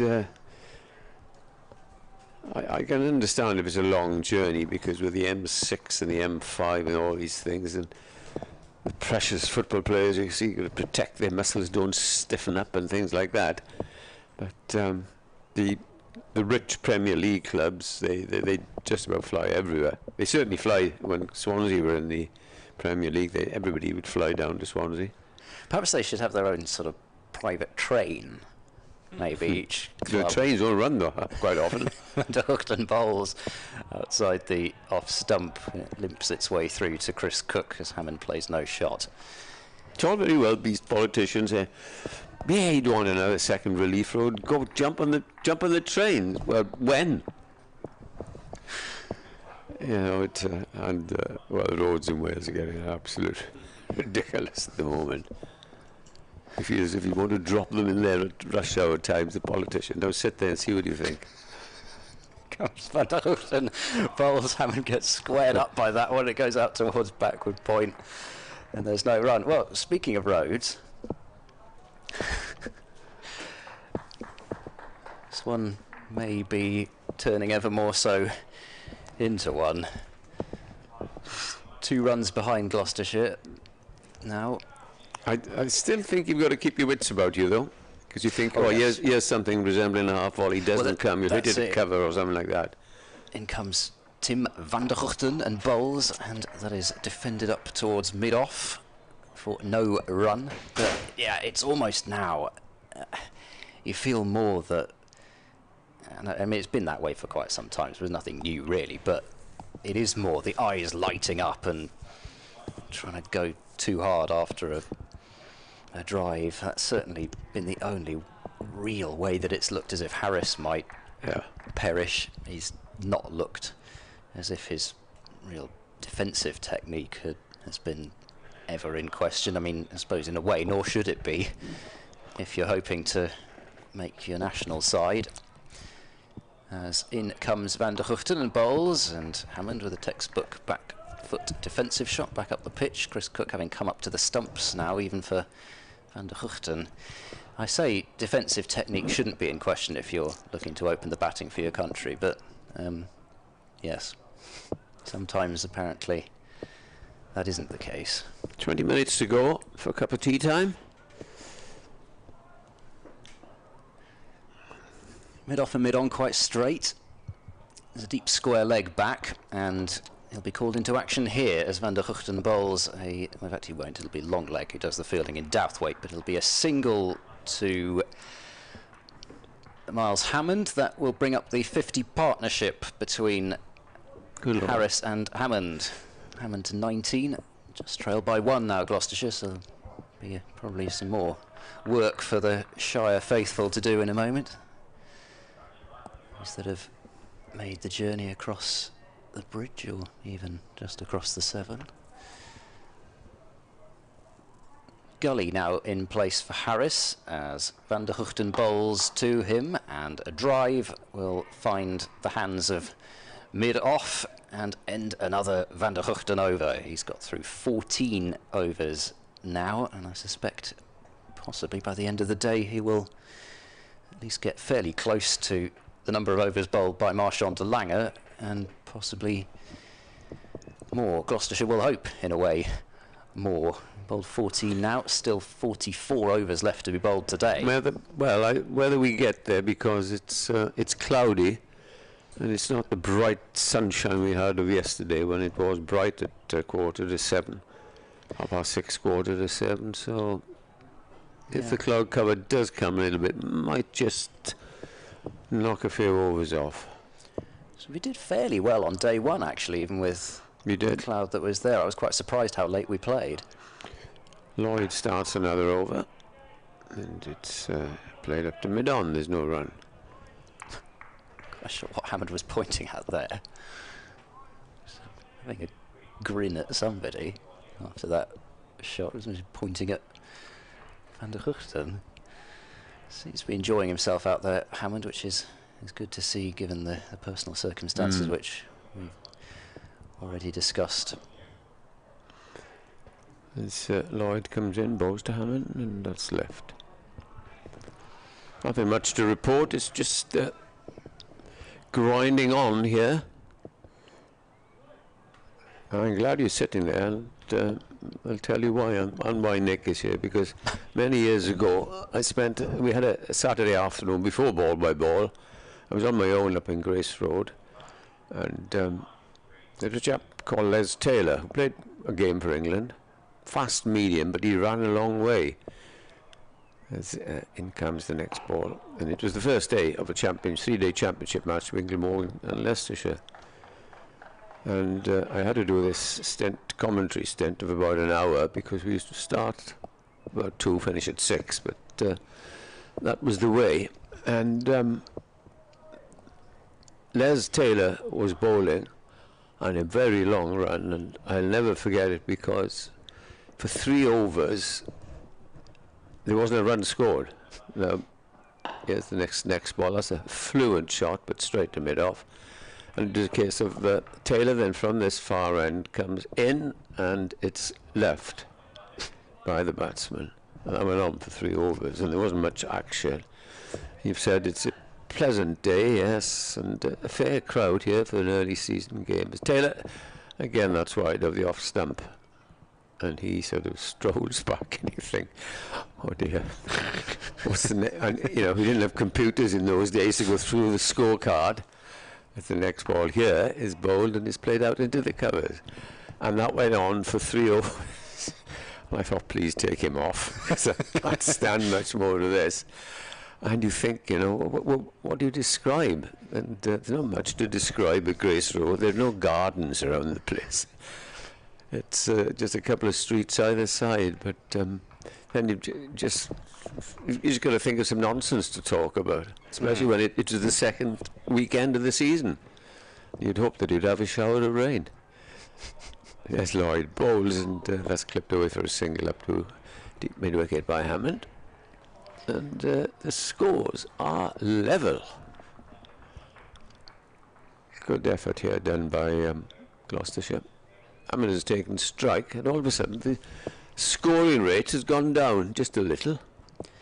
So whereabouts would that have been done then at Grace Road? Because nowadays you do the commentary from these sort of boxes on top of sort of the roof of a building. And it was the same place. Right, so did you still have to go up through those metal steps that you can see down through? I mean, if you're afraid of heights, Grace Road is not the place to come and commentate. No, fortunately, I'm not. But I think it's a very good commentary position, and I like the ground. But then we just had the one box, and it was a pokey little box, but there you'd sit there, and there's no score, with nobody to talk. I felt very lonely. It was something that you had to think in my first sort of years of commentary. Think of what to say half the time. We've got to change of bowling, And a little bit of twirl coming along for you to describe with Kiran Carlson. So 15 minutes to go till tea. Tea taken at 4. So Carlson, he had a 4-over burst from the Cathedral Road end, but he's coming in from the River End now, bowling a pretty putrid delivery, wide and shortish, but resisting the temptation, Hammond, to try and slam that one away somewhere and just cut it away out to deep cover for 1. So Gloucestershire lead by 1. 1 for 2. In real money, as they say. Well, I did not see Gloucestershire in this position this morning, I must admit, as Harris cuts and just about beats the dive of backward point and gets another single. 124 to Harris, 241 for 2. Yeah, I wasn't sure what to expect from Gloucestershire's second go-around. You hoped that it would be much better than the first, just given the conditions that they're batting in, as that has surely got to be a wide, and is. That time it did turn off the cut strip. Fortunately, from Carlson and Glamorgan's point of view, it did actually land on the cut strip and then turn off it, otherwise it would have been an extra run, being a no ball then, rather than a wide. But the wide takes the score to 242 for 2, as Hammond drives away. A few gasps of anguish from the fielders in close, as Hammond gets a fair amount of bat on that drive and picks up another single, 243 for 2. But I didn't expect, really, the deficit to have been erased by this point, even before tea, as Harris cuts at that one and misses it. That would have been a dreadful way for Harris to go. Glamorgan almost managing to buy that wicket there. Look as if it might have been there for the shot. I don't know whether it bounced a bit and a bit of turn defeated him, but either way, he didn't get bat on it. Carlson bowls to Harris, who hits this one high up into the air. There's a fielder running back from mid-off who dives and has not managed to take the catch. Oh. It's Podmore who was running back. It looked to be a really tricky one, diving full length on the retreat. Not the shot to play, was it? It was a bizarre shot from Harris, yeah, because he didn't use his feet. He didn't get to the pitch of the ball and just kind of cleared the front side out of the way and slogged at it. And we're going to get a look ourselves at the replay. Actually, it may have been just beyond him, as the next delivery's in. Cutting is Hammond after they took a single off that life from Harris, and Hammond gets another run himself out towards deep cover, and that's the end of the over. Carlson 5 overs to 29, but a couple of near misses from Harris in that over. Useful wicket there. Lead is 6. Yeah, I mean, it was a strange shot from Harris, because he normally, if he's going to go down the ground, he likes to use his feet, but that time just staying still. And exactly, I don't know where he was looking to hit that, really. Skewed away towards deep mid-off. Podmore running back is a long reach. It's hard to tell from what we're looking at as whether he got fingertips on it, but I suppose from Harris's point of view, he's lucky that it was Podmore and not somebody like maybe Carlson running back for it. Lloyd starts another over, and that's clipped away on the onside, and a good stop there, diving stop at mid-wicket. It's really, I suppose, probably the most obvious chance that Harris has offered up in his innings. He hasn't been dropped, and may officially still not have been dropped, but I suppose the closest he came to getting out was that near drag on that I think went over the top of off stump. There is Lloyd, bowls again down the leg side. Hammond is on 23. You'd expect Hammond, who's an attacking player, to perhaps play a shot like that, but not Harris. Yeah, well, you know, Hammond really did knuckle down last season and try to apply himself, and for really 2/3 of the season he was probably Gloucestershire's best batsman. He led them in runs. Were it not for a slightly leaner finish, he managed 150 in the last 4 matches, he would have probably topped the averages as well. That's a nice looking shot, and he'll get 4 runs. It was a wide half volley and driven away through the covers, and You think this is the way that Gloucestershire should have played in the first innings, because they didn't adapt really and were bowled out cheaply. Yeah, I think, you know, particularly that the top order may have... I know actually James Bracey got out playing a shot, but it was more the sort of the conviction in the shots that they played, I suppose. Just the extra... And, you know, of course, that you would feel you would have a better chance with conditions being as they are now. Lloyd now comes over the wicket and that was a straighter delivery. The lead now is 10, 249 for 2. But there's just been so much more positivity about the way Gloucestershire have gone about their business in this innings. Yeah. And it must be said that Glamorgan have not bowled particularly well. Yep. Especially at the start. Yes, yeah, that's the key, isn't it? They Got kind them of off to a wasted the flyer. new ball, which you can't do. Here's Lloyd, bowls to Hammond. Hammond plays firmly out to James Harris, who fields short mid wicket. So if you get that new ball and you bang it in halfway down and it gets crashed for 4, it's going to wear down a lot quicker than... 20 for 2, and then it would been Glamorgan's match, but now it's anybody's game. Yep, I wonder what the sort of pie chart of 3 probabilities would read from here. David Lloyd, medium pace, passes the umpire, comes in, bowls to Hammond. Hammond square drives and gets 4 more. And bowling getting a little ragged at the moment. In fairness to Lloyd, he's not a regular bowler. A reminder that tea will be taken at 4 o'clock. 253 for You are 2. very welcome to go out to look at the pitch, but once again, if you are... Now, what do you gain out of looking at a pitch? I'll never know. Well, I would imagine, especially on a day such as this and a pitch such as this, I can't imagine this very much to look at. I mean, I suppose maybe if it were turning square, you might want to go and have a look at some rough patches, but no, I agree. I can't see what you could really gain out of it. Carlson starts his 6th over, bowling to Harris, who forward defends back to the bowler. I captained a club side for many years, and every time I went out a toss, I confess I just looked down and I had no idea what the pitch should do. None whatsoever. It's reassuring when you hear county captains say that as well. Carlson bowls. Harris gets a full delivery, which he clips straight to short mid wicket for no run. There's that old adage, isn't there, of if you win the toss, bat, and if you're thinking of bowling, bat. Still Anyway, bat. don't think that would have been the case here.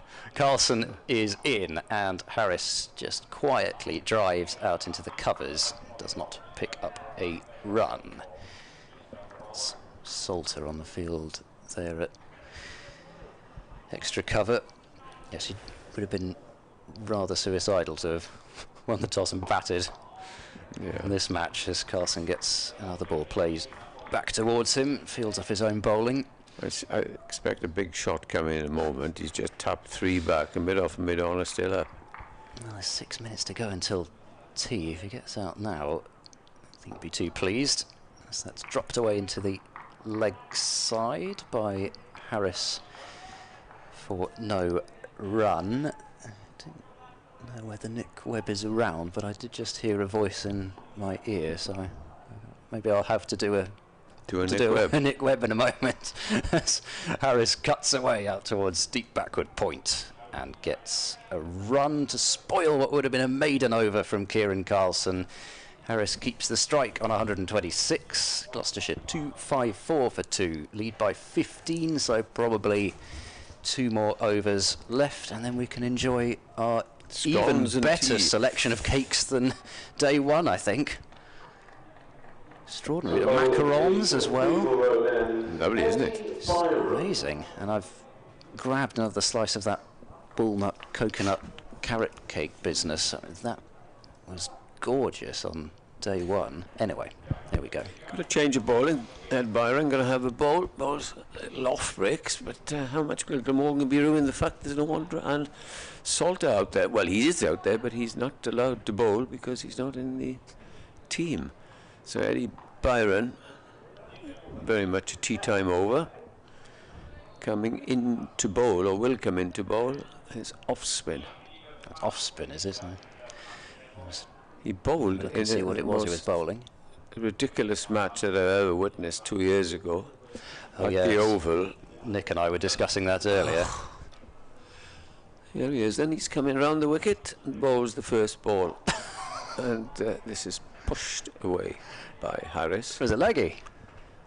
Yes, I think he does a little bit of a mixture. Ah, so sort of Liam Livingstone type bowler. Not the greatest action I've ever seen. Oh, that's spanned inlet. And Bowling shine. Harris didn't expect that.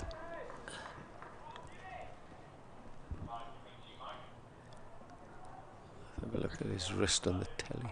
Bowls there, and it's just dabbed away backward of square. Surprised Harris, I think, with that second ball. Yeah, well, you know, the slower you bowl it, sometimes the more it turns, and that did turn out of the rough. Nearly an embarrassing moment for him.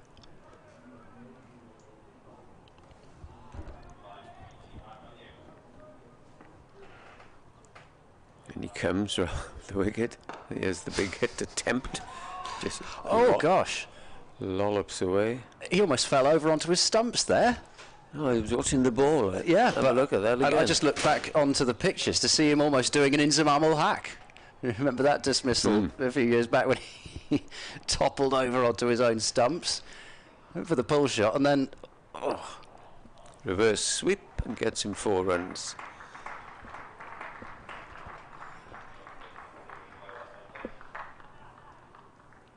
Just saying now, Nick is standing behind me. You had that thrilling game at the Oval where Eddie Byram took wickets 2 years ago. Yeah, I'm afraid this is just a tea time over because that was a filthy delivery that he sent down then. It was almost a reverse hit rather than a reverse sweep because of the length it was bowled at. But I mean, he was close to overbalancing onto his own stumps, but fortunately he did manage to get his leg over. Here's the next one. Oh, that's a better delivery. Will they get one in before tea? It's 4 o'clock on my watch. It's 2 minutes to 4, so they will. Have you got a piece to do?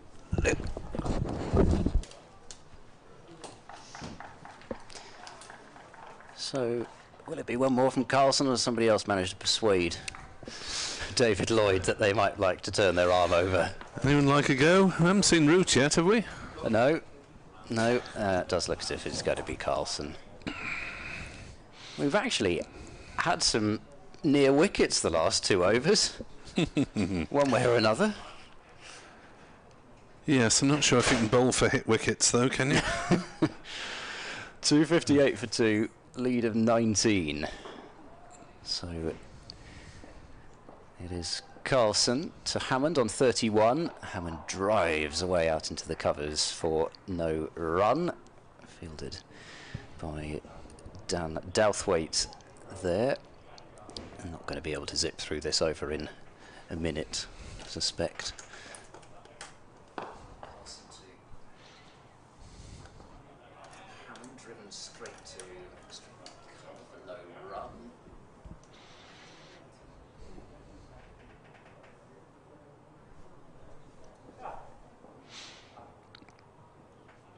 In comes Carlson again, and Douthwaite blocks that one out on the offside.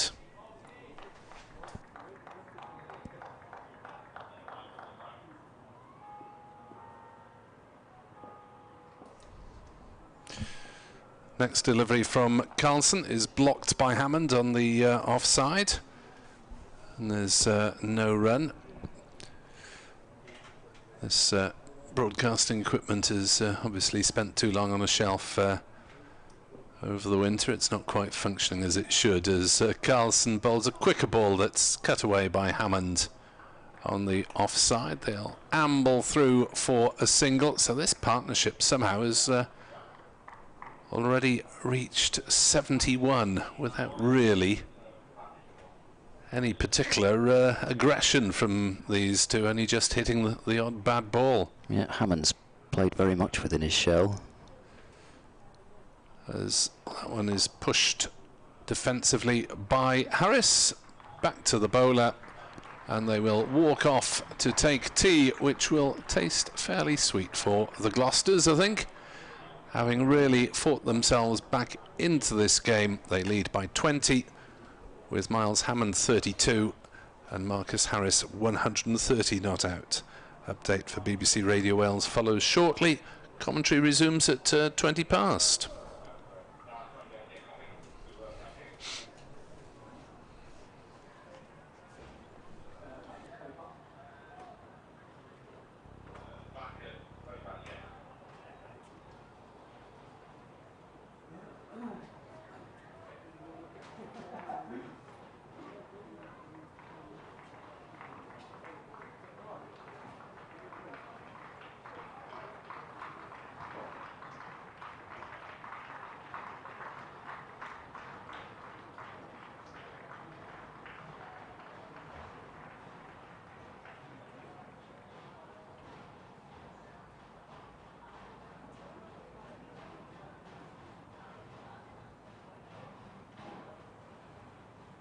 I've got some latest scores from around the country in the other games which are currently taking place.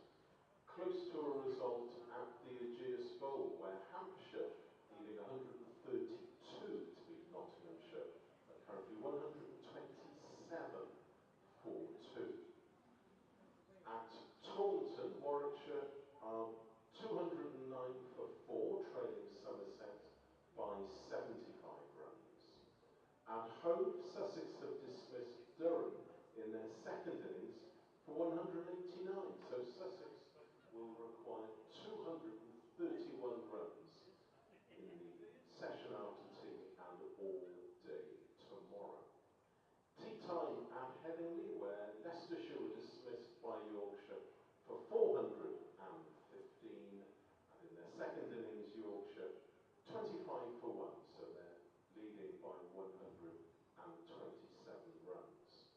At Lords, Essex in their second innings at 210 for 8 against Middlesex. Essex's lead, therefore, is 306. At Derby, Derbyshire in their second innings. Gloucestershire 259 for 2 at tea. They lead Glamorgan by 20 runs, with Glamorgan apparently well in charge overnight. It has been Gloucestershire's day, and in particular Marcus Harris, their Australian opener, who's put in a magnificent innings of 130 not out. Miles Hammond is on 32 not out, and Chris Dent made 78. A wicket apiece for Harry Podmore and Tim van der Hoogten, but Glamorgan with a lot of work to do if they're to win this game. Gloucestershire 259 for 2, lead by 20 at tea. A reminder that the official Glamorgan website, www.glamorgancricket.com, contains details of how to purchase tickets for all forthcoming games here at Sapphire Gardens this summer. That includes the one-day international here on the 8th of September, when England meet New Zealand. And also on the official Glamorgan website are details of the various matchday hospitality packages available for all home games here at Sapphire Gardens, including those in the Vitality T20 Blast, as well as the 100. If you're seeking a score sheet for today's game, they're available free of charge in reception. That's on the ground floor of the Thatcher's Pavilion, and that's where you can also purchase your copy of the recently published 2023 Glamorgan Yearbook. As I say, available for purchase from reception. The Glamorgan Club shop, run by Missouri Sports, will be opening till just about 5 o'clock this afternoon. It's situated opposite Gate 2 in Estelly, as always. A wide range of cricket equipment and other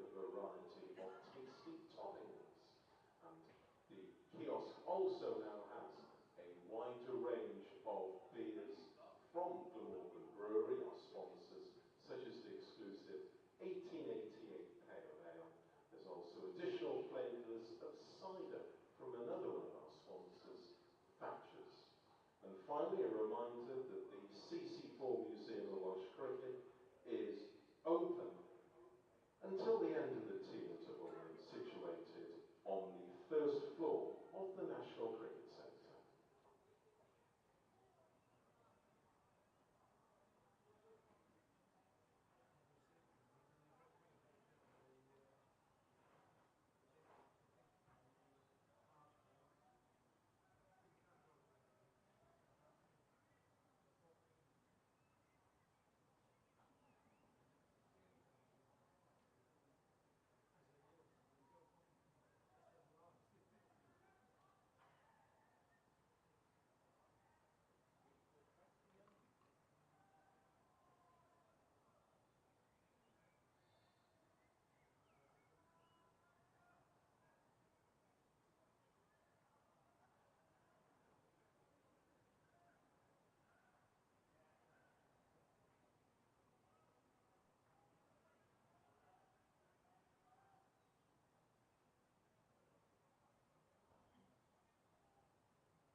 Good afternoon and welcome back to the third session of the third day of the LV County Championship match between Glamorgan and Gloucestershire, where the visitors have come roaring back into it. At tea, or after tea, they are 259 for 2, leading by 20 runs, having been 239 behind on first innings, but Marcus Harris is playing at the top of his game. He's 130 not out. Miles Hammond 32 not out. They've put on 71.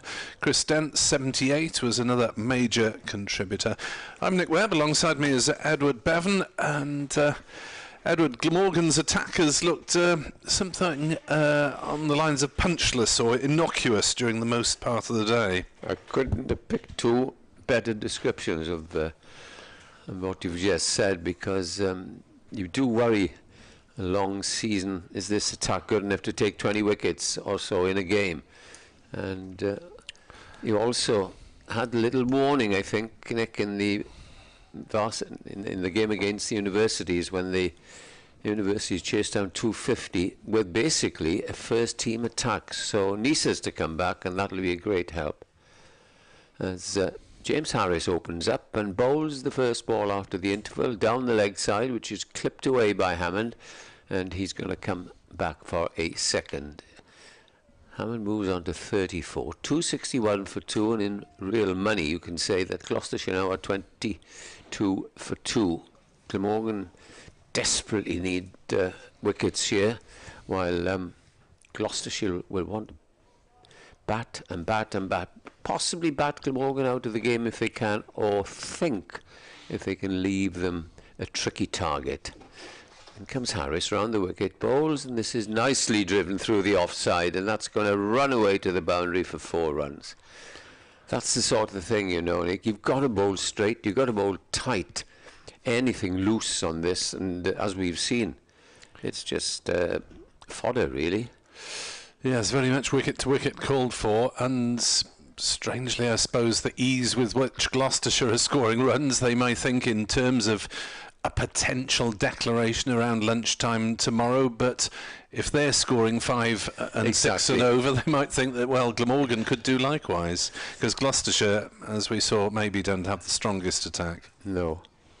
Yes, Harris again bowls, and this time it's straighter and it's played up towards mid-on, and there's no run.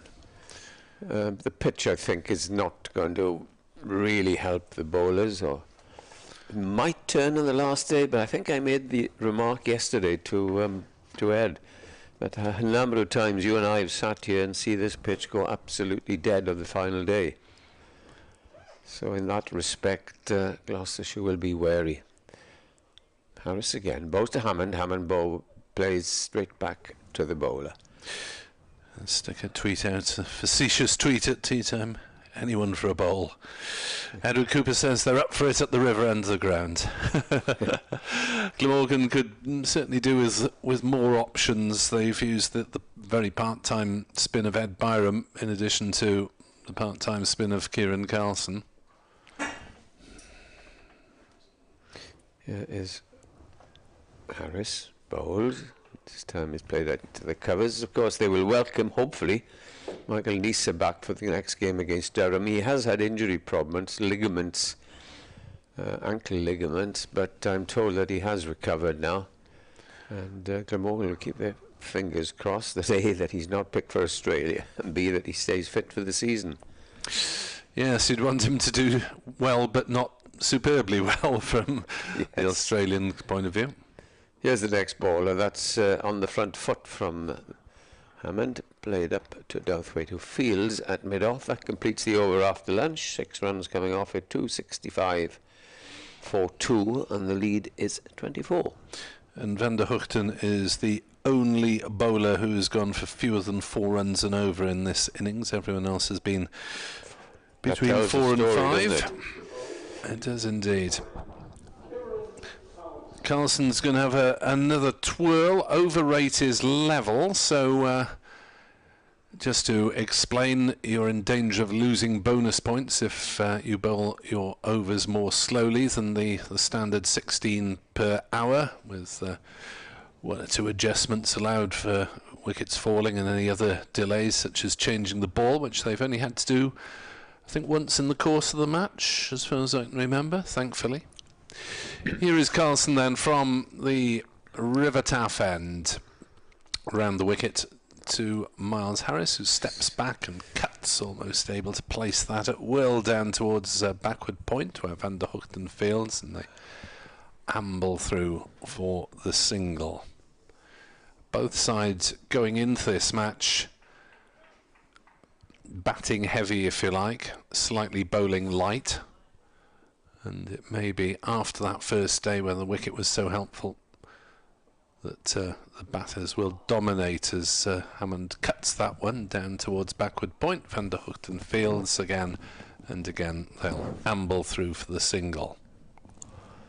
As Gloucestershire went for only the 3 quicker bowlers in DeLange, Tom Price and Dale, and a plethora of spin options. As forward comes Harris and defends that one to cover, and there's no run. And Glamorgan going in with seam attack of Van der Hoogten, Podmore, Harris, Douthwaite, Lloyd as the 5th seamer, plus the bits and pieces spinners. Carlson trying to do his stuff, and Harris just milks a single down to point again. 268 for 2. And looking back at the records, Byram has only bowled in the last game of a season before now. Now he's bowling the first game. And now he's bowling in the first. And those bowling spells in desperation at Hove, and Carlson bowls, and Hammond takes the aggressive approach and slams him over long on. Root chases back but can't retrieve it as it trickles into the ropes. And Hammond picks up 4 more to move to 43. Gloucestershire 272 for 2, leading by 33 and expanding on that lead very rapidly at the moment. As Carlson is in to bowl, and Hammond is forward, playing more gently on the offside. But Gloucestershire almost scoring at will at the moment. And the other game Byram bowled in, and indeed took a couple of wickets, was the end of season farce against Surrey in 2021, when just 10 wickets fell over the 4 days and he got 2 of them.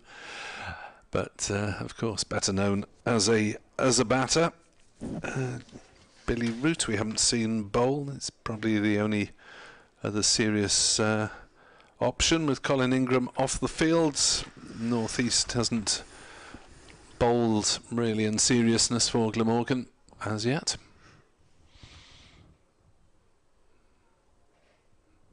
Harris is to continue at this end. The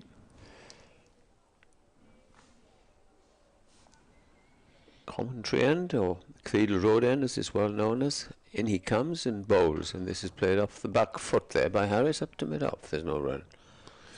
There's no threat at all, is there, really? No slips. It's all defence, and you just begin to wonder how this game is going to. We could have the worst final day of all time tomorrow. If Gloucestershire bat through. So there's some sort of a target set at some point. Well, I doubt it, because there's only one side going to win it then, isn't there? Yes, the next ball, which is driven away, because if you're going to leave Glamorgan 40 overs, it should be, if you have a dart, you should be able to block out if you lose a few wickets. If you look at 35 overs, they go at 4 and over. 180 on 180 ahead tonight, to declare at lunchtime tomorrow. Interesting. 300. Both sides going for it in the last 2 sessions. Who knows? Could be a good day, could be a bad one. Harris bowls, and that's driven away for 4 runs. Wide half volley. Byram sprawling to his right at point, but unable to get anything on it, and there's been a lot of runs scored in that area of the ground, hasn't it, with the left-handers driving through the offside towards the grandstand side of the ground. It's not the longest. It has been less once or twice in terms of also shows yardage. Rick, that the bowler's not bowling straight. They're giving the batsman width outside that off stump. Hammond is on 47. In comes Harris, bowls to him, and he gets a thick outside edge down to third man, perfectly safe. And the lead now moves on to 40. Looking at the other games in Division 2, at Hove there's likely to be a positive result. Sussex 26 for naught, needing a further 205 to beat Durham, who were all out 189 in their second innings. So that game is moving on apace.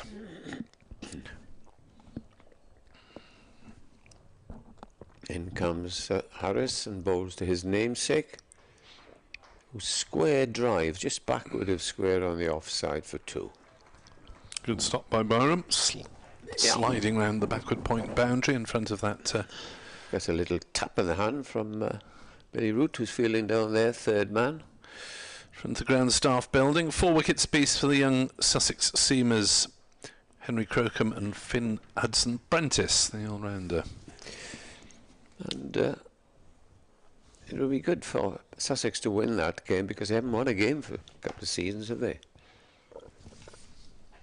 In comes Harris, bowls, and this time a thick inside edge.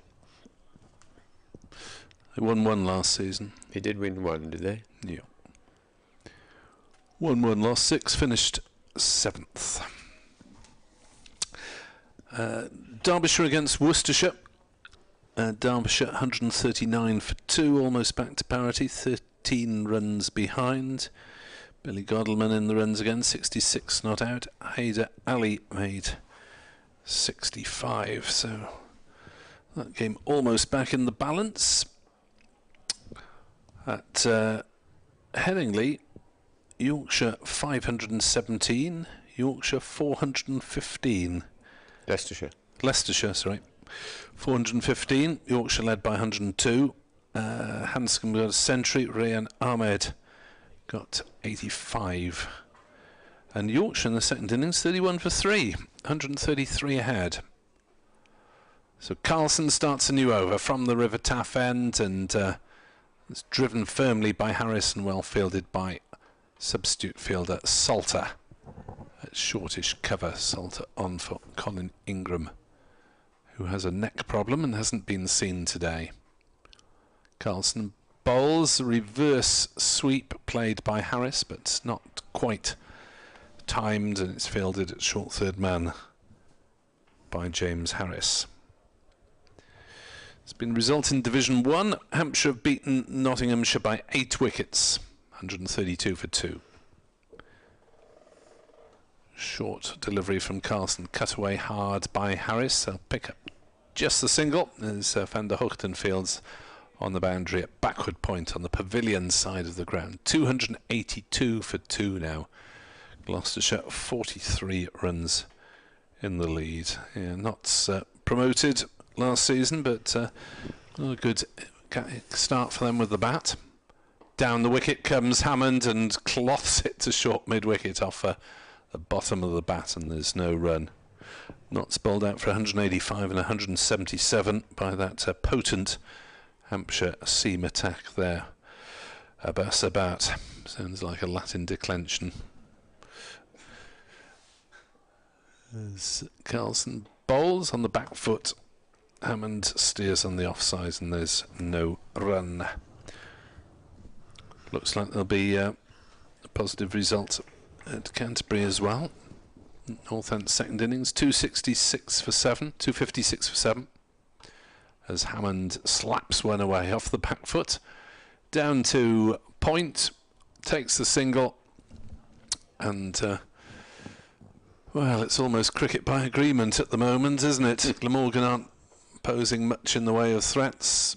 Gloucestershire are quite happy to tick along with singles and the occasional boundary, but there's not an awful lot of tension in the game. At Canterbury then, Northant's 256 for 7 in their second innings. That's a lead of 151 over the home side. Kent Rob Keogh is 78 not out there. Give you the other scores in between deliveries. As Harris prepares to bowl to Hammond on 49. In he comes, bowls to him now, and Hammond plays forward to a good length ball. Getting just a little bit gloomier here. Still bright enough for play, but not the cloud cover we've had yesterday. Yeah, there's more today, isn't it? So might be a question of bad light coming into the equation. Towards 6:20. Harris round the wicket, bowls. Hammond drives. The forecast I heard before coming out of the house this morning was it'll be a nice day tomorrow, but from the evening onwards, make the most of these 2 days because we're in for a gloomy week, which you don't want to hear. Kids are on second week of holidays and still Easter. The Gloucestershire ground staff won't want to hear either. No. Harris in bowls to Hammond. Hammond is hit on the pad as it goes out onto the onside. In the game between two potential title contenders, Surrey 190 for 5 in their second innings, but that is a substantial lead of 341 runs. Ben Foakes 48 not out. Rory Burns made 54. 4 wickets there for Matt Parkinson.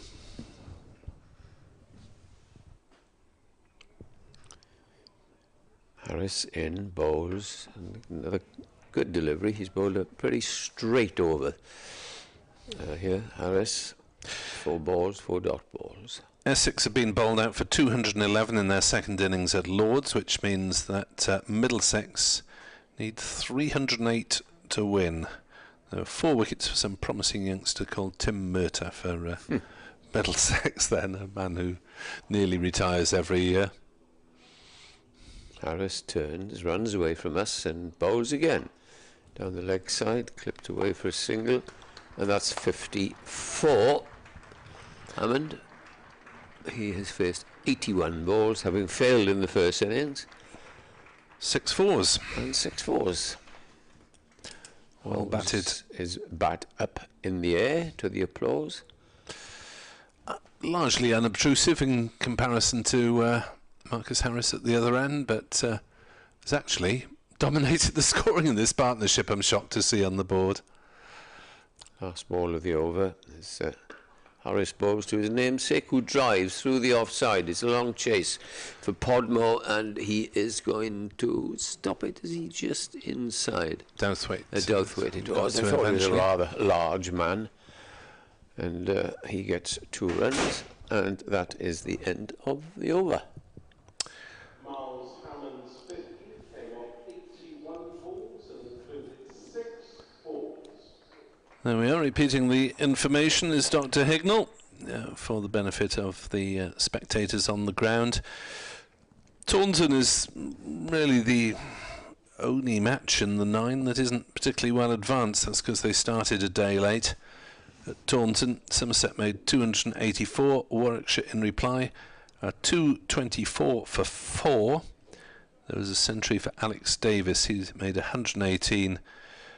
Jack Leach, the England spinner for Somerset, has got 3 wickets to add to his 27 not out.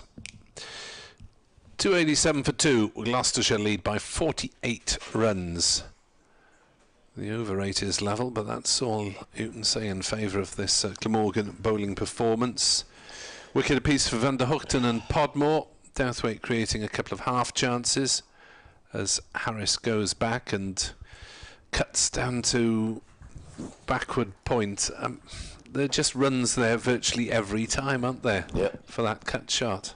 Such a slow pitch coming on. You can go back and cough 3 times, put your bat on the floor and then hit it. The off-break bowler bowling to the left-handed batters as Hammond drives into the offside. Finds Douthwaite at cover. No run. 288 for 2. Dent made 78. Hammond is 50. Harris 141. Carlson bowls. A very loopy flighted delivery that Hammond treats with unjustified caution. I was surprised to see that he was ahead of Harris in this partnership. Really didn't feel like it. Worth exactly 100 now, as Hammond hits that one hard down into the ground, and Andrew Salter dives forward for no particular reason to stop it a fraction of a second more quickly. 288 for 2. Century partnership for the third wicket. So that's down the leg side, and Hammond gets in a bit of a tangle. Cook takes no real jeopardy though. Carlson into his 10th over. And he comes, bowls, and Hammond blocks it gently to short mid-wicket, so largely tidy over from Carlson, but he's 0 for 41 after 10 overs. Yes, and for a part-time spinner, that's not bad really on a pitch that's just very unresponsive for spin. Wondering if this is actually the most he's bowled in a first-class innings. He must have bowled more up at Northants, didn't he? That when he got. Oh yes, on debut. Took a 5 on debut. Not sure if you would have. I'll have to try and flick back and find that.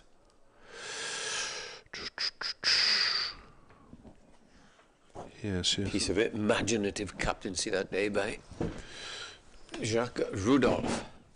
Yes, Harris then to continue. He's round the wicket and bowls, and Harris, the batsman, then pushes it back down the pitch. He bowled 14 overs in the ball draw at the Oval.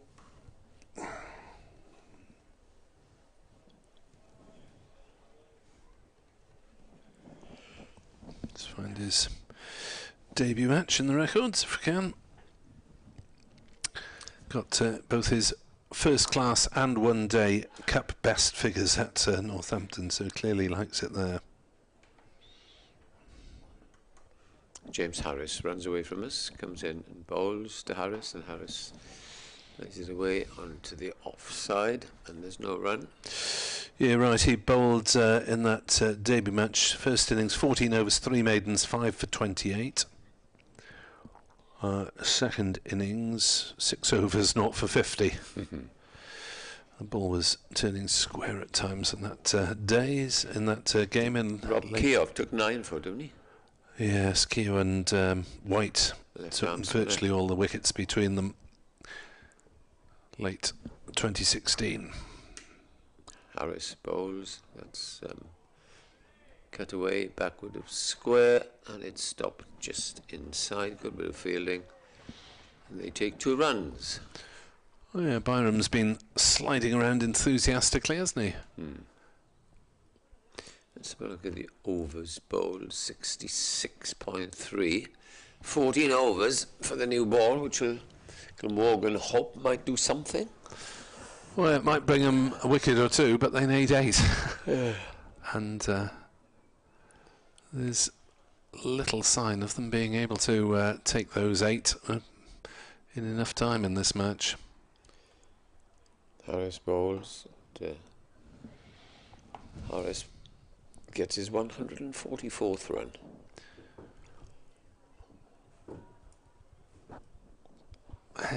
Yes, with James Harris bowling now, he's not likely to be handed the new ball.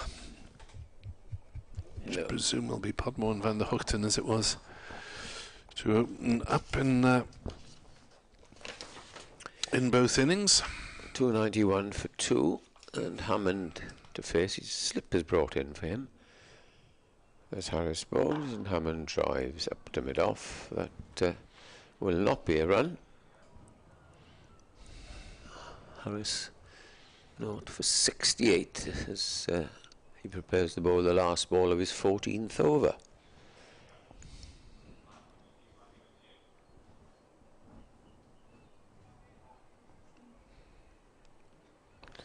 Everything very still here. It's nothing much going on as in comes Harris bowls, and this is driven away through the offside. It's a trace for Douthwaite, who slides and stops, so they get 2 more runs. It's good surface for sliding still, obviously, with the rain on Wednesday and Thursday. Still That's the end of the quite over. softish outfield by the look of it. 293 for 2 of the leaders. What is the lead? 54. Bowling figures, Harris was up to 79.1 for a couple of deliveries in that over, so slightly faster than he was bowling in the first innings. Getting into his rhythm. 1 slower ball down at 71, which is presumably deliberate. But 293 for 2 on this still and now rather grey evening in Cardiff. Pleasant enough for watching, but we haven't had as much sunshine as I'd expected on reading the forecast. Kiran Carlson into his 11th over. Reverse sweep, not timed by Harris. Single out to point. Harris to 145. Nearing his highest score for Gloucestershire, which was 159.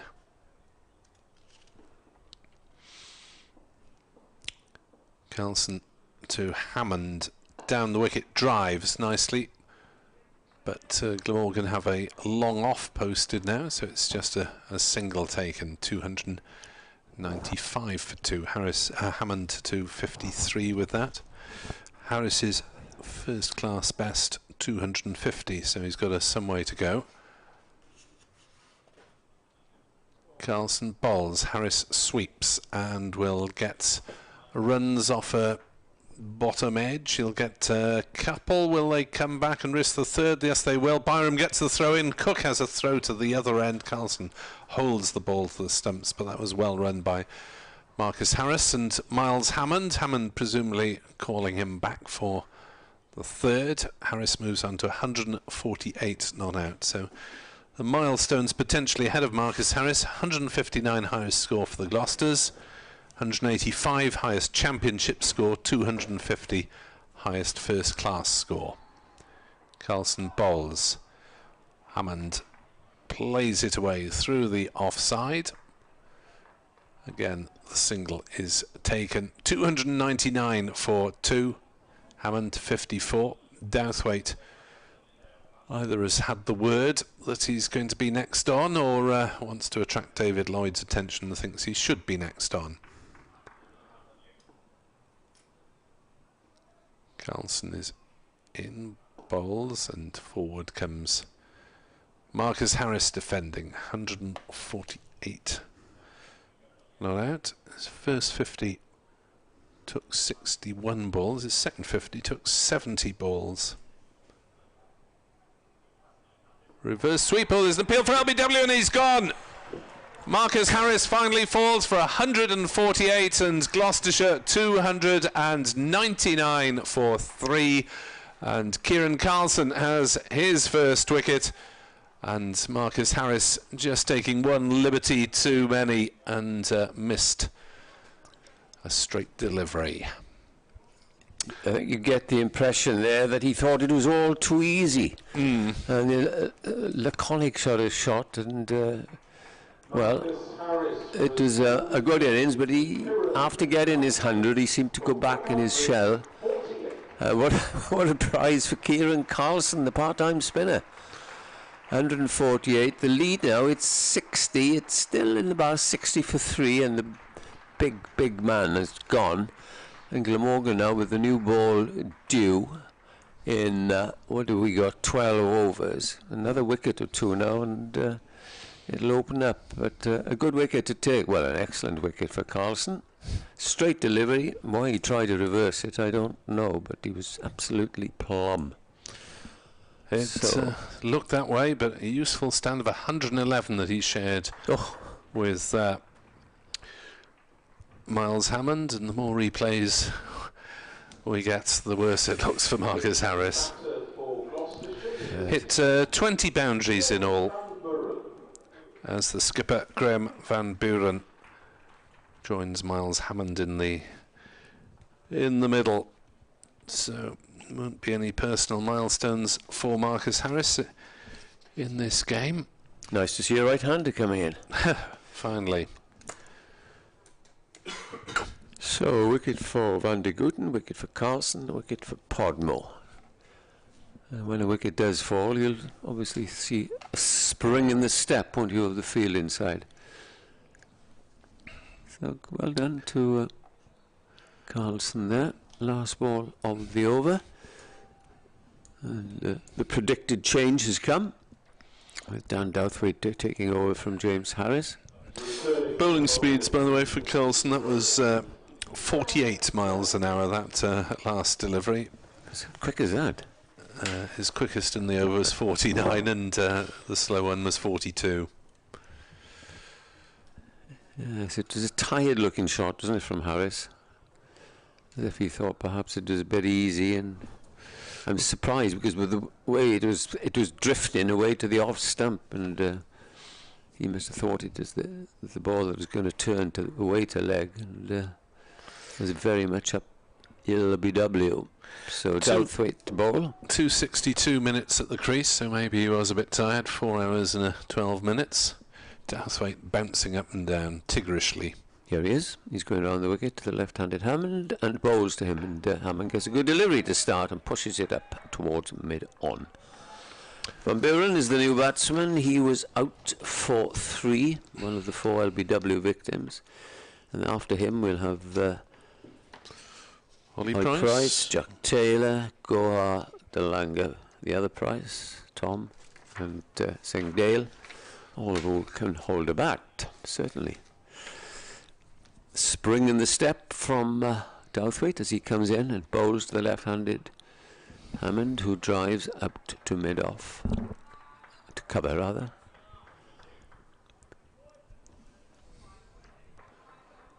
.299 for 3, the lead is 60. 60 for 3 effectively. Somehow I don't think we might get the full allocation tonight. I may be wrong. Lightwise. Yeah. Next ball, gun barrel straight, played up to mid-off, and there's no run. Yeah, Hammond looking a little bit more watchful. I don't know if Douthwaite be doing well to get any sort of movement out of this 69th over old ball. Man has been sent back to the cover boundary. Still the one slipping. In comes Douthwaite and bowls, and this is pulled away, and 4 runs between mid-on and mid-wicket. A short delivery.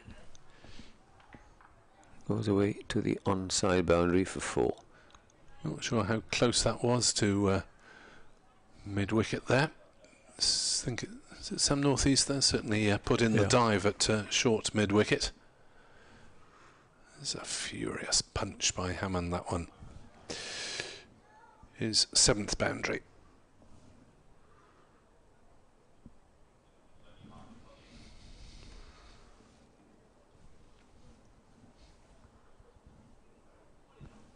Ball back in the hands of Douthwaite.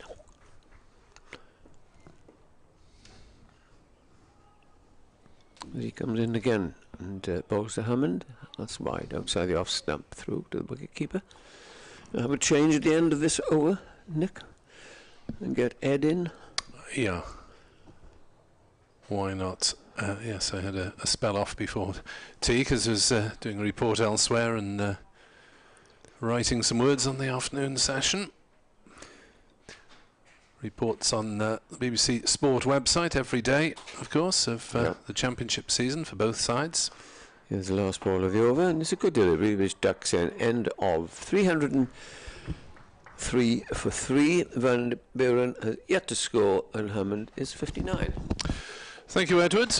Don Topley on Twitter brings to our attention the latest developments in age group cricket, and I mean senior age group cricket, because apparently Suffolk and Norfolk are putting together an over 75 side, which is playing at Stowmarket this week, and Don looks forward to qualifying for that in due course. It's remarkable the ages at which people are playing club cricket these days. I think, didn't you bat with your grandson Edward a couple of years ago? We were supposed to do it 3 years running, and it rained each time. Ah, right. He would have batted with his grandson had the elements permit.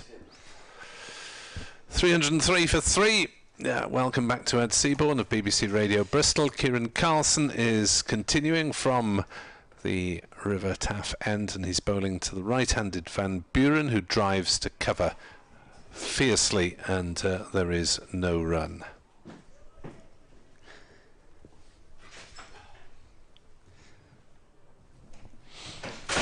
Carlson to Van Buren again. 303 for 3. Floats that up, and Van Buren takes advantage by driving it wide of cover for 4 runs to get off the mark. Well, you'll probably get away with 1 wide half volley, but not 2. Managed to place that one, unlike the first. He does rather like to drive and cut off the spinners. Well, my favourite shot would be the cut shot off everybody. That was a help yourself ball. Plenty of width offered by Carlson. That one's straighter and maybe turned a little, and it was nudged away by Van Buren on the leg side. Yeah, it did look as if it turned, actually, which, I mean, I don't know. I still can't see this pitch wearing to the extent where it's sort of, you'd think, well, yeah, Zafar will just run through him in this second innings. Oh, that's a shocker from Carlson. That's an absolute drag down. It's pummeled away. It's half fielded by Van der Hoogten, diving to his left. They've got a couple of runs, and Kiran Carlson has got away with that one because it ought to have been into the pavilion. Yes. Having got his wicket, Carlson might be not longer for the attack. Carlson bowls. That's another help yourself delivery. Pulled away firmly, just about stopped on the mid-wicket boundary by a diving Andrew Salter. And that is 2 more runs. 311 for 3. I suppose this is the thing, really. I mean, there's still only 72 for 3, so you can't effectively. So you can't just let Van Buren get off to a flyer here. Carlson in bowls. Van Buren gets in a muddle there, trying to force again and hit it down hard against his pad. Luckily for Van Buren, it went forward rather than backwards, and Gloucestershire end the over on 311 for 3. And I think Carlson's lost his radar somewhat as he has a chat with former captain Chris Cook and current captain David Lloyd, and maybe just a little that might do you, Kiran. Yeah, well, he's bought the wicket, so he's done his job. But yeah, I mean, having said that, though, again, that last ball turned, and Van Buren played completely the wrong shot for the ball, especially considering it then turned further in towards him. Douthwaite starting his 12th over, bowling to Hammond, defended into the leg side for no run. So it's sort of, it's been a slightly odd feeling, really, for the last however many minutes it's been since Harris is out, kind of 10 minutes or so, getting close-ish to 10 minutes, where in another situation, if you had a side 3 down with only 72 runs in front, you'd be feeling completely different to how Glamorgan must be feeling out there now, as Douthwaite is in and bowls loose drive from Hammond, and he doesn't get an edge to it. I think it just about did carry through to Chris Cook. Hammond getting a very wide delivery, which would have hit the sort of bottom corner of his bat had he nicked it, but almost tempted into a poor shot. Bad news for Cardiff rugby fans. They're out of the European Challenge Cup at the quarter-final stage, beaten 27-23 by Benetton in Treviso this afternoon. Oh dear. Douthwaite approaches and bowls, and Hammond has been bowled. He's tried to pull a ball that wasn't that short, and he has perished for 58. Glamorgan very much now back on top. 72 runs in front, Gloucestershire 4 down, and both established members of that partnership between Harris and Hammond have now gone. He was allowed a bit of a let-off by not nicking the previous ball, but that time pays the price. I'm not sure whether it was inside edge onto stumps or whether he was clean bowled top of off. I haven't seen a replay yet, but actually it's the middle stump that's been damaged, so I'm imagining it's been... Thought it was a drag on. A drag on, yeah. With the naked eye. We get a replay on the Glamorgan video stream, which shows us, no. Maybe not, actually. Maybe not. Just hit the top of the middle stump. And broken it, by the looks of things. Taken a big shard off. I thought it was the bails flying, which I could see, but actually it was... Well, it was the bails, but it was also a shard of that off stump. He just played all round it, really, looking to hoik it through mid-wicket and hit the top of middle. And Douthwaite celebrates in inimitable Douthwaite style. The other thing was that Cook then pointed at Lloyd at slip. Lloyd hands on head, almost as if either something had been said or... I don't know, some suggestion of... Perhaps it was just an I told you so. Or, yeah. You know, I don't know.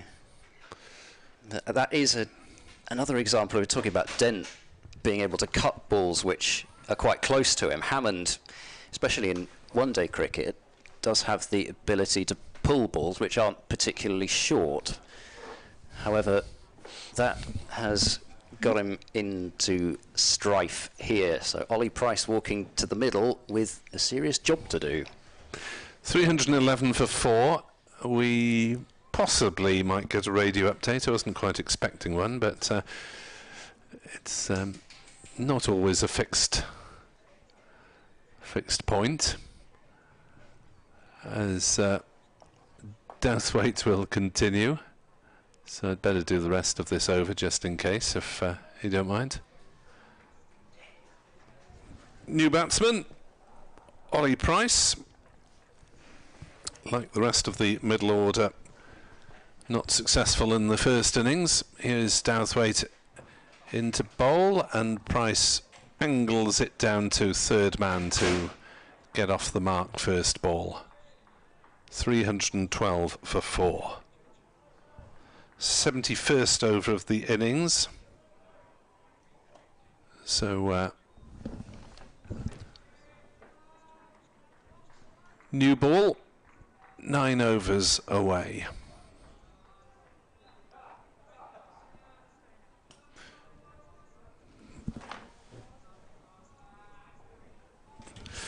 No radio update, so crack on. Van Buren then on strike on 8, 2 slips in, a short mid-wicket. Van Buren slashes at that one outside the off stump, and he's sort of towed it really down towards third man for a single. So Van Buren on to 9, 313 for 4. Gloucestershire leading by 74, but well, it was, I suppose, sort of one bringing 2 with Harris followed by Hammond. Only 3 overs apart. Yeah, so now, again, I said it earlier, but this is where the extra batter has got to come to the party for Gloucestershire.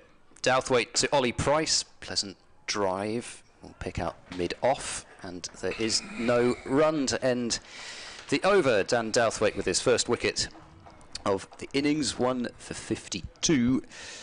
Jack Taylor, Zafar Gohar, Tom Price, Marchand de Lange and Ajit Singh Dale to come. Plenty of batting there, but Gloucestershire, well, they'd love another at least. You'd think 150, at least maybe 200 to feel as if they're particularly safe, because there's still not very much in this pitch. It's been a case of, for the most part, batters getting themselves out. Yeah, there was a period in the middle of this innings when the ball really wasn't coming on to the bat at all. Kiran Carlson is continuing, and his first ball is hammered by Van Buren to mid-wicket, where Sam North East puts himself in personal jeopardy by getting in the way of it, and they're limited to a single. That's going to hurt, isn't it? That one was just hit ferociously by Van Buren. He does just throw everything at his shots, Van Buren. There's no holding back. 314 for 4. Van Buren into double figures. New batter Ollie Price taking guard from umpire Shaughnessy. And facing up to Carlson. Pushes forward and deflects it down on the leg side.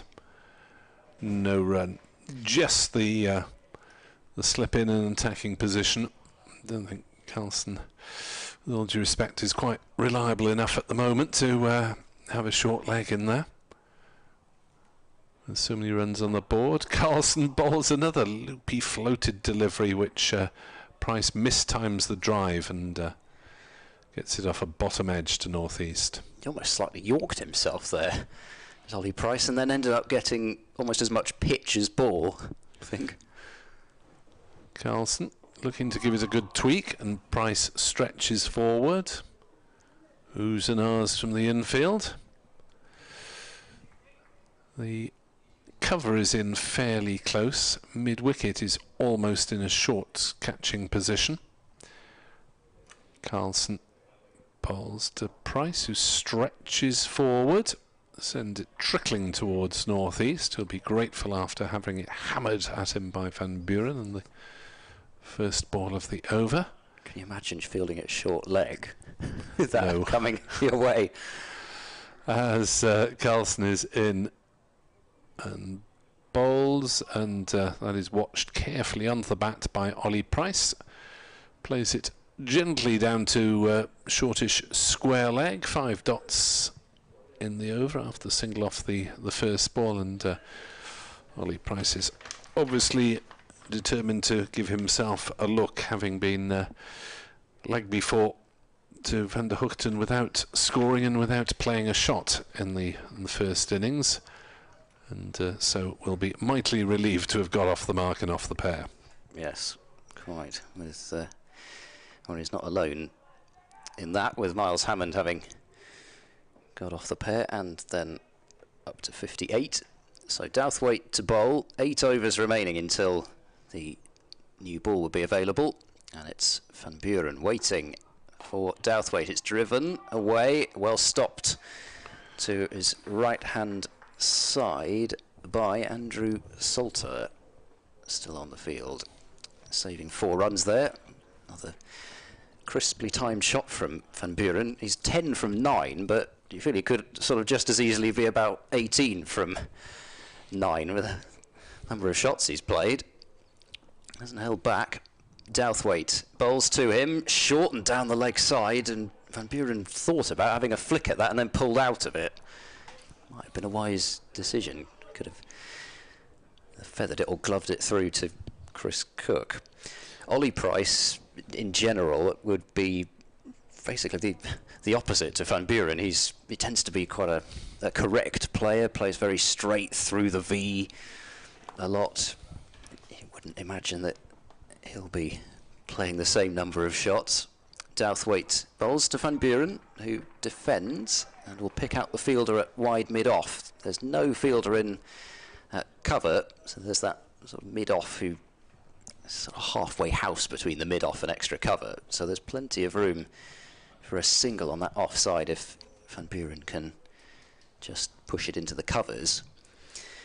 For Ollie Price, first class career best was a 68, which came in the last innings of last season at Headingley. Douthwaite bowls to Van Buren, who dabs that one away, still can't find that gap in the covers, picks out Salter at point this time, so no runs yet in the over. Ollie Price set his first class career best 3 times last year, 51, 59, 68, so gradually inching up. That's not great if there's any sort of jug system still in existence in first class cricket, is there? You know what, that was mentioned last season on the first occasion as Douthwaite bowls to Van Buren, full and straight. Van Buren right in behind that and playing back towards mid-on. It's fielded by Harris, because it was also Ollie Price's 21st birthday. He returned to the side and made his first class 50 in the first innings there, and although Gloucestershire went on to lose that match, it was a pretty memorable one for the Price brothers because Tom took a hat-trick. Wow. In comes Douthwaite and bowls, and Van Buren drives away through the covers. It's going out over towards the practice pitches, but I don't think even they are going to help it go to the boundary. They've got 2, and the fielder, Salter, having to just tip the ball back in means that they can run a 3rd. So Van Buren will pinch the strike with a 3. He's got 13. Gloucestershire 317 for 4. Van Buren 13. Ollie Price on 1. That hat-trick was, I mean, it was sort of bolt from the blue, really, because Kent were on about sort of 500 for 5, something like that, and then Ollie Price got, let's see if I can remember, Jordan Cox was caught behind, and then I think it was George Linder and Grant Stewart were the other 2. So not tail enders by any stretch. Just one of those bizarre afternoons, nothing happening, and then all of a sudden there was that. Carlson is 14th over from the River Taff end, and Van Buren drives to mid-on and takes a single. And is that Douthwaite falling over? I think it is. It tends to be fairly demonstrative in the field. Not quite sure why he fell over, because the ball was heading straight for him, but there we are. Whatever constitutes your own personal long barrier. 318 for 4. Gloucestershire lead by 79 runs. Is Carlson growing out that moustache again? It's reappeared this season. It does look as if it has. Carlson is a man of many haircuts. That's a shocking ball from Carlson, and it's pushed away down towards fine leg. It ought to have been 4, but it's only 3 to Ollie Price as Tim van der Hoogten picks it just inside the fine leg boundary. I think Van der Hoogten was rather hoping that was going to go for 4. Well, come on, do you really expect me to chase that after that ball? Carlson in again, and forward comes Van Buren. Defending on the leg side, and there's no run. James Harris with the fielding in front of the umpire.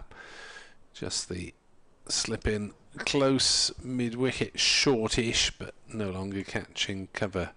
Shortage more or less on the drive. Van Buren plays the next ball gently to Harris again at square leg. And there's no run. Yes, you have to be careful with pictures of Kiran Carlson, because he seems to have changed his hairstyle every few months. That is another short one, and again it's pulled away but not middled by Van Buren. This time Van der Hoogten keeps it down to a single. 322 for 4. Last ball of the over. Carlson has sported a mullet at times and a buzz cut, and the moustache comes and goes as Ollie Price defends the last ball of the Carlson over.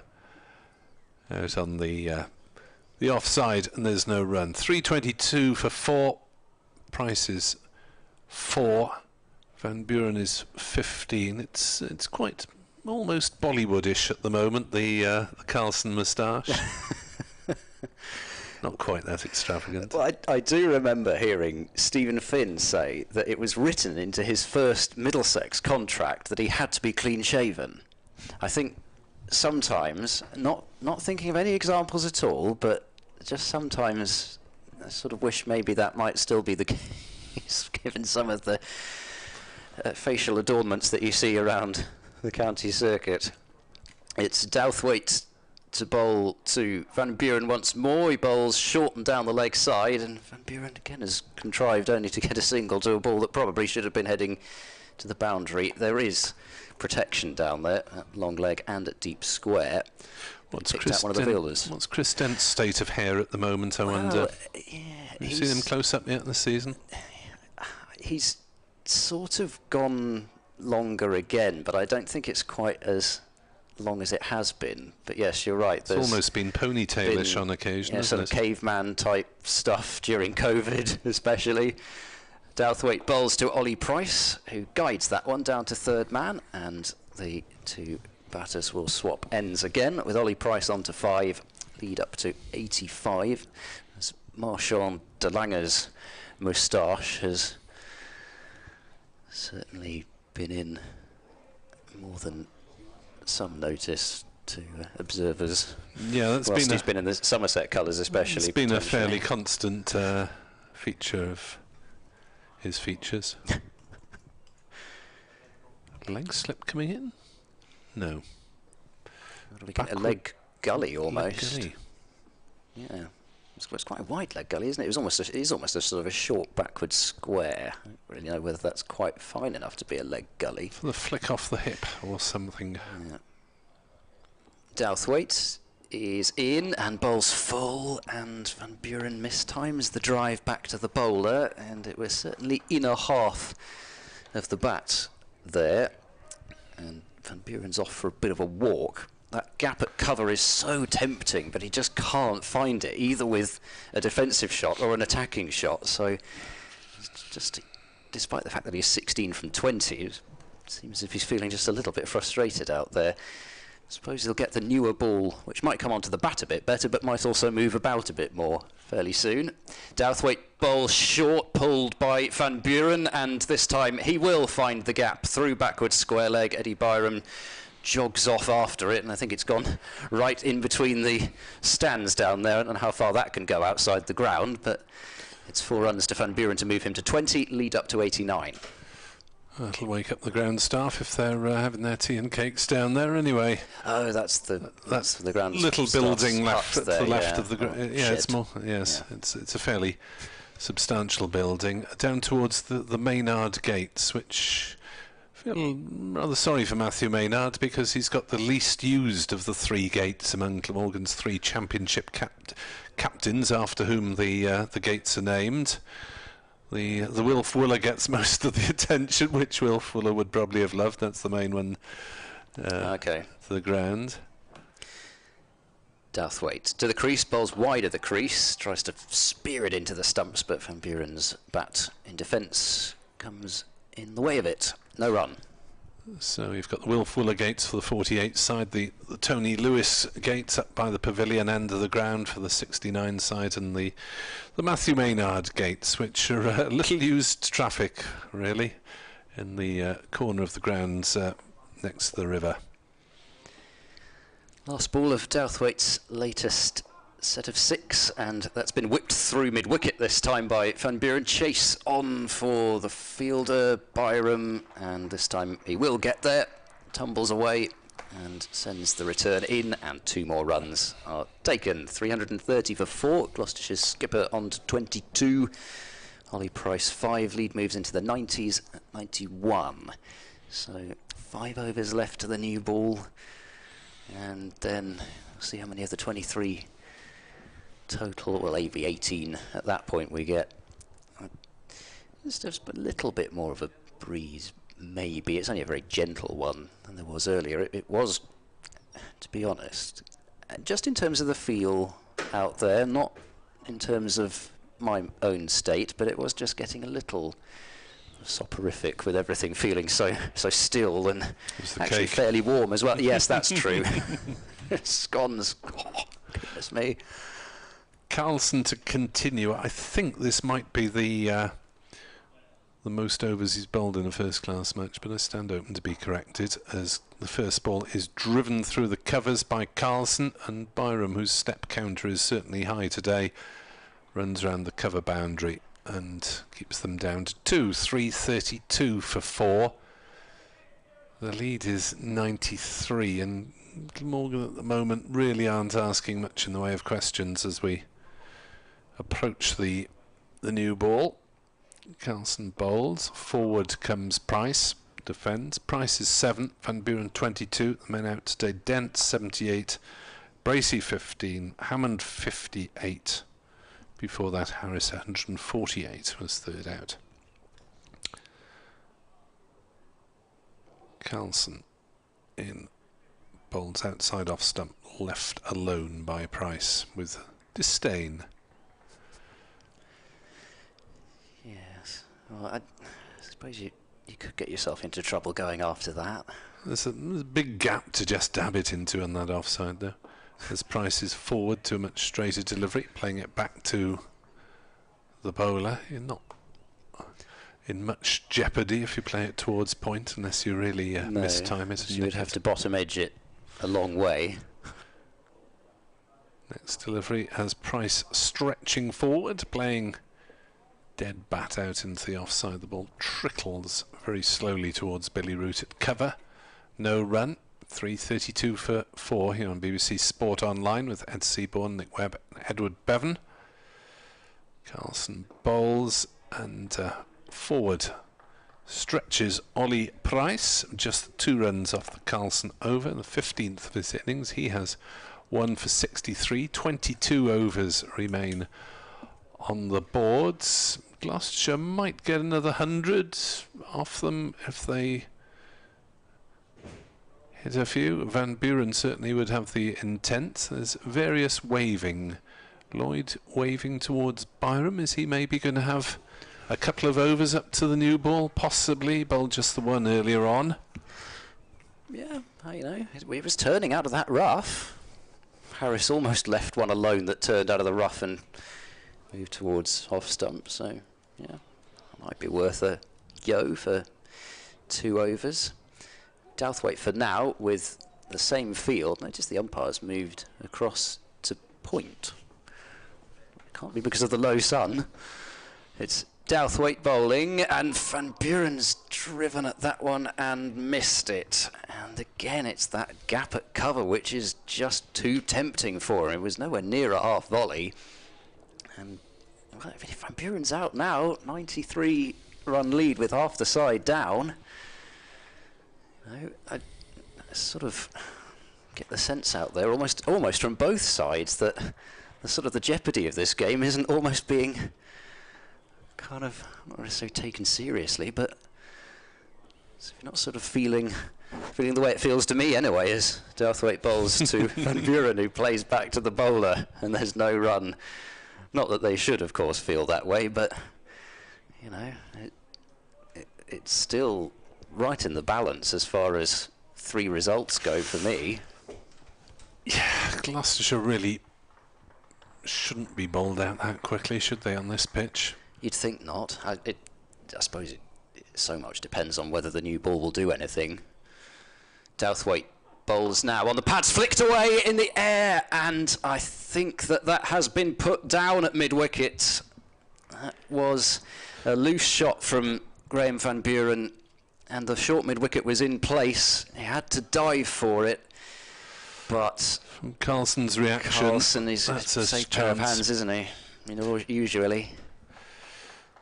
Doesn't drop much. That was low and to Carlson's left, but he thought he should have got it, and that was potentially an important moment. Douthwaite moves into bowl to Van Buren on middle stump and defended with an angled bat to Carlson for no run. And again, just, I mean, another wicket right before that new ball as well. You know, and that's one of the reasons why I felt there was more jeopardy than there seemed out there, because they have lost established players right before that new ball, and it's the middle to lower middle order that are having to face it. Here is Douthwaite. He's in now and bowls. It's clipped away along the ground this time by Van Buren and fielded by Carlson once more. Yeah, it was a difficult catch. It would have been an excellent catch had he hung on to it, but you got the feeling that having got the hands to it, he probably expected to pounce it. Yeah, and you'd probably think also, being in at short mid-wicket, it is going to come to you quite quickly. It would have to be a horribly mistimed shot to just loop to you. Last ball of the over. Douthwaite to the crease now and bowls. Van Buren has tried to play a bizarre looking shot off the back foot, forcing through the offside. He's missed it again, and it's a maiden over from Douthwaite, and Gloucestershire's captain is rather fortunate still to be in the middle. Lead remains 93. Yes, that was an odd shot from Van Buren. I thought initially that Douthwaite had got a little bit of bounce out of the pitch, but it was fairly regulation, and Van Buren just there playing a a shot that wasn't appropriate to the ball. No, it's like a check back foot drive, but it was not there for that shot. 3:32 for 4. Van Buren and Ollie Price met for a little mid-wicket chat. There's a bit of a discrepancy of height there. The captain is probably shorter man by 6 or 7 inches. As Carlson continues, and Ollie Price drives ever so gently along the ground up to mid-on, no run.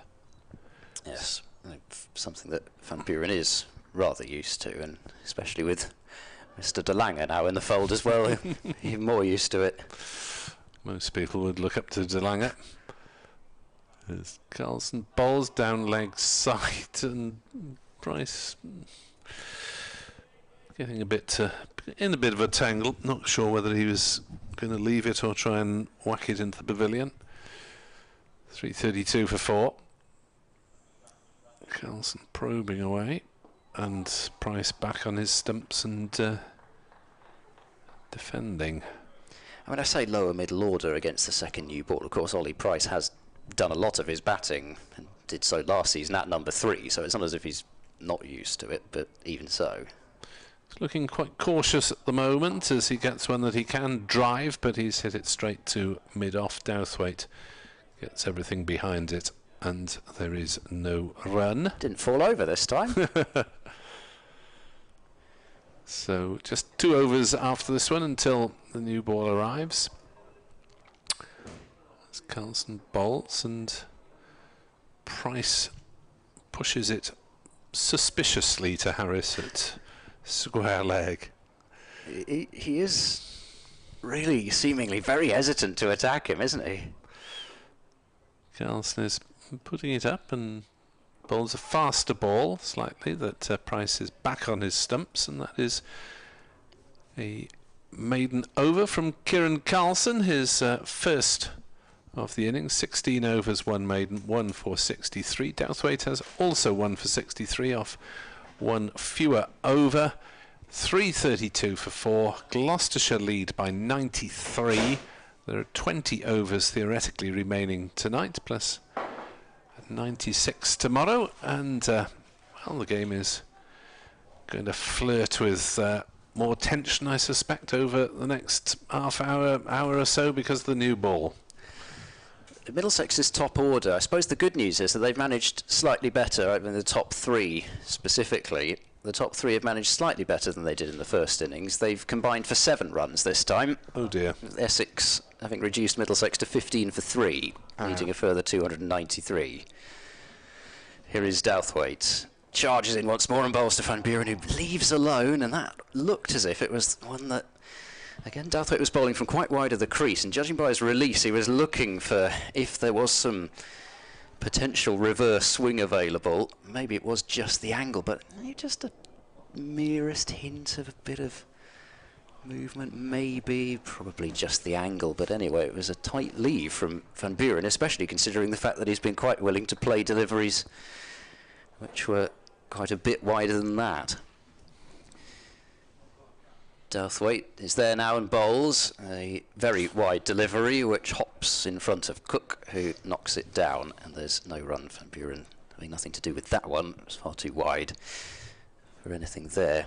Sam Cook has bowled 5 overs, 4 maidens and 4 runs for 2 wickets, so surely only the one, well, maybe not actually, but could well be only the one scoring shot off him. Douthwaite, again, pretty wide of the crease, bowls on leg stump. Van Buren turns it away through mid-wicket. It's probably just going to be the couple of runs. More work for Byram to do out on that deep square boundary. Comes all the way across the deep mid-wicket. Van Buren to 24, leads up to 95. I would have thought probably most batters in the county championships, pretty close to worst nightmare, would be facing the likes of Porter and Sam Cook on a Lord's pitch, which is probably doing something, judging by the scores in that match. If anyone's going to get the ball moving about various places in terms of regular county championship bowlers, I mean, obviously throw in somebody like a Jay Anderson and that'd be a different story even from that, but still. Douthwaite bowls. And there's a no ball from Dan Douthwaite, defended away up towards mid-off. I think, though, that this ball is reversing. I think that one even more conspicuously than the one which was left at first ball of the over came back in, spearing it in from wide of off stump, and Douthwaite's having a bit of joy here. Whether that's enough not to take the new ball, I'm not sure. Douthwaite in, bowls off the back foot, punched away by Graham van Buren, straight to mid-off. No run. Double short mid-wicket time. Well, if you're going to be reversing the ball, then you'd think you're more likely to stray leg side than offside, and Van Buren's already clipped one through the air, which was put down there, so why not? 336 for 4. Douthwaite bowls short, pulled away by Van Buren. It could be caught at deep square, who comes in and can't quite get there. Taken on the half volley by Eddie Byram. He did his best to try to get there, but just couldn't quite. A single to Van Buren to move him to 25, lead up to 98, and another let off really for Van Buren, not in terms of the fact that it was a drop, but another false shot. Yes, Byram making decent ground, but it probably dropped about, what, 2/3, 3/4 of the way back to the boundary, and he's fairly close to the ropes. But Douthwaite causing Van Buren a few problems the last couple of overs, maybe just worth another over with the old ball, as you say, even though you'd have thought they'd have been gagging for the new ball by now. It's extraordinary, isn't it? I mean, all this time, and now, for some reason, this old ball is doing something. Douthwaite bowls to Ollie Price, who clips away a ball which might well have been the back of him if he'd not managed to get some sort of bat on it. It wasn't much. It's clipped down to fine leg for 1, so Ollie Price will have the strike. 338 for 4. Ollie Price to 8. Van Buren 25, lead of 99. So will this be the last over with the old ball? Kiran Carlson is preparing to continue with his off spin, 1 for 63. Douthwaite, as Edward points, is walking off, probably for a change of boots or a convenience break or something at the end of his spell. One hopes. Is he just clutching his stomach a little bit? No. Just scratching probably as he leaves the field. Andrew Salter is on, and McIlroy must be on as well somewhere then, since Colin Ingram has been off since the start of the innings. Slightly awkward moment for a batter, in this case Van Buren, as he has to kind of semi-disrobe in front of a few hundred people. Carlson in bowls. Price is pushing it forwards, treating it like an exploded bomb. Well, that's Hitchhiker's Guide to the Galaxy, isn't it? If you know that. Carlson bowls. Forward comes Price, remind me? Well, it's at Lord's. Oh, yes. Arthur Dent is bowled a bomb which is to destroy the universe, and yes. I can't remember exactly what happens, I'm afraid, now. Yes, well, cricket is, of course, the key to the universe, isn't it? Cricket, with K's. As back on his stumps goes Ollie Price in ultra-defensive mode. Edward is fulminating about his approach at the back of the box. I'm just wondering what he's trying to do. He's trying to stay there, Edward. He's trying to make sure he's there for the new ball. Carlson, this scoring runs is overrated. Carlson bowls, and Price works it away to score a single to deep mid-wicket. Honestly, we can't all play Bazball, Mr. Bevan. Come on, Edward, I batted an hour without scoring once. He's asking whether he's a number 6. Well, as I said before, he's spent quite a lot of his time at number 3 last season. Carlson to the more aggressive Van Buren, who drives into the offside and will pick up just the single. Batted in quite a lot of places, actually. Probably almost everywhere, apart from opening at one point. The Andrew Salter of Gloucester. Yes, Andrew Salter, yes, he's had a go at opening and a go at 3 to try and fill holes as Carlson is in and Price defends. 340 for 4. The lead is 101. We've got 18 overs left this evening, so a lead approaching 200 is possible for the Gloucesters overnight. That is 80 overs gone, and this presumably will be the new ball as everyone breaks for a little refresh for the batsman. New ball called, umpire Newell waving it in the air just in case anyone was in any doubt and hadn't heard the stentorian tones of Andrew Hignell announcing it to half the population of Cardiff. 340 for 4. You get the feeling that people cycling and strolling and picnicking in Butte Park over the river are fully versed in what's going on at Sophia Gardens. Yes, cycling along quietly along the path. The new ball, oh gosh, and then fall into the river, if in a sort of slapstick comedy fashion. Yes, well, balls have been hit onto the cycle path in T20 cricket in particular. Not quite into the river, though. It wouldn't be. It certainly wouldn't be impossible. I mean, I'm sure it has been. A few have gone in there because it's not very far to the bank with the cycle path, and if you bounce it on the cycle path, it would probably go down the slope to the river. I think how many cricket grounds you could whack the ball into a river. So obviously Taunton, Essex, get into the Chelmsford. tone. Yeah, from that, or the city end, as it were, as it is now a city. So new ball, Podmore has it in his hand and moves into bowl to Van Buren with 2 slips in place, and it's defended firmly back to the bowler for no run. Am I missing any others? Yeah, I don't know. I can't think at the moment. Anyway, certainly in terms of one of my other loves baseball-wise, my team, the San Francisco Giants, one of the big things is to be able to hit the ball into San Francisco Bay, which has actually been done less than 100 times, even though the ballpark's been open for 25 years or so. Wow. As Edward said, No, it's not that long. Anyway, never mind. When the tide was up in Swansea, you might have a chance of getting it into the water. Here is Podmore bowling, and it's driven calmly off the back foot by Van Buren down towards third man, trickles away, and a single taken, so the lead is 102, 341 for 4. Yeah, it's been open about 15 years, I think, but anyway, it's always an exciting sight because people line up in the cove with their kayaks and canoes and people trying to fish the ball out from the water with their fishing rods and that sort of thing. Yes. Causes a bit of amusement. Bun fight for the souvenir, especially if it's a significant milestone home run.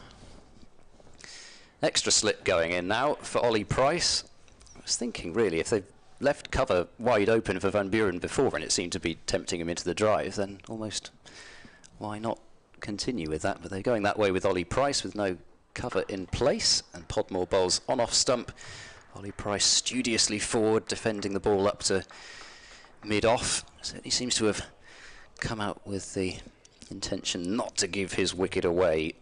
He's not scored a boundary yet.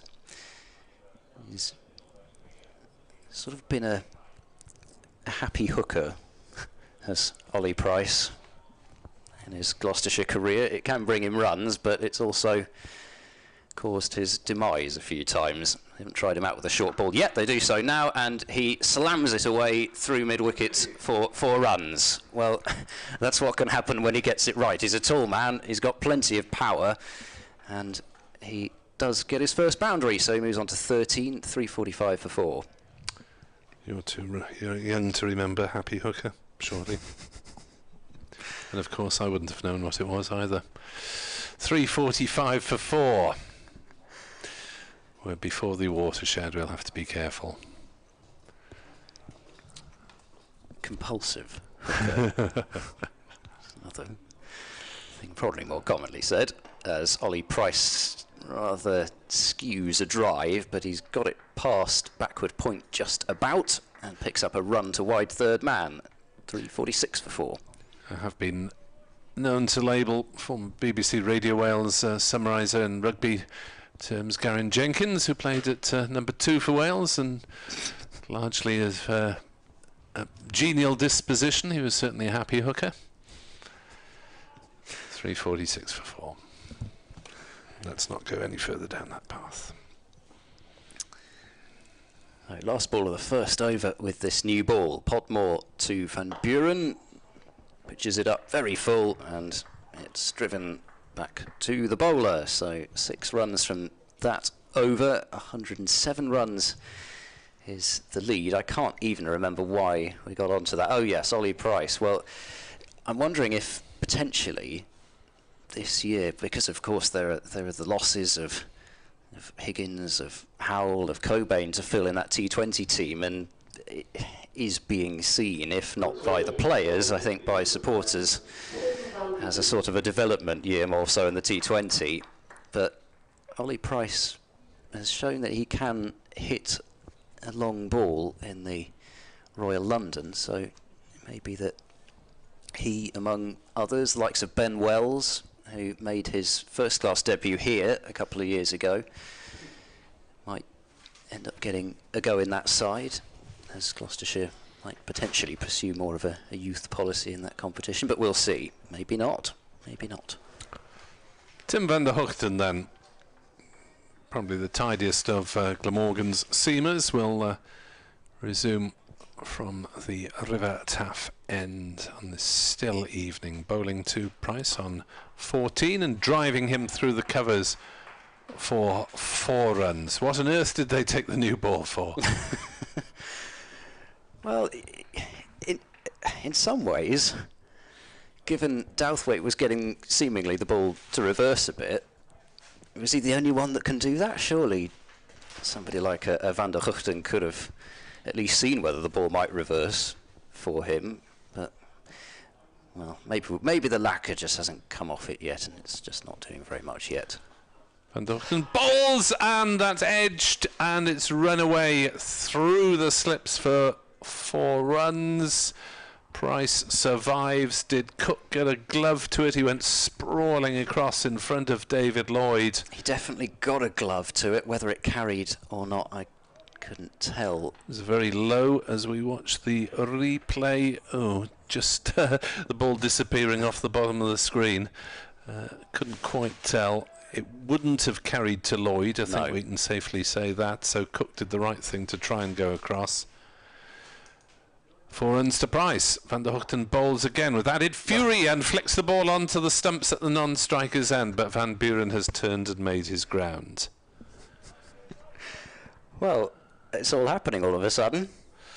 Action-packed over so far. I've done a Bill Lorry accent there with all of a sudden. But you can't hear those words without hearing it in his voice. Well, I can't anyway. Whatever turns you on. 354 for 4. Van der Hoogten bowls. Price stretches forward, defends to mid-wicket, to mid-off rather. The partnership 43 for this 5th wicket. So Glamorgan not really going bang bang that often. 3rd and 4th wickets fell in quick succession, but compared to the first innings, this has been an absolute model of stability from the Shire's batsman. There's Van der Hoogten bowls to Price, who's beaten by that one. A grubber. How did that miss the stumps? Went through very low. That really did shoot down. You can't really do much if you're Ollie Price there, I don't think. Just grin back up the surface. As that one went through about half stump high and about half a ball outside off stump. I don't know how it missed from this angle, especially. It looks even closer because we're slightly to the leg side of the stumps. Near thing. Van der Hoogten again to Price, who will get runs on the leg side. They'll turn and come back for a second. as Podmore does the fielding. 2 to Price. He moves to 24. 356 for 4. Gloucestershire lead by 117. Morgan's over 8 is +1. What were they worried about? They started at -3, so they've had a good day in terms of bowling their overs at some speed, but not a good day in terms of the primary objective of getting Gloucestershire batsmen out. So that's 15 runs scored by Ollie Price in his last 8 deliveries. I'm just going to look back round to Mr. Bevan. Is 15 runs off 8 balls, is that more the sort of strike rate you're after? No. Okay. Here comes Podmore, who bowls to Van Buren, who touches that one into the leg side. There's a fielder out at deep forward square, and Van Buren will grab a single. 28 to him now, 357 for 4. Earlier on, Hampshire wrapping up victory against Nottinghamshire by 8 wickets. I must say, I really did wonder whether Notts might do the what Essex did in 16-17, go from Division 2 champions to Division 1 champions, but a bit of a chastening start for them there at the Ageas Bowl against the experienced campaigners of Hampshire. As off the back foot, Ollie Price drives away, but Douthwaite will get across to his left, and Field now back out in the middle. I say experienced campaigners, I mean actually not all of them. It's been an impressive game for young Fletcher Middleton. 65 in the second innings, 59 in the first innings on a pitch where 231 was the highest in team score, I should say. That's a pretty good effort from him.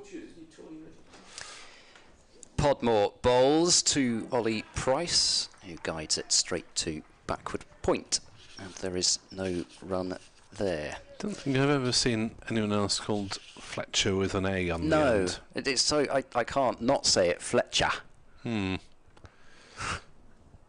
Norman Stanley. Well, I was thinking of porridge, but Yes, quite. Norman Stanley Fletcher. yes. As Ollie Price waits for Podmore, who, I'll use Nick Webb's expression, lopes in again, and that's guided towards backward point. Sharp single taken. I think it was Van Buren who was calling his partner through, and nicely taken there. So 25 to Ollie Price now, 119 runs, the lead. Gloucestershire have a player who's, well, he actually has made his T20 debut against the Sri Lankan Cricket Development 11, but he's another a teenager on a rookie contract who's Will Naish, and Naish, and I just can't not hear that name in a Ray Winston voice. Podmore bowls to Van Buren, who leaves the ball alone. Just a very gentle away swinger from Podmore there. And Van Buren watchful as it goes through to Chris Cook. So Podmore 1 for 58, economy of 4.5, but he has bowled better since that opening spell with the first new ball, where he was too short and too wide, in particular to both Dent and Harris. He's in now to bowl to Van Buren, little straight whipped away, wide of mid-on, and Harris J will field and limit it to a single. So 359 for 4 at the end of 83 overs of this Gloucestershire second innings. Van Buren will have the strike on 29, and 15 overs still to be bowled. The light hasn't really, to me anyway, got really much different in the last sort of 20 minutes or so. So it's sort of non-weather at the moment, isn't Yes. it? It's just grey, still, It's whatever. nothingness. Do you need a break, because I'll be writing during the closing yes, overs, so if you want a break, then the time is now. Desperate for a break. Thank you, Ed. Ed Seaborn of BBC Radio Bristol will be replaced by Edward Bevan. As Van der Hoogten bowls, and it's inside edge for 4 by Van Buren. Had no idea about that. And gets away with one off the inside edge, down to fine leg. Nothing the keeper or the fine leg fielder could do about it. Van Buren moves to 33, and Van der Hoogten causing some difficulty there to the Gloucestershire skipper, who managed to, I think, inside edge that one for outside off stump, past his leg stump somehow. 363 for 4. Next delivery with added fury from Van der Hoogten is defended by Van Buren to Carlson at cover. 124 is the Gloucestershire lead. There is that famous story about seas and rivers, about when somebody hit the ball at Swansea many years ago, and then the Great Western Line used to run the Northern Line up past the ground. As Van der Hoogten bowls to Van Buren through outside off stump, batsman shoulders arms. And as the coal train was going out of Swansea, so the ball landed in one of the wagons. And the famous question, tell me who hit the ball from Swansea to Crewe. That was a true story, apparently. Really? Yeah. All well, right. It's not a far hit. You know, clear the road Yes. yes, You can imagine at that. Swansea, and it just landed in the back, and off it went. Is Van der Hoogten to Van Buren again, and Van Buren is forward, playing that one gently up to mid-off. And there is no run. Any other grounds with rivers next to them on the first-class circuits? I think we've mentioned Worcester's a bit far, isn't it? Oh, the Douglas. You'd have to clear the... unless the tide's up, in which case you're playing in the river anyway. Seven's a bit far away, isn't Over the hotel. Van der Hoogten from the River Taff end bowls, and Van Buren leaves. And Yes, through the keeper. seen a few go in and over the one at Essex, of course, many times. Yeah. At Southend, I remember at Southend once, Otis Gibson hit it. Have you been to Southend, the old ground? I can't remember. I've been to a couple of Essex outgrounds, but I can't remember which ones, to be honest. They didn't really stick in the memory. A big hitter. Van der Hoogten Viv? in. Van Buren leaves again and marches down the pitch for a consultation with his young partner Ollie Price. Remember BBC Radio Wales broadcast being taken off at the air at one of the Essex outgrounds by the over-enthusiastic guide dog, Fred's dog, who saw Matthew Maynard with us on the commentary point and loved Matthew so much that this dog wanted to come over and pay his immediate respects to the then Glamorgan captain, and all the electrics went flying. That's right. Yes.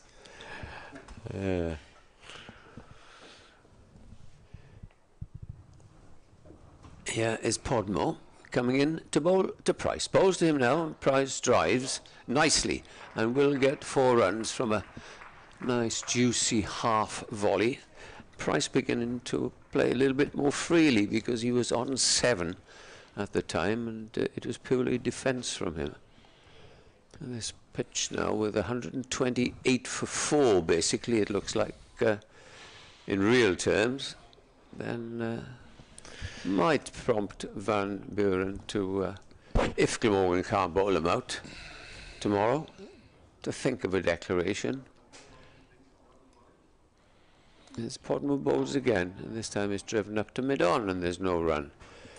It is early season and you think to yourself, yes, let's have a go, win, lose. The trouble is, this pitch might turn square and find Zafar Goa ragging it as he did a couple of years ago, but on the other hand, it might when just... When did you last, Nick Webb, see it turn square? Probably when Zafar Goa did it, to be honest. One ball. No, 2 years ago. Oh, that, yeah, but very, very rarely. And it's too slow, I think, to really spin and turn and bounce. No, if it goes like this for the first hour or so tomorrow, then I suppose the draw is on the cards, which Glamorgan will pick up some useful points. They've got 7. Yeah, it's only 5 for the draw points, now, isn't it? 12 points. 5 for the draw. 7 points for Gloucestershire, but there's a lot of cricket to be played, of course. Sussex Durham is going to produce a positive result one way or t'other. Here's Podmore, bowls wide of the off stump, taken low down by Cook. Sussex 110 for 3 now. Couple of wickets for Cars. Haynes has gone for 64. They need another 121 to Mr. Pajula gone? Durham. Chitashwa Pujara is 2 not out. He's just arrived at the crease. I think that's the difference, isn't it? It could well depend on Sussex and skipper from India.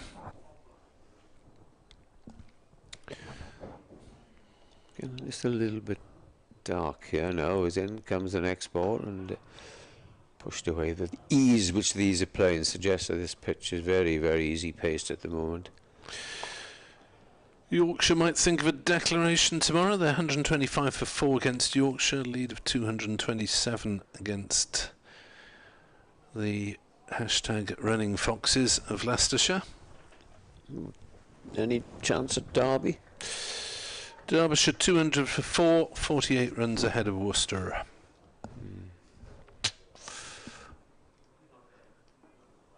In comes the next ball from Podmore, was defended by Van Buren. He's on 33. Price is on 30. It's 368 for 4. The lead is 129. In Division 1, Hampshire beat Nottinghamshire by 8 wickets. At Canterbury, Northants are 300 for 7 in their second innings, which is 195 ahead of Kent, and they're off there because of the light at Canterbury. Somebody's getting runs from there. Bob Keogh, is it? Northants, let's go back to that one. Keogh's 101 not out. Gareth Berg, the veteran all-rounder, is 49 not out. Yeah, he's a good. Van der Hoogten to Price, who's on 30. Van Buren is on 33. Lead 129. A lot of vans out there. As Van der Hoogten bowls and Van Buren plays it back. Price. Price plays it back. Confuse you with Van Price, listening to Van Morrison, driving from Barry Van Hire, playing in the Vanarama League, etc. 368 for 4. The tall figure of Ollie Price is on strike, as Van der Hoogten is in 2 slips, and Price plays that one to point. There's no run. Eddie Byram is the man there. Where are we? Lancashire against Surrey. Oh, Surrey declared on 292 for 6 in their second innings with a century from Ben Folkes. Well, he's made a point, isn't he? My place in the England Test side is mine. Hands off Yorkshire's Johnny Bairstow. Van der Hoogten bowls. Price is forward defending to mid-off, and there's no run. Surrey are 2 for 0, needing... Lancashire. Lancashire 2 for 0, needing a further 442 runs to win. So 444 was the Lankies' target. Or is the Lancashire target at Old Trafford. Middlesex blocking it out for the morrow, it would seem. 36 for 3, needing a further 272. Ollie Price defends the next ball to mid-on, and there's no run. That against Essex at Chelmsford there. And at Taunton, after the first day was washed out, Warwickshire have nudged into a first innings lead through an Alex Davis century there, 287 for 5. It's 3 runs ahead of Somerset, but 3 wickets for Jack Leach. Difficult to see how he'll produce a positive result there. Van der Hoogten to Price. Leaves one go that comes back in a little bit. Maybe 4th or 5th stump. Price watched it through into the gloves of Chris Cook. Wanders down for another token prod and causing a few worms concussion as he taps at the pitch. 368 for 4. So this partnership worth 57 runs for the 5th wicket to further frustrate Glamorgan as Price is forward, but not timing his drive at all. The ball off a good over that, wasn't it? thick inside edge. Back up the pitch It was tidy from Van der Hoogten, but he still has ones for 64 next to his name, as does Podmore. The other wicket takers, Carlson and Douthwaite, the main man of the day, Marcus Harris, 148, Chris Dent, 78. They put on 161 for the first wicket. Miles Hammond then made 58 in a century stand with Harris, and Gloucestershire are to some degree in control of their own destiny, having looked under the cosh at 11 o'clock this morning. Podmore to start his 15th over, 1 for 64, as he comes in from this end and bowls to Van Buren, and he just taps it away into the covers. One of 3 men saving a single with 2 slips. I wonder if the referees will have a little word about the light. It often looks darker than it is from in here, because Nick Webb during the winter still hasn't cleaned the windows. So where's George Formby when you need him?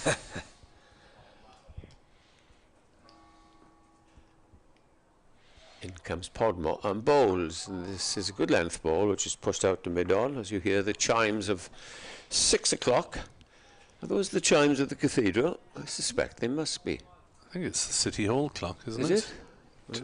Over the other side of the centre. It tends to carry. Seagull comes at us, decides that there's nothing here for him, so goes away to the left. Now he's circling. I think the cathedral bells are ready for services. It should be tomorrow morning, maybe. Podmore in, bowls, kept a little bit low but pushed away as it comes into Van Buren, who's gone a little quieter now in the last few overs. Yes, no doubt the reverends of the nation are preparing for a busy Sunday, Easter Sunday. The biggest service of the year, arguably. Indeed. Some would say Christmas Day, but seem to think it's Easter Day.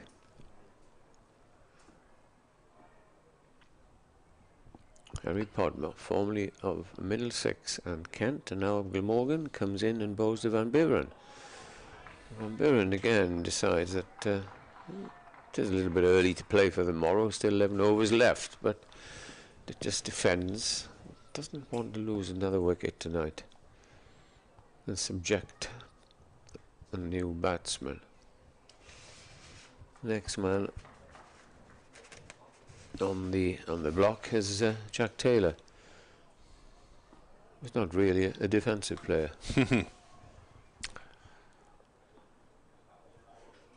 Here's the next ball, and again is pushed out onto the onside. Much better spell this in Podmore than his previous spells. Yes, you wouldn't really describe Jack Taylor as a number 7 batsman, but that's the function he's fulfilling, other than an over or 2 of spin in this match. He is down at 7, surprisingly. Both sides going batting heavy, really. Chris Cook at 7 for Morgan, when you'd expect him at 6. In comes Podmore, bowls, and that's left at the last moment. A good over. That was a maiden. There are, in fact, now 11 overs remaining this evening, 368 for 4. The lead is 129, so somewhere around 25 to 7, 20 to 7. Unless the referees, or the umpires as I call them, are looking at the light. Yes, it's a bit early to be looking, I would have thought. I think they're going to carry on. Take a reading. They had a look, and one of them was pointing as if to say, it's brighter or it is not brighter. Anyway, they're going to carry on. Yes, you thought it's pretty playable at the moment, as Tim van der Hoogten trying to break this stubborn partnership, bowling to Price, helps it away on the leg side, backward of square, single taken down to Douthwaite, coming in off the boundary at square leg. Fine leg is back on the boundary as well. Third man is back. So even though we're only in the 8th over of the new ball, Glamorgan are not particularly on the attack. 2 slips and 4 saving the single. Van der Hoogten in bowls and played away off the back foot by Van Buren. Down to Harris, coming in off the 3rd boundary. Takes the single. Van Buren moves to 34 as the gulls come squawking in from the bay, as they so often do at this time of day. Not sure why. Well, there's no food here in the commentary box. I suggest you go back to Barry Island, whence you came from, and there'll be plenty of fish and chips on offer. Van der Hoogten bowls. Price leaves outside off stump through to Cook. And there is no run. So a placid evening session this is turning into. Gloucestershire scored at a pretty good rate for all the day, really. We're verging on 5, so just over now. It's down to 4.23, which is still a good rate. Absolutely. On a sluggish pitch, Price is forward. Defending to Carlson at cover. No run. So Van Buren has started aggressively. Price, after a very quiet opening, has played 1 or 2 shots, and surprisingly they have similar strike rates at the moment. Van Buren scored 3 more runs, having faced 2 more balls. So Price evening things up a bit as he drives and is caught. What a catch by Sam Northeast, diving low to his right. He's standing, waiting for the umpire's decision. The umpires will come together. Come on, boy. The umpires will come together and check the catch. That was a magnificent. Now he's on his way. Yes, and so he should be, really, because it was taken above the turf. And he took one like that at Leicester last year, I remember. And we'll just have a look at it. Not sure we'll be able to see whether the ball carries on our first replay, as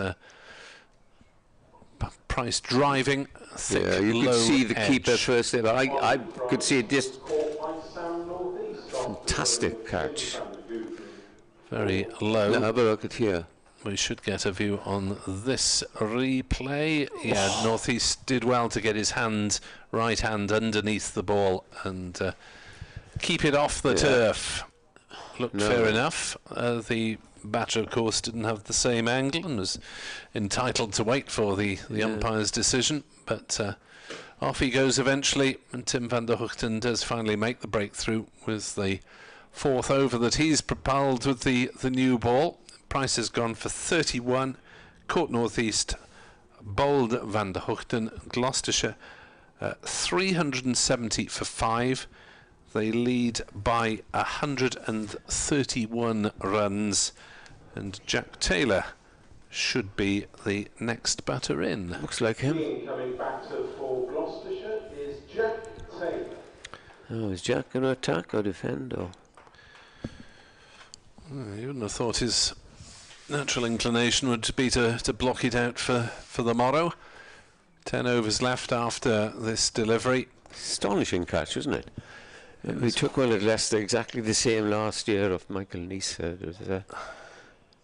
Very sharp indeed. Had to just fall forward slightly to make sure that the ball didn't bounce. Ollie Price gone for 31, 370 for 5, 10.1 overs remain of the day's play. A game in the balance, isn't it, still? 131 for 5.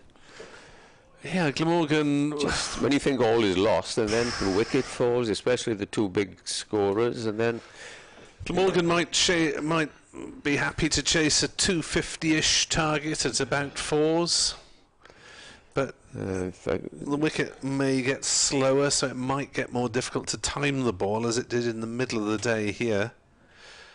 Van der Hoogten to the new batsman Jack Taylor. And Taylor fends at that one and is nearly caught behind. He fiddled with that, fished at it, and a most inadvisable shot from Jack Taylor, despite his years of experience. But he's got away with it. Jack Taylor likes blocking, do you? No. My word, that was a good over from Van der Gooten. He's bowled well throughout the game. Yes. I was just thinking, Nick, whether, there's Nisa Hogan Nisa, the new ball all last season, and he was injured for quite a bit, that he's glad now to have the new ball, and he is the first choice. That might, make him take more wickets. Yeah, more responsibility, and as you say, leading the attack, as it were. A newer ball, 24 wickets at 29.5 last season, but did have one or two injury issues. As Podmore continues and bowls to Van Buren, first ball, and that's pulled away, but did not time up towards mid-on. I thought for a moment a couple of people were about to wander in front of the the stewards on the other side of the sight screen, but they obviously know better, and they sat down promptly there. It must. The sun, I was about to say that the light must be better outside. Yeah, it always looks slightly murkier. You'll have to bring the chamois leather next week. Oh. In comes Podmore and bowls, and that's nudged away to cover. There's no run.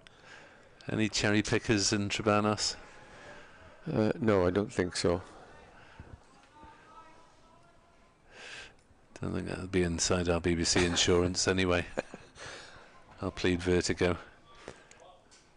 I wouldn't be happy to arrive here one morning and see you in the front here, outside. I'd be even less happy, mate.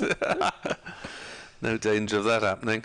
Here is Harry Podmore bowling to Van Buren, comes in and bowls to him, and Van Buren hasn't scored for a while, has he? He's been on 34, and Podmore keeping him quiet, and what Glamorgan will want now is to try and keep him down there so that Van Gooten can have a crack at the new batsman, Jack Taylor. 370 for 5.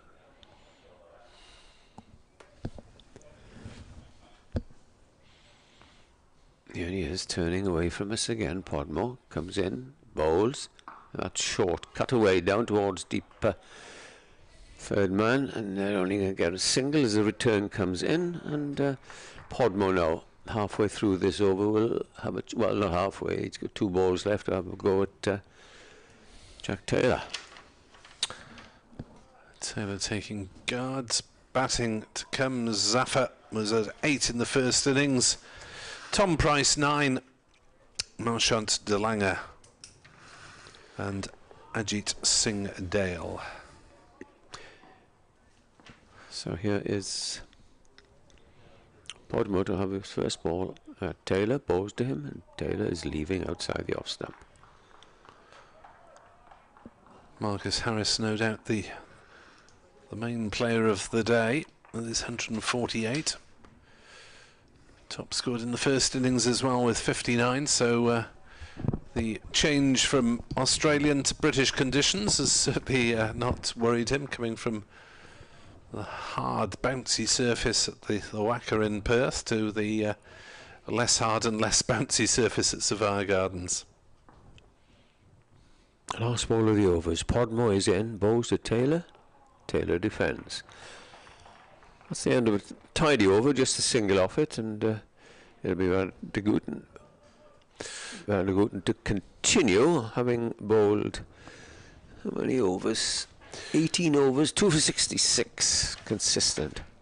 Yeah, so it's 7 wickets in the match now. 17 overs in the first innings. As you say, it looks as though he will be opening for Glamorgan, probably with Nisa for the next few weeks. As Glamorgan play, I think it's 5 matches in a row, so you wonder whether Nisa will play all those 5. Doubtful. Probably play 2, rest, and then play another 2 or something along those lines, but Glamorgan might want to get value for money out of him if he's off the Ashes. Van Buren plays the first ball of a new over to mid-on, and there's no run. The umpires are looking at each other. It may be that the light twitching will be in question. I think it's playable at the moment. It's not exactly lightning pace being bowled by Glamorgan. 371 for 5. Van Buren on strike. Van der Hoogten bowls and driven to mid-off this time by Van Buren and no run. Good to see Van der Hoogten fit, isn't it, Nick? And charging in because he's had his injury problems. Yeah, I mean, he actually looks to me a little bit slimmer. Not that he was particularly carrying timber as such, but he was quite broad across the shoulders. Looks a little bit leaner now, more aerodynamic possibly. Well, we were up at Durham 2 years ago, and he came back and immediately walked off the field in the first day. Yeah, because he wasn't fit and he shouldn't have played. Yeah, looks in decent nick at the moment. As he's in the ball to Van Buren, who is playing that one defensively to cover. I think Gloucestershire would be very keen to get this pair safely home tonight. With 5 wickets down overnight, you would think Gloucestershire would be largely or to some degree in control of the game on the final day. If Glamorgan nick out another one. Or first thing in the morning, yeah. Van der Hoogten bowls outside off stump. Van Buren has nothing to do with it as it goes through to Chris Cook. If Gloucestershire 6 down tonight, well, favourite would be Glamorgan then. But just about. But I think it's about even all results now. Still possible. Yeah. Effectively 132 for 5, but Gloucestershire with the momentum in the game thanks to the marvellous innings from Marcus Harris. As Van der Hoogten bowls and Van Buren edges past Slip this time, running down towards third man. Single taken. Harris does the fielding as Carlson went tumbling across to his right there. And that only gives Taylor 1 ball to face now. Where's his brother these days, left arm seamer? He's just not quite fit yet. Not quite fit, I see. Was it Matt Taylor, yeah. Useful performer. Here's Van der Hoogten bowls. Jack Taylor gets off the mark with a single down to backward square at the end of the over. Gloucestershire 373 for 5. There are 8 overs left. Taylor has 1.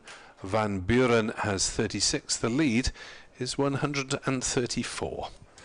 And there are 8 overs remaining this evening as Nick departs to do his numerous reports for the morning. 373 for 5. A lot depends on this 6-wicket pair now. As Ed Seaborn comes back to join me for the last 8 overs.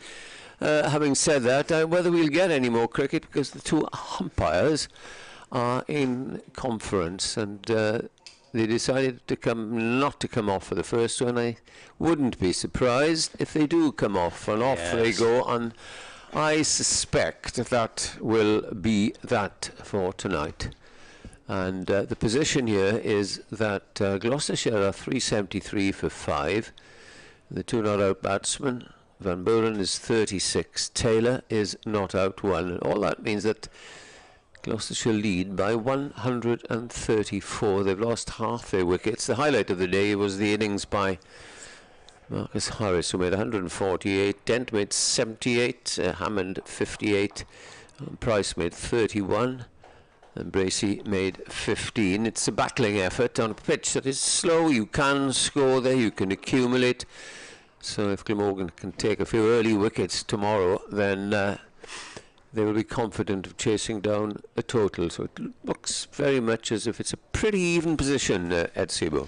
Yeah, I think you're right in terms of that first period tomorrow morning, because it's still going to be a new ball, relatively. Yeah. Be 10 overs old, and then Fresh. Exactly, yeah. And up front, first kind of half hour or so has been probably the trickiest time to bat the last couple of days. So Gloucestershire are going to have to 96 get overs through goes that. a long day. Yeah, there's time. There's obviously there'll be 2 overs potentially lost due to the innings change as well, but there's still plenty of time left in the game, and Gloucestershire will need something out of their lower order. Zafar Gohar, Tom Price, capable with the bat. Marchand de Lange might provide a few lusty blows as well, so there's still batting to come. And I think Gloucestershire might be quite glad to get off into the dressing room now, because that last 8 overs or so, they'd started to look as if they were very much kind of shutting up shop, and not much could sort of be gained from their point of view by staying out there, see what I mean? So really only Glamorgan could further their position, and I think Gloucestershire will be the happier of the 2 sides to be walking off. But in terms of who's the happier of the 2 sides overall, Glamorgan for an exciting final day. Absolutely, and Glamorgan's attack, they didn't bowl particularly well. In fact, they bowled poorly, apart from Van der Houten at the start of the innings, and this enabled Dent and Harris to get off to a flyer. But Van der Houten has bowled consistently well. We saw the part-time spinner Carlson get rid of Harris in the end, who played a very poor shot for him, really. He tried to reverse sweep a straight ball. Looked a little bit tired, but he had done his job. I don't think they'll be back at all this evening, but if they do, we'll certainly be here. And the lead now is 134, 5 wickets in hand, as we await the final day. The 2 umpires, incidentally, are standing just outside the boundary's edge to our left. They have looked. I saw Steve O'Shaughnessy looking at his meter, and the way I look at it, they've picked up their belongings, so they've picked up the spare balls, they walk into the pavilion. I shall be very surprised if they come off. If they do, as I say, we'll still be here. So I think I can safely say from Nick Webb, Ed Seaburn and myself, Edward Bevan, a very good night to you all, and hope that you join us for what could be a very exciting final day here at Sophia Gardens. No star.